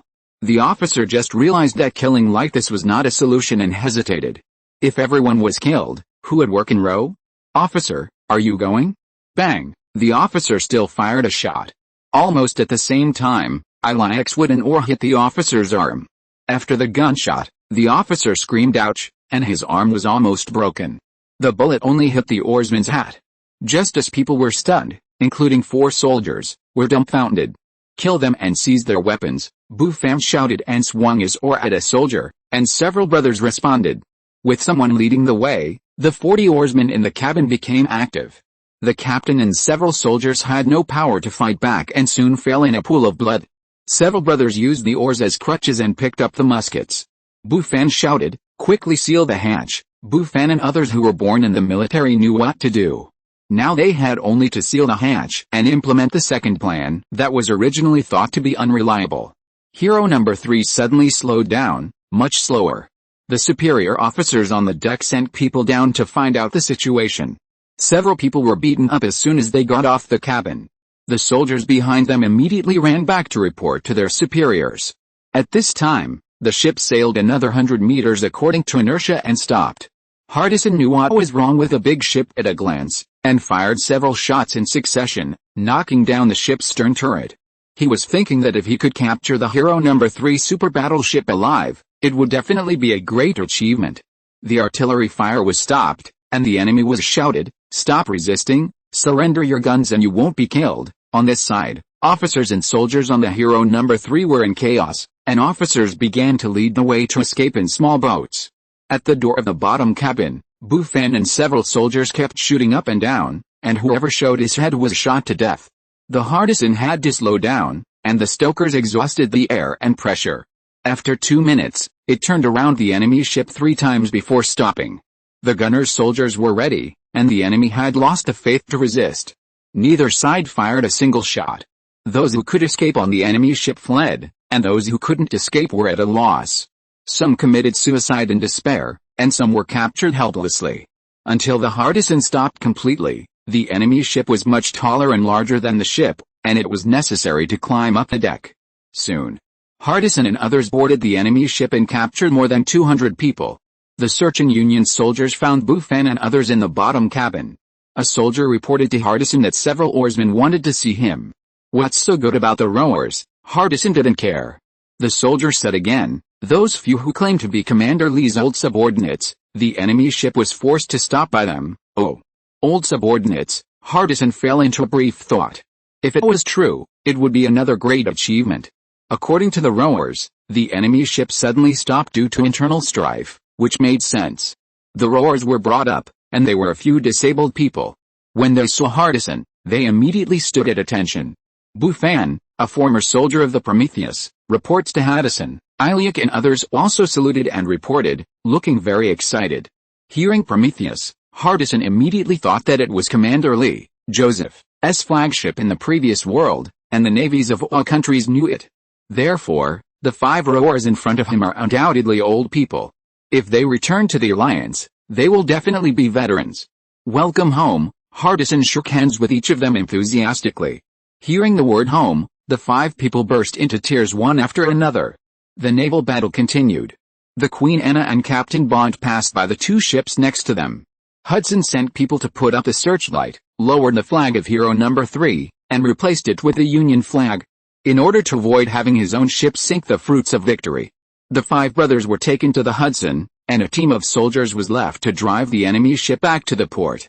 The Hudson started again, and soon the horn of retreat sounded, which meant that the battle was over. The gods in the sky also revoked their miracles.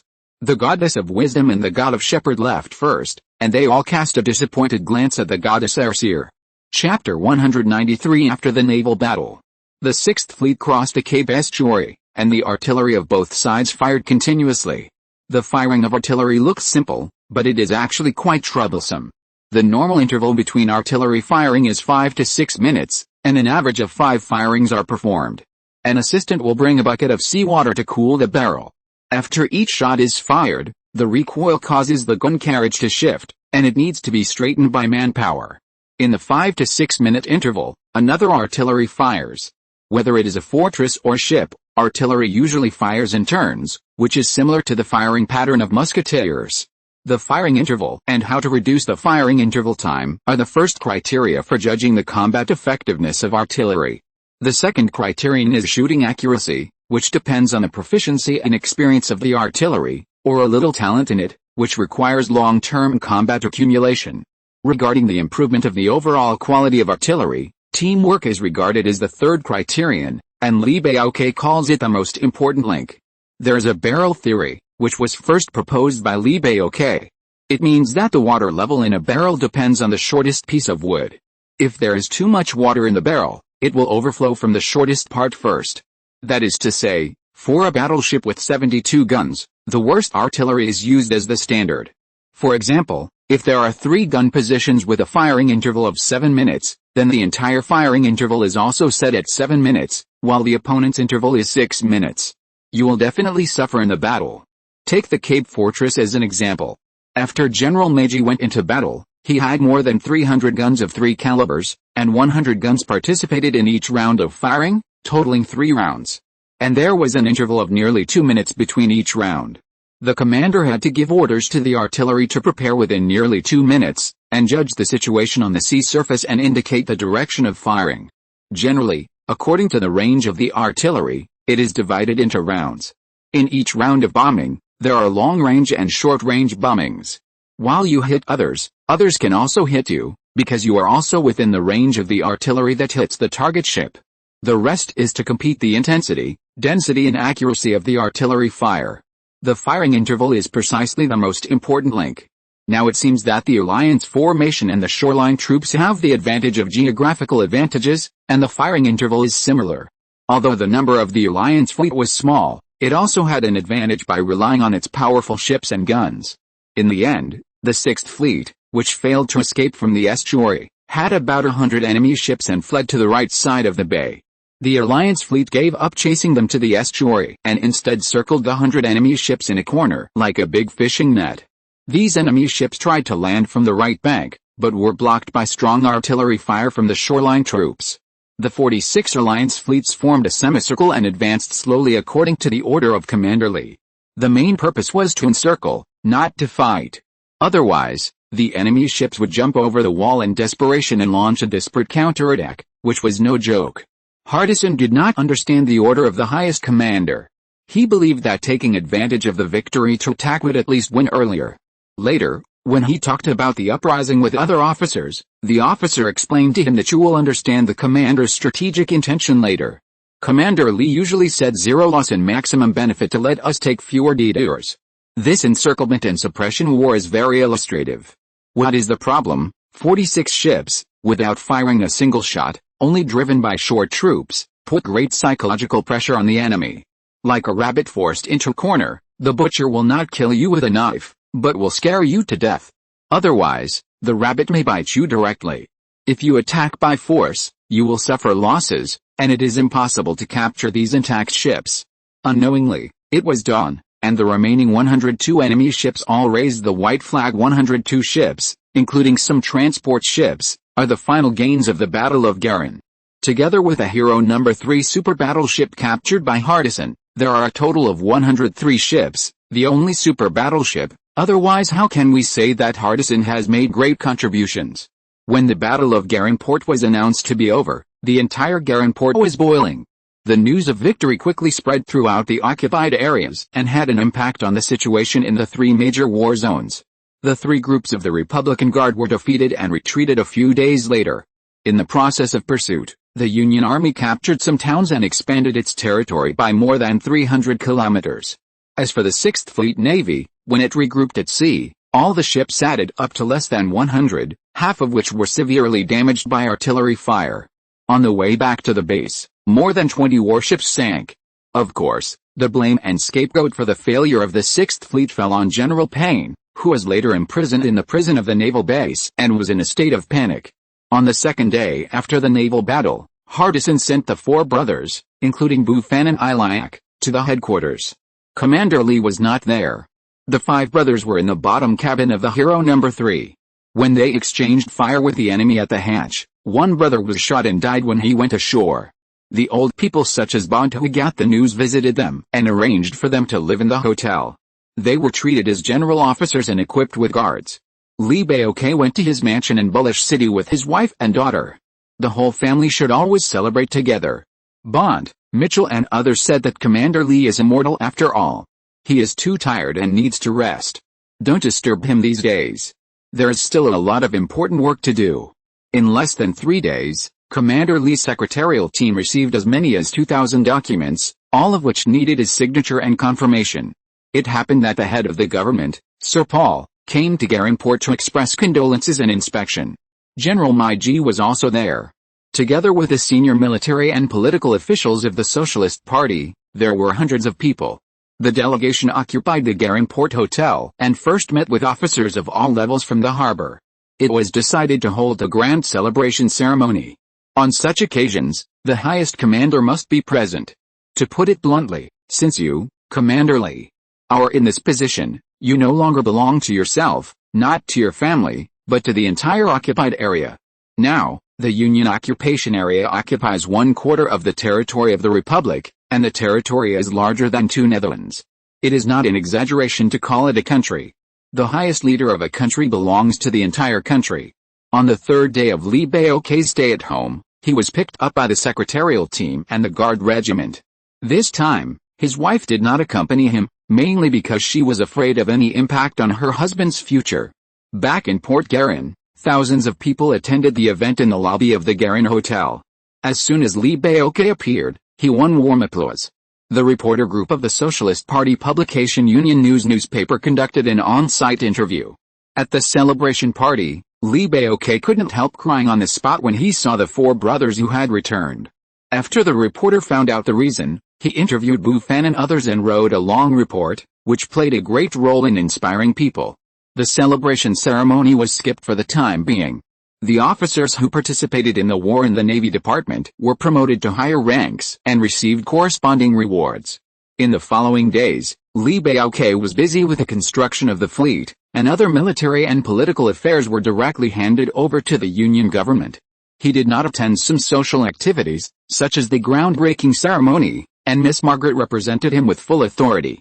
It is said that Tang Wang's fleet actually set off the day before the 6th Fleet attacked Port Garen. The previous news was seen in the newspaper, and some captured enemy captains gave accurate information. In fact, a huge fleet with a claim of 100,000 ships cannot just leave at will. There are too many influencing factors. The so-called newspaper news refers to the departure of the advance fleet, which is responsible for exploring the way. Because of the problem of resource allocation, the large fleet almost exhausted the whole country's strength to barely meet the basic requirements. After learning the news, Lee Baok was relieved. This gave them enough time to prepare. When a large fleet sets sail, the speed must be slow because they have to take care of each other and wait. Cruisers are the fastest, super battleships are slower, and transport ships are slower, so they have to sail at the same speed. From the map, it shows that the Tang Hoang fleet will arrive at the designated sea area. At this speed, it is planned to take half a year. It is said that this sea is called the Black Sea, not that the sea water is black, but that the sea area has been in storms and darkness. Except for the occasional fluorescent sea fish and sea monsters on the sea surface, there is no light.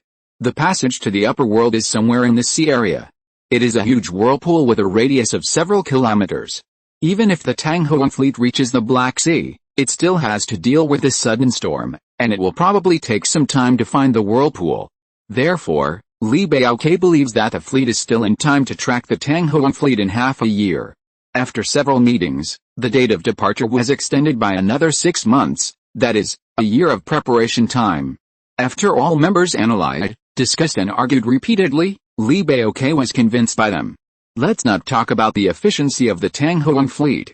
If the Alliance fleet defeated 100,000 enemy ships in the Black Sea, it would inevitably pay a heavy price, and it might be annihilated first. This item is omitted. It is only a matter of time before the Alliance fleet reaches the upper world and clashes with the navies of various countries. If you don't fight him, he will fight you first. Instead of passively existing in the upper world, it is better to wait for the Tang Hoang fleet to go out, and after a while, they will take action to save the countries of the world from danger. Otherwise, if you go out at an inappropriate time, not only the Tang Hoang fleet will fight you, but also the navies of various countries will fight you, and then you will die unjustly. It is best to postpone the departure date of the fleet. It is absolutely the best strategy to appear as a savior, unite the navies of various countries, and defeat 100,000 enemy ships. At the end of 1812, the 7th Army of the Republic rebelled and established its own regime. In early 1813, the 7th Army and the Whitebird Army, the second most rebellious army, joined forces to attack the Yega fortress. In just 1 month, more than 100,000 people were slaughtered. At this time, Whitebird had died of illness. Hawkins completely replaced Whitebird. Despite the dissuasion of the elders, he arrested and slaughtered the alliance officials of the Yega fortress without reason. Internally, Hawkins also eliminated many veteran generals. The above behavior is outrageous, and even the Republic Daily called him a shameless person, a madman, and a despicable butcher. Li Baoque was furious and ordered General Meiji to lead an expeditionary force of 500,000 elite tax collectors to attack the Yega fortress. In less than 2 months, the Alliance army was unstoppable, occupied the Pama Plateau, and assembled in the border city of Yega. During the same period, Bruno and Reagan's 300,000 troops also opened up the way to the south, and first engaged the enemy's 7th Corps in Quebec. After the destruction of the 6th Fleet, the Republican Guard lost the confidence to fight, and it was better to say that they gave up the Palma Plateau on their own initiative. Before the Tang Wang fleet left, the Republican Guard still had the strength to fight. Now, the gods in the sky don't care about them anymore, and let the Republican Guard fend for themselves. The only thing left is to shrink the defense, and nothing else can be done. In January 1813, the Union fleet landed on the east coast of Quebec. Li Baoque personally led 100,000 sea and land troops. It took less than 10 days to break the 2 lines of defense of the Republican Guard and join forces with Bruno's army. It was during the Battle of Garin that the southern theater of war advanced, and there were large enemy ship factories on the east coast of the south, which were included in the territory. The ship factory has been building wooden sailing warships, with a large output. The 6th Fleet has received ships here. Now, the 93 captured enemy ships, plus the enhanced version of the Galen-type battleships built successively by Lu, total more than 300 ships. The factory in Port Garin, due to its emphasis on quality, does not produce a large number of new steam-powered ships, and now a total of 85 ships have been launched. 385 ships are enough to form a powerful fleet. In order to improve combat effectiveness and improve the quality of personnel, the top leaders of Port Garin have made a series of combat plans. In addition to attacking Quebec and joining forces with friendly forces, the fleet at sea has an important combat mission, which is to remove the enemy's naval base headquarters on the Clark Peninsula.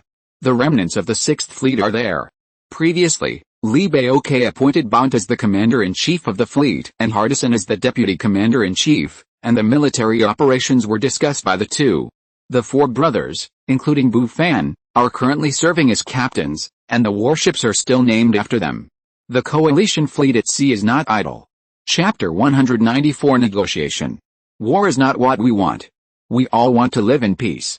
However, in order to change the backward and decadent world, oppose dictatorship, despotism, pseudo-slavery, and change the fate of the working people, what other ways are there besides war? This sentence is the heartfelt words of Li Baoque in a speech at a rally in Sifan City. It is now widely circulated. Every student in the occupied area can recite it word for word.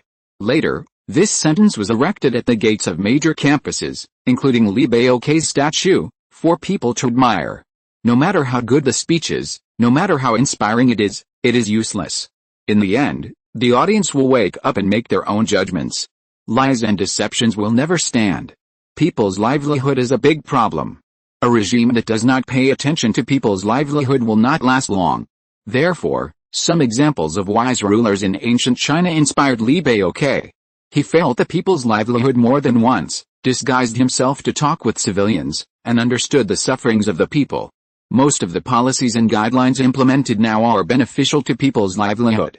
The Socialist Party people have this awareness, which makes Li Baoque very pleased.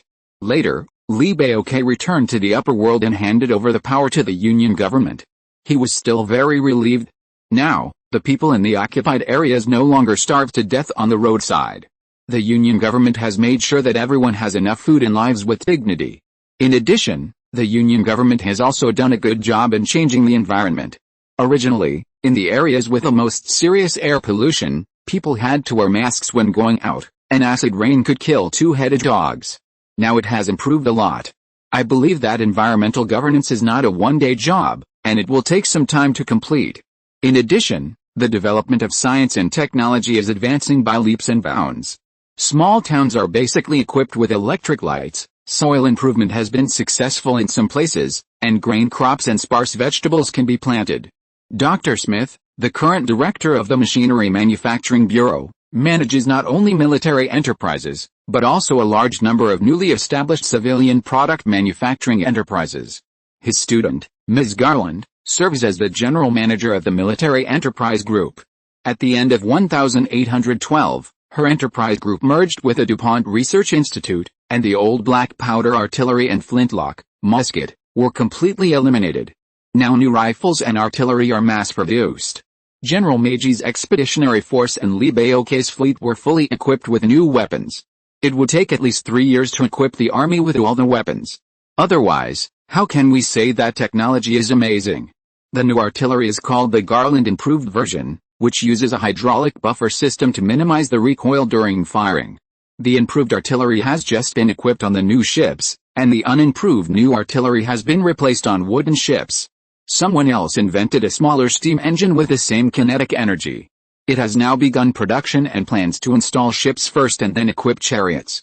There are 30 new chariots, which are currently in Garingport. Li Baokei is preparing to pull them on the ship for landing operations in the last world. Later, because they were too heavy, only one chariot was loaded on the ship. Its size and weight are estimated to be more than twice that of the chariots in the 20th century. Having said that, after Li Baokei's army joined forces with Bruno's army, they faced the powerful enemy of the 800,000 enemy 7th Army. During the truce between the enemy and us, Bruno and Reagan were drinking and talking happily in a village house that night. They were full of emotion in their words.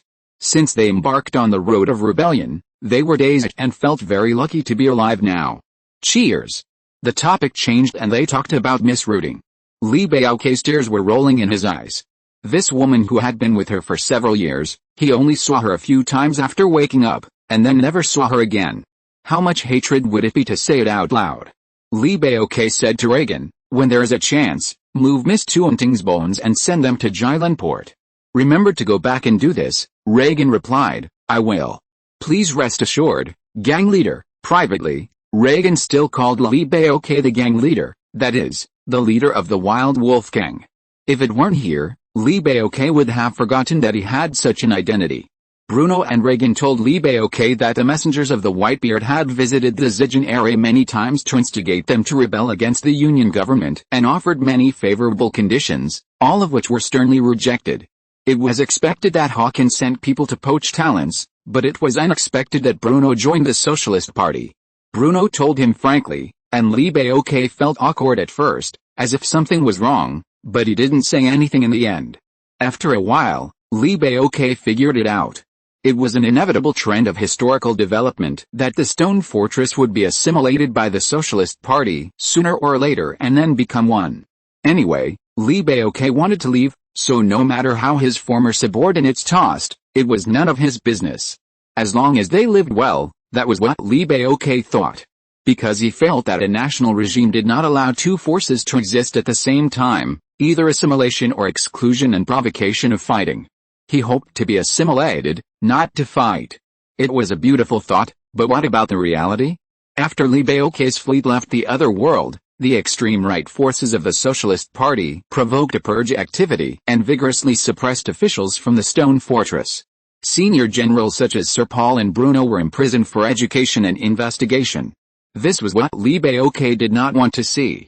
Fortunately, this evil trend was stopped by the justice represented by the next generation of socialist leaders a few years later, which was considered to be a vindication for the original chaotic stone side.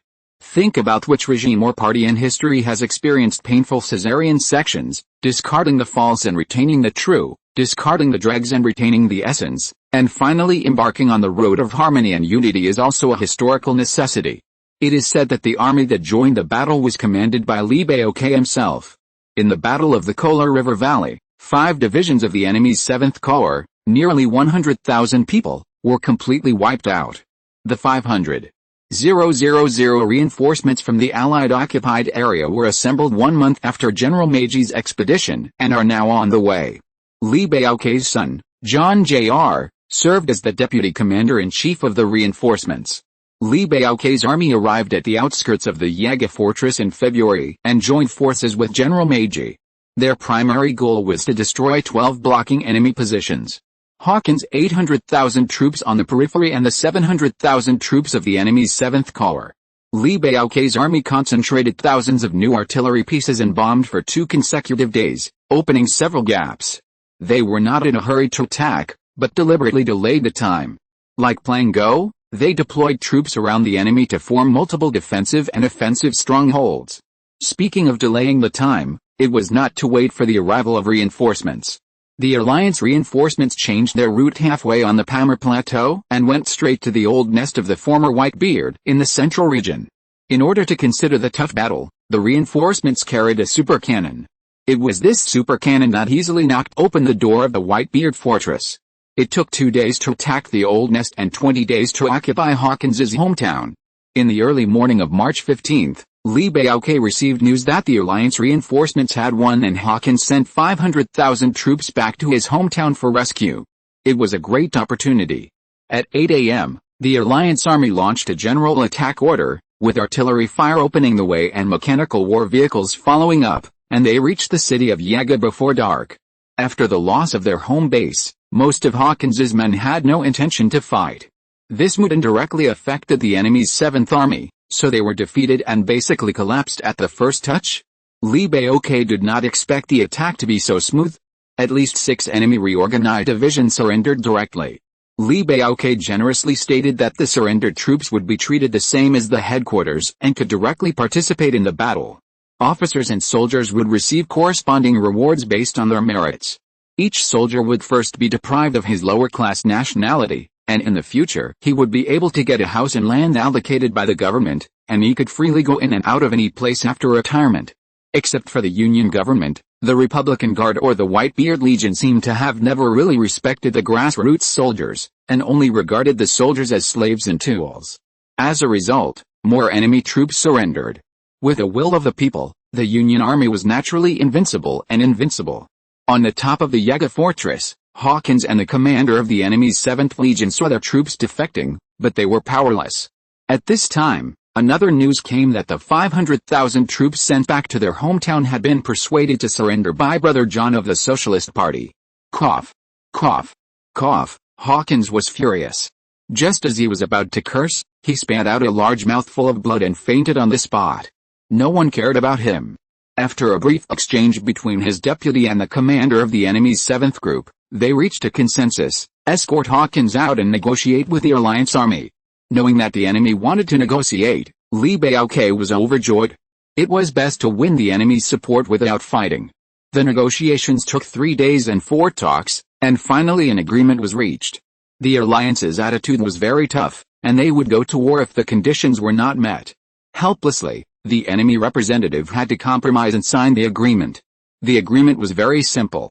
All enemy troops were disarmed when leaving the city, and were only allowed to bring 10 days of food and water.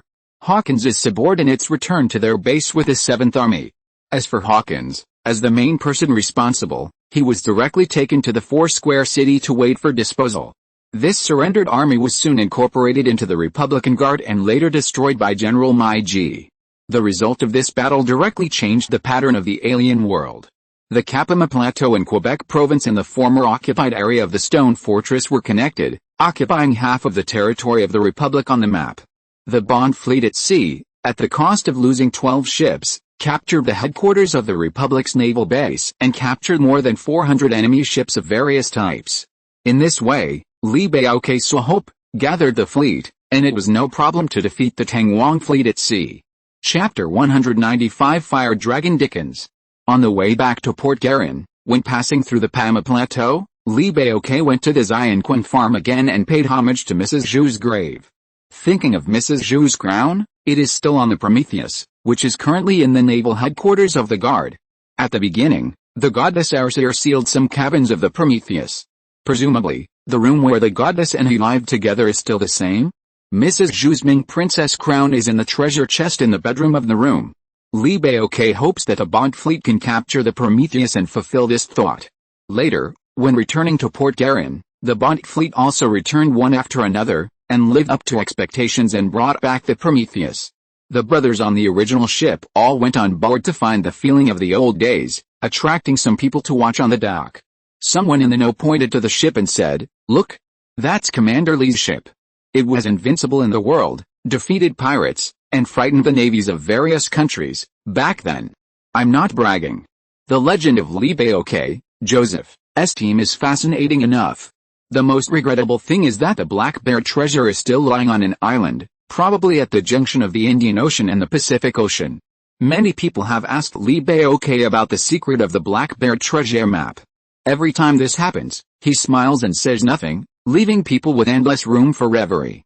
Only he knows that he carved the treasure map on the low wall of the public toilet in the backyard of the Seaside Hotel in Natal Bay. This map is given to the destined person. On the Prometheus, there is a room with a seal on the door, a seal of some kind, and the text is in Greek. The inscription means, "I seal this room in the name of the goddess Arsir. If anyone opens the seal without authorization, the sky will punish him." The ship was used as a model ship. Countless generals and technical engineers of the Republican Guard boarded it. The people boarded the ship for different purposes. Some were sightseeing, some were studying and mapping, and some were routine inspections. Many people have seen the seal, but no one dared to open it. What secrets are inside? No one knows. Opening the seal is to seek death. Goddess Ethis will punish you. This is similar to the curse of the pharaoh. Lee Baoke didn't believe it. He tore off the seal with his own hands. A long strip of yellow straw paper immediately burned. Lee Baoke had to let go. The seal turned into ashes when it fell to the floor. Lee Baoke, a woman shouted at the other end of the corridor. "Nephthys, Mrs. Anna, came late. Dear, you are too reckless. Ethis has long wanted to get rid of you, and you gave her a perfect excuse," Nephthys said angrily. "I'm not afraid. If she dares to come, use a cannon to shoot her." Nephthys was speechless, with a very complicated expression.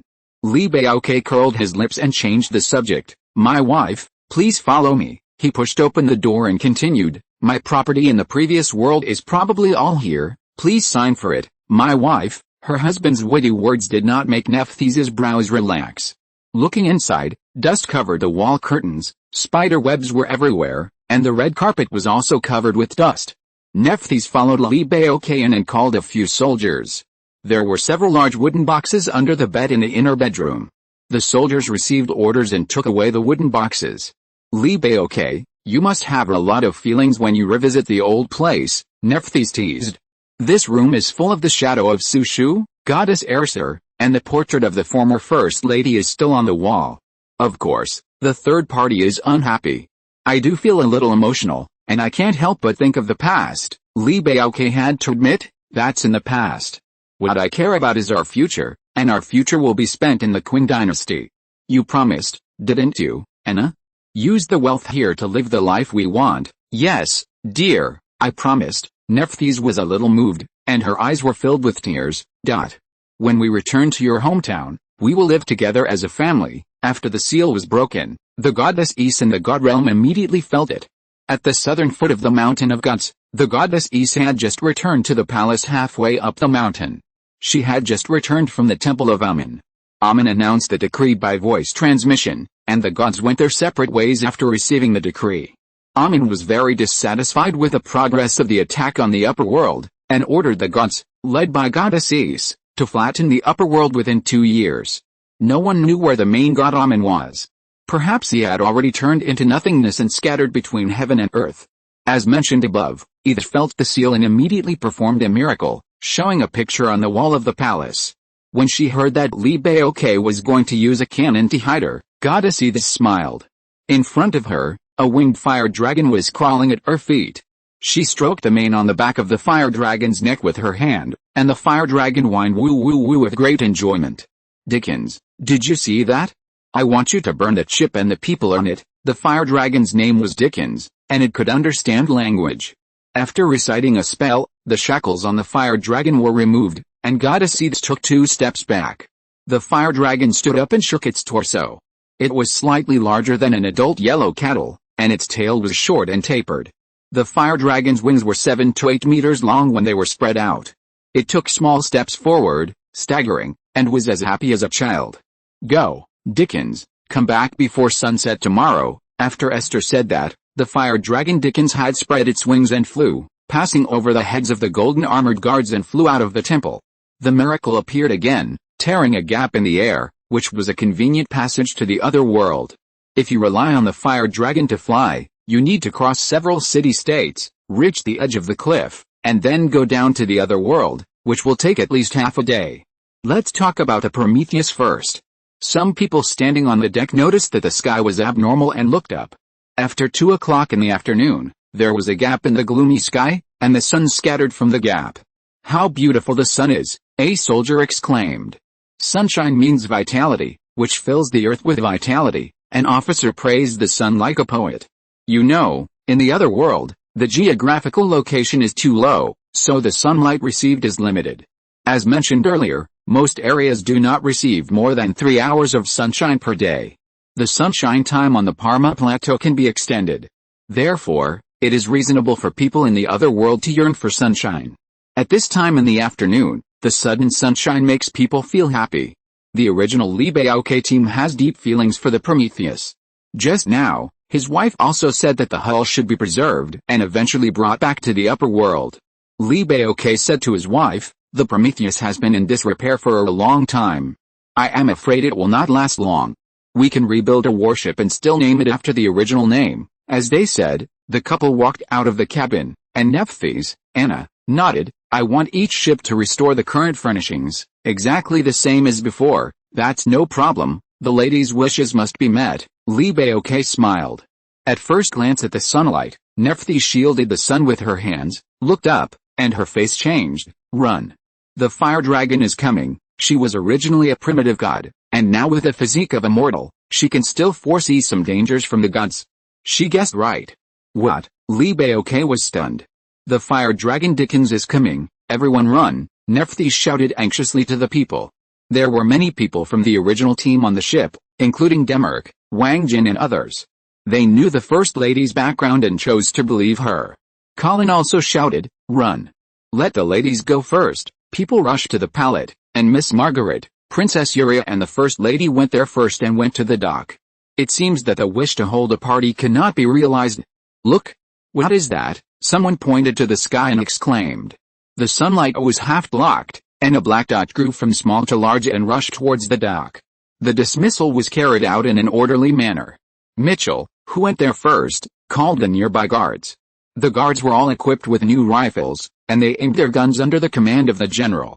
The black dot grew bigger and bigger, whistling in, and the wind was enough to blow off the general's hat.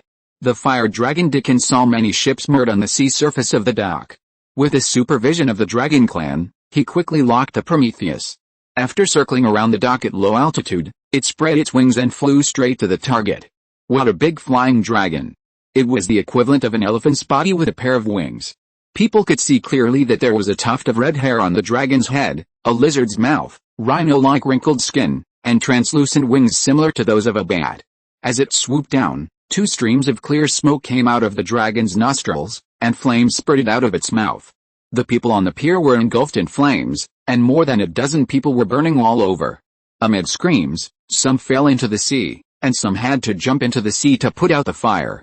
The first few people to be hit were shrunk rapidly by the flames, and their muscles immediately vaporized, and their bones could be seen in the flames. "Shoot him," several officers ordered one after another. Bang, bang, bang, the sound of gunfire continued.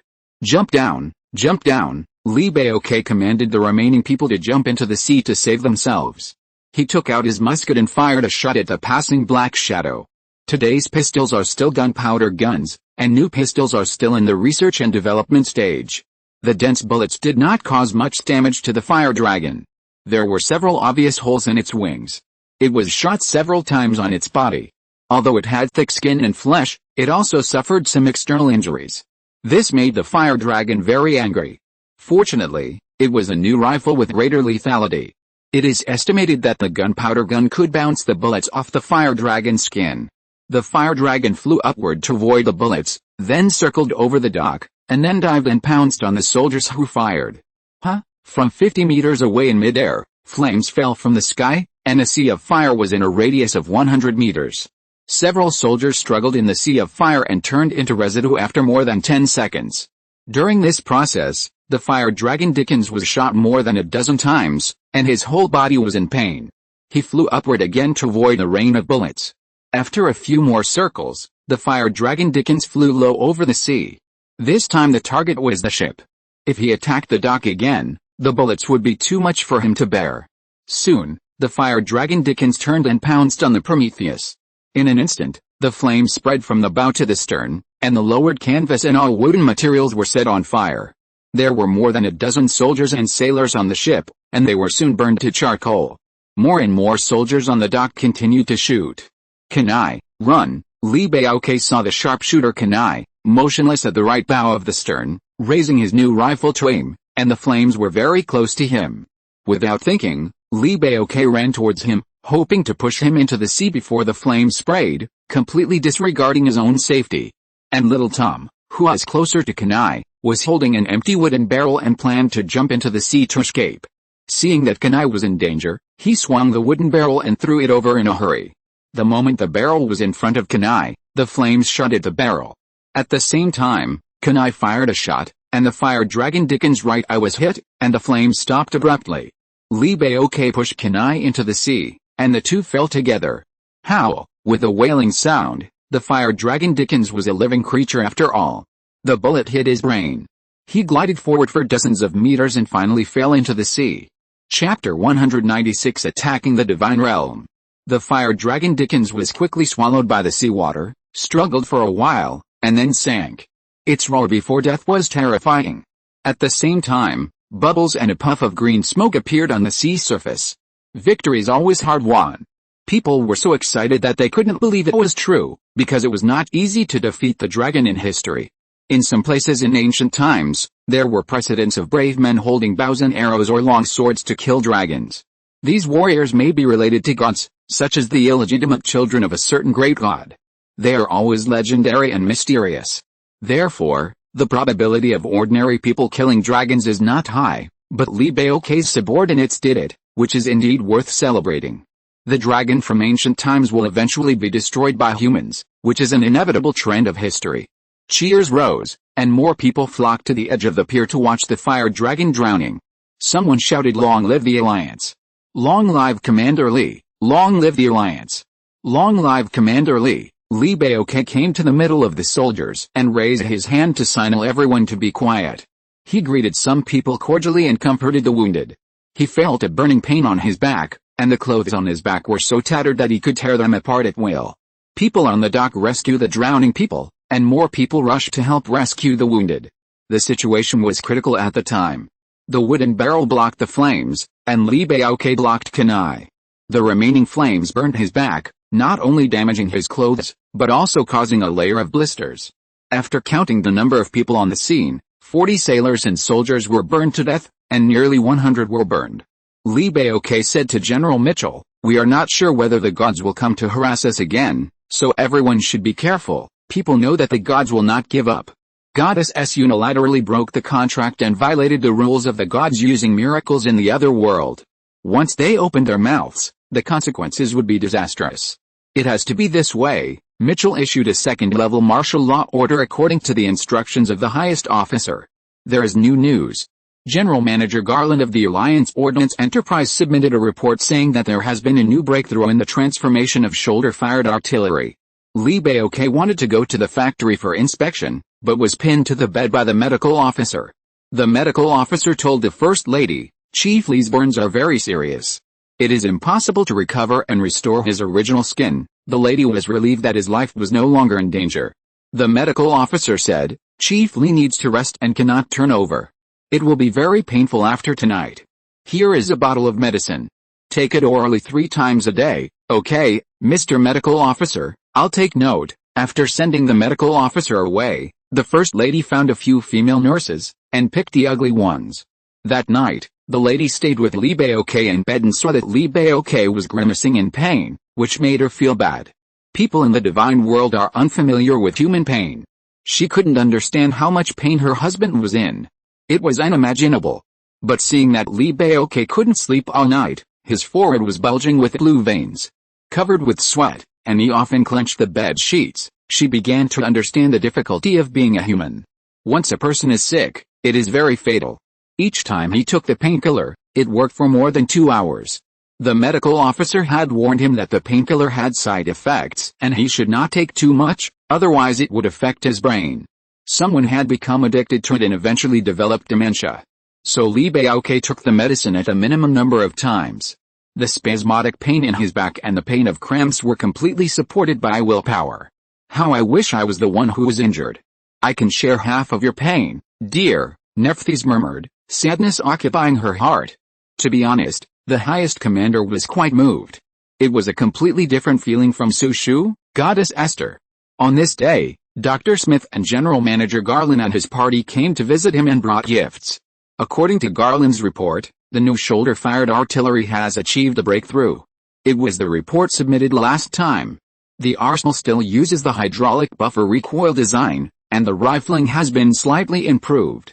The most impressive thing is that the dovetail bullet has 2 sets of ammunition loading procedures, the front explosive and the rear smoothing. The function of the fuse is to launch the shells farther, and the front explosives are detonated to achieve the purpose of killing. The modification of its fuse is also relatively convenient. By contacting with the firing pin at the tail of the gun, the fuse is ignited, and the dovetail shell is launched. The dovetail shell is a specially made shell, which has been tested and has good performance. The weight of the dovetail shell is lighter than the original spherical shell. Its launch is more casual, and the trajectory of its operation in the air is a parabola.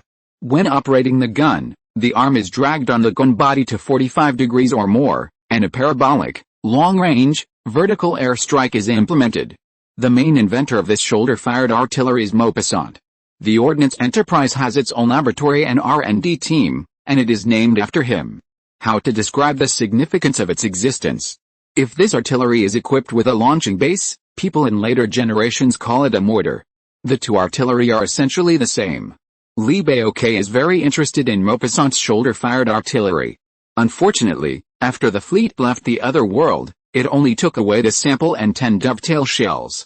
The Maupassant gun and shells were packed in 2 wooden boxes and temporarily sent to the battleship Reading. Li Baoque, Dr. Garland all expressed regret that they could not participate in the field artillery drill in a short time. A bigger surprise was still to come.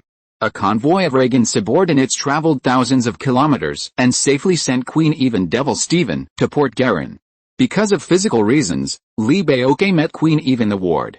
At that time, his back began to scar, and he could barely sit without leaning on the back of the chair.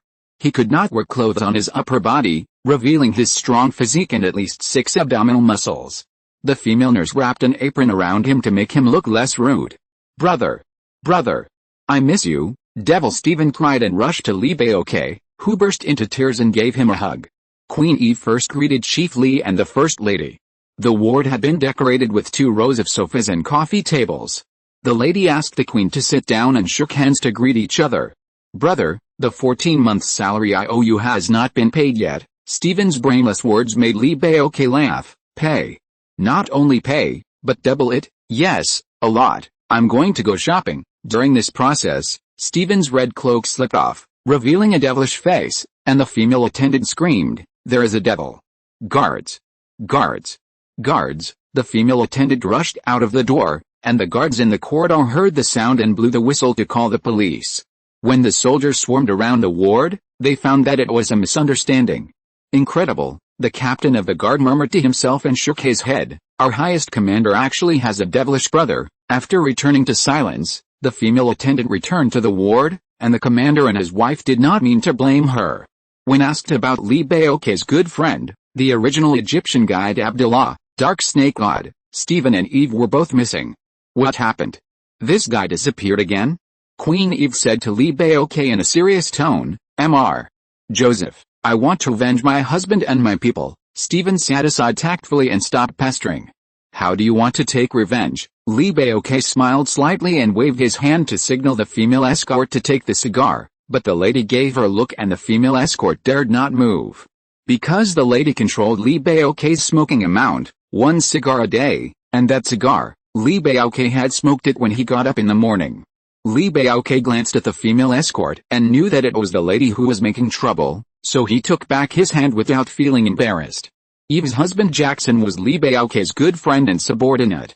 He had heard from Redding that Jackson was killed by the goddess Esther to save Eve. Eve thought for a while, "Give me an army, I want to attack the god realm." The female escort, the First Lady, Stephen, and Libeoke were all surprised. "Queen Eve, please say it again, I didn't hear you clearly." "Give me an army, I want to attack the god realm," Eve repeated with a firm look. This time it was Libeoke's turn to think, and after a while, his eyes shone. "Good idea. But do you think you have the capital to defeat the god realm? Do you have a mature battle plan? In case of failure, the entire alien world will be devastated." Seeing that Queen Eve was speechless, Libeoke continued, "Why am I still alive now, and my occupied area is safe and sound?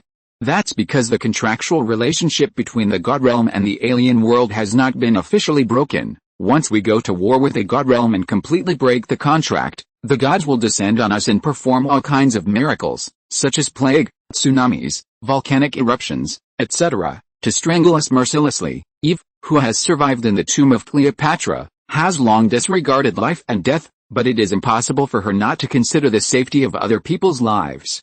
If she considered it, it means that she is kind-hearted. She even thought about going to the depths of the Ghost Sea to wake up her father, King Satan, to help her take revenge.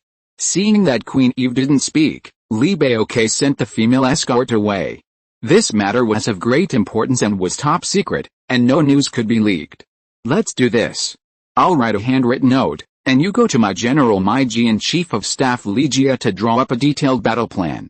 I hope it will be handed over to me before I set sail." The fewer people who know, the better. In fact, before arriving at Port Gallen, Eve had never thought about attacking the god realm. After all, it's not very realistic. How to say it? Throughout ancient history, no one or any species has dared to challenge the gods. What the powerful King Satan couldn't do, other creatures can forget about it. After arriving at Port Gallen, there were several rumors that made Queen Eve have rich associations. One rumor said that the super cannon bombarded the stone statue of the goddess Esther's, and another rumor was that the fire dragon Dickens was shot. The appearance of new weapons seemed very powerful and could easily compete with miracles. Therefore, Queen Eve strengthened her belief, and the scene of borrowing troops to attack the divine world occurred. Unexpectedly, Libeoke actually agreed. On the surface, Libeoke agreed, but in reality, it seemed that there was a hint of perfunctory in it. Knowing that it was unreliable, he did not approve the battle plan and rejected it for redoing. As the highest commander, he is responsible for the majority of people. After the fleet sets sail, everything in the other world will say goodbye. End of this chapter. Thank you very much for reaching the end. Don't forget to like. Looking for more exclusive content and immediate access? Subscribe to our Patreon. Remember, every like, subscription, or donation encourages us to continue. Thanks to everyone, see you in the next video.